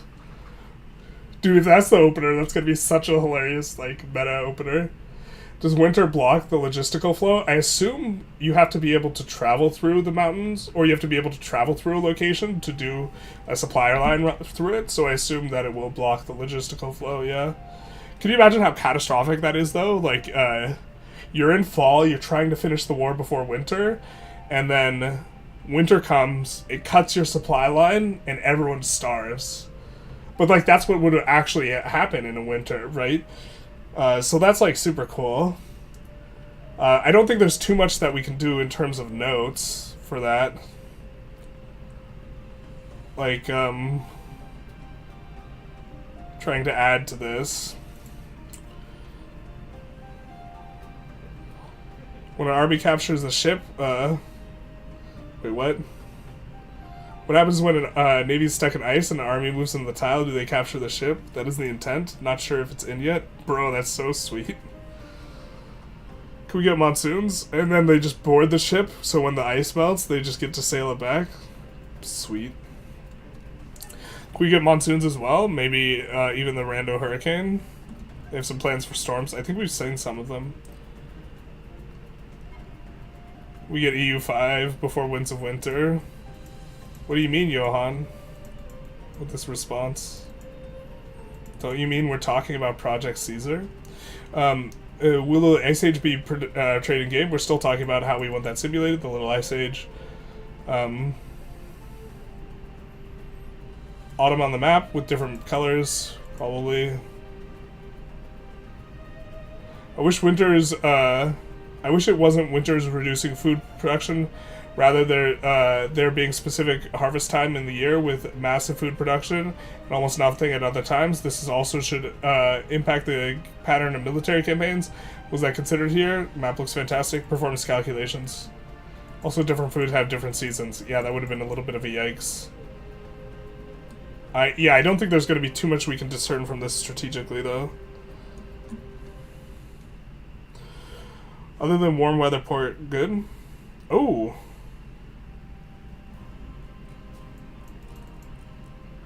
Control and trade are impacted by weather.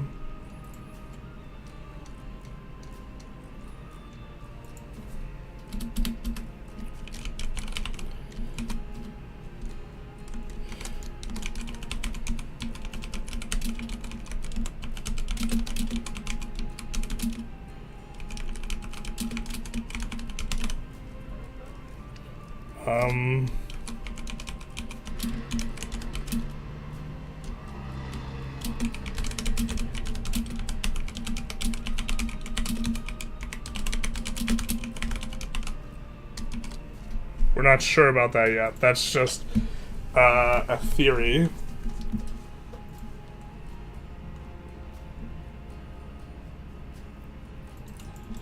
Winter is going to be, it's going to be harder to siege in the winter. Lacking supplies in winter is far more devastating. In terms of troops to make it survive winter. Yeah, so this is going to be the downside of starting a winter war. In order to have your opponents not be able to march over mountains, you'll have to have a worse kind of thing. But I do think that's going to be it for us for today. Probably over the next 5 to 6 days, we will cover the rest of the Tinto talks. So we'll look to have 2 more of these streams where we try and kind of cover some things. But we are kind of fleshing out our document here.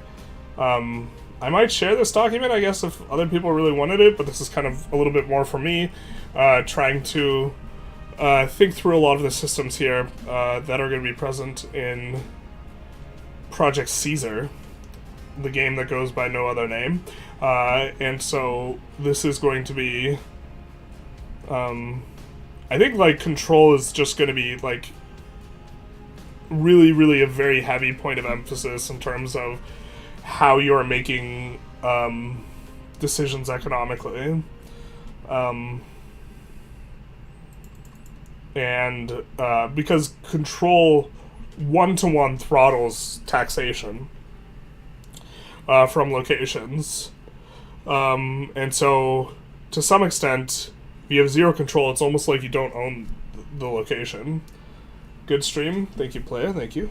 You're talkative this stream. Normally you don't talk too much. Or you just, you comment and then you leave.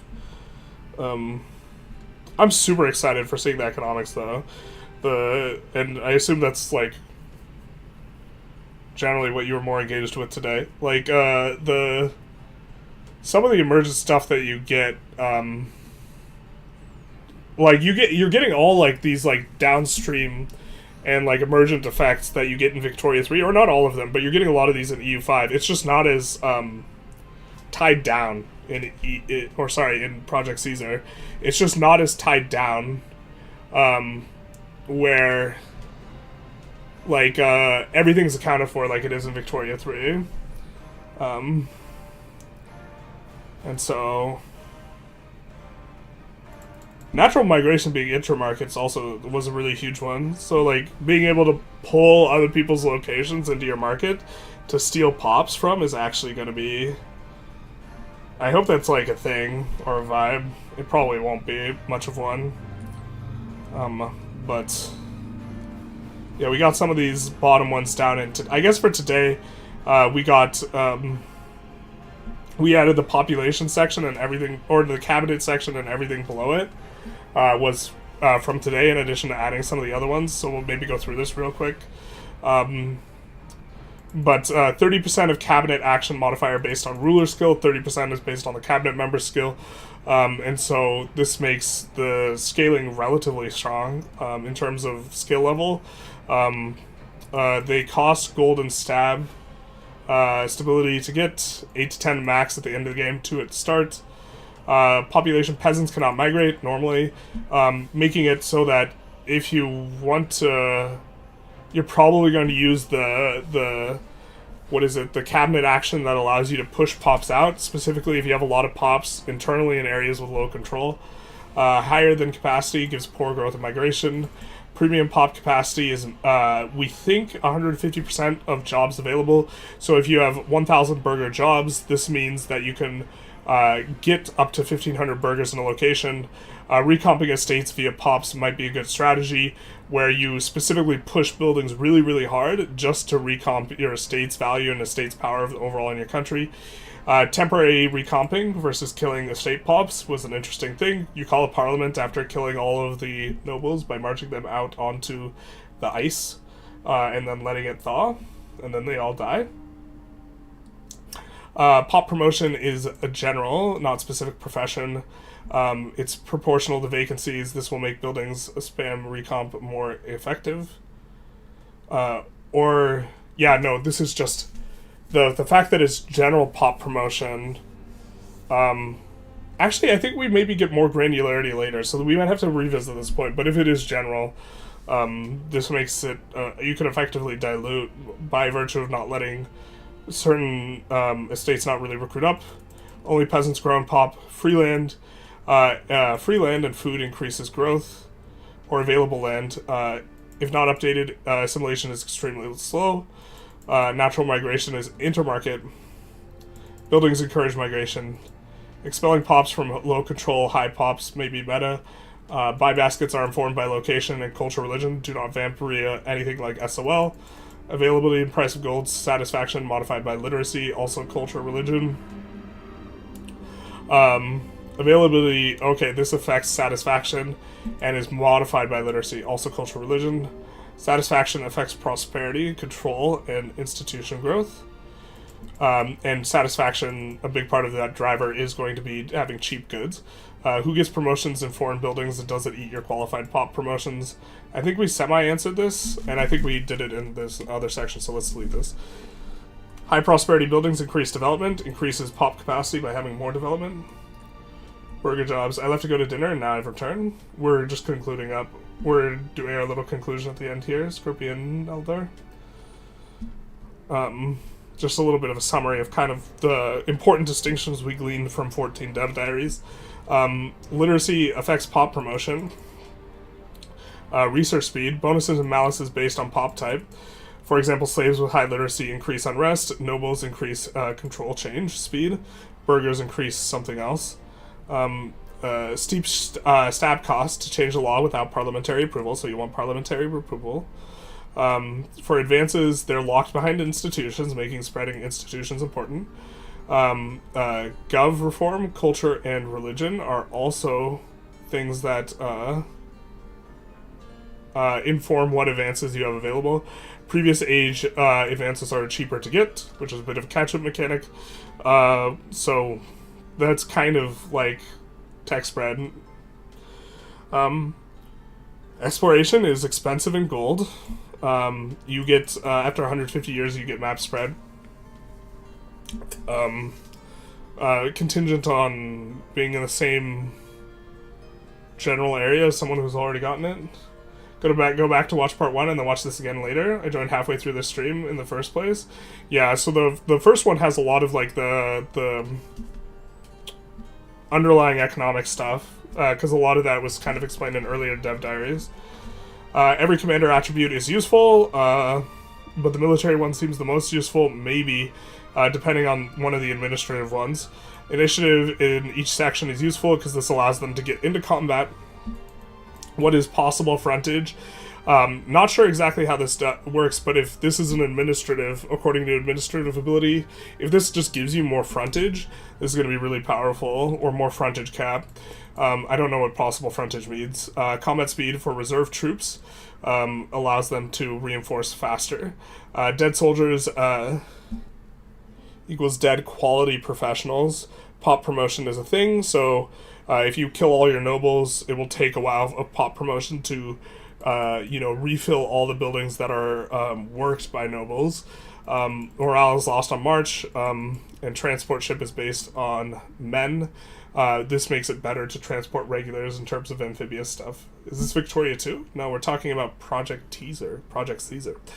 Huge modifier from harbor embark disembark cost on trade is something that we thought was especially worth noting. I think trade, we've talked, we saw some of the trade mechanics in the other thing, and the value you get from merchants, I think, is the differential between the buy and the sell price.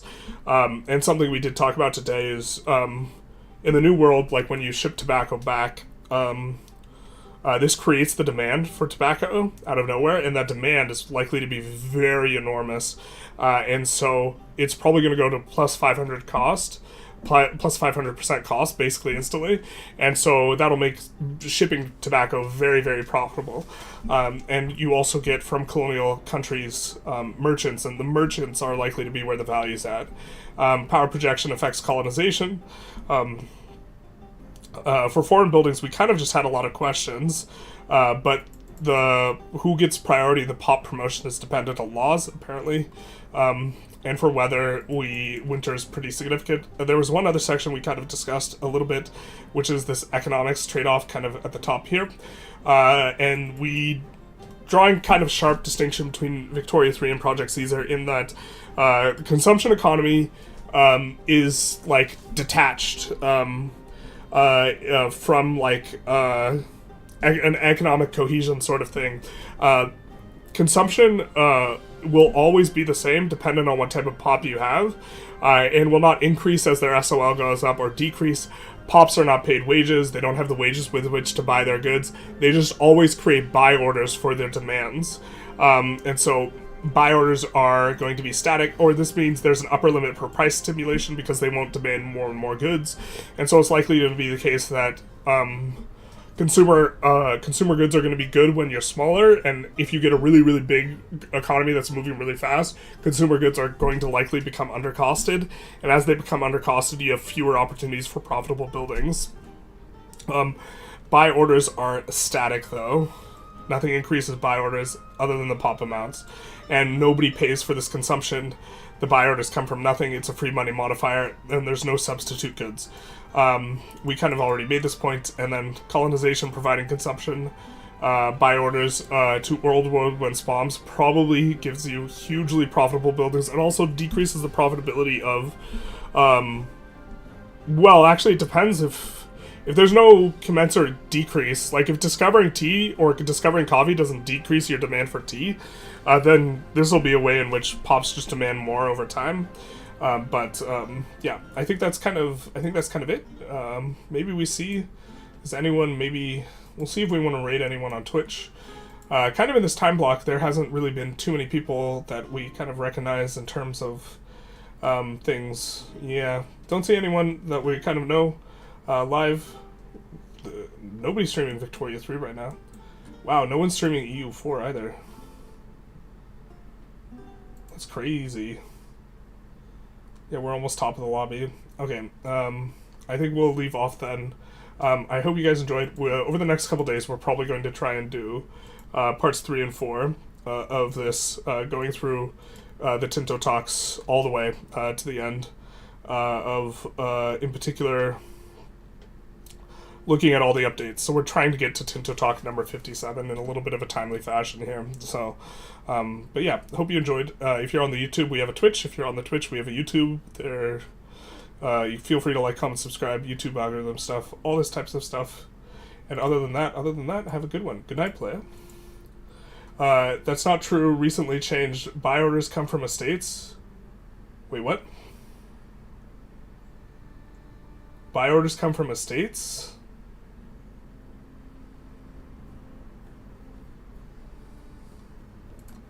Alright, we might need to pause for a second before we leave.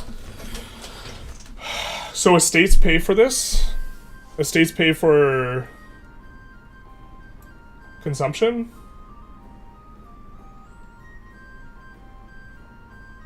For clarification, do you have a sauce on this? Piotr? Or which David area this is from?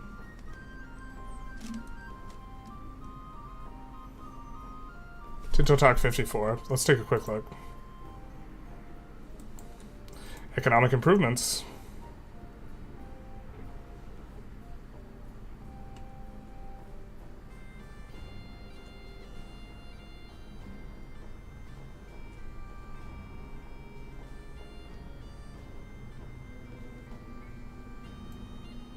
Raw materials.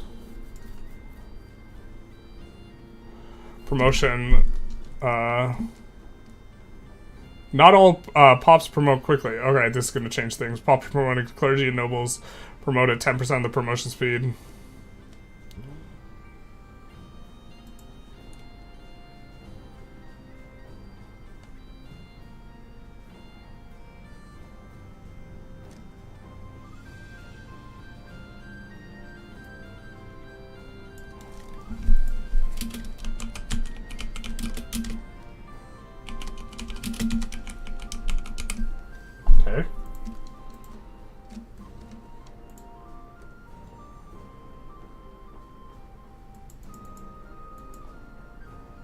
Demand scale. Oh man. Okay, they did change this. That's actually such a good change. Demand scale by development. And this creates buy orders. Perfect. This is exactly what we're talking about. God, that's such a fucking good change.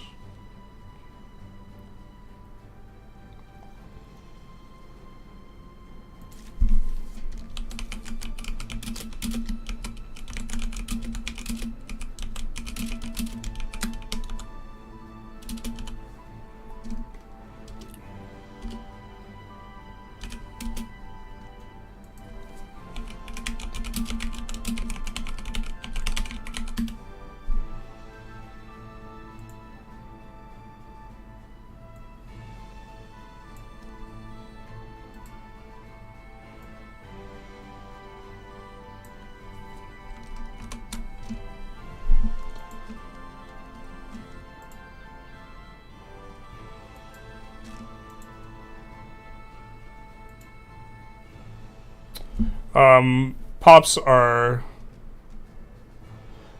now no longer getting their goods entirely for free, but instead the states will now pay for the goods.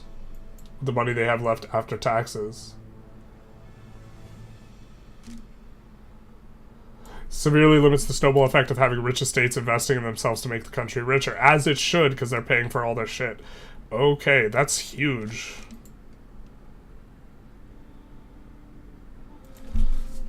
Huge, huge, huge.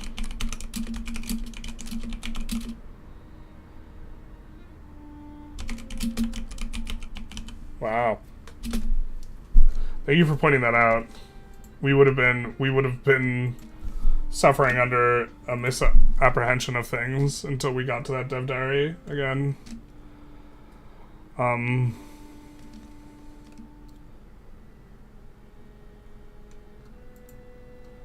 Bro, that makes that makes the economics so much better. That change, because that's like a huge thing. Like that's reconnecting the economics to be grounded in something that's relational to another thing. Oh,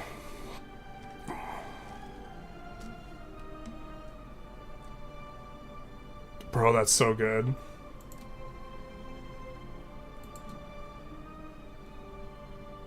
Okay, you're welcome. Yeah, thank you so much. Yeah, we're also out of here, but that's so good. Anyways, bye-bye, everyone. We already did the outro, so we won't do it twice.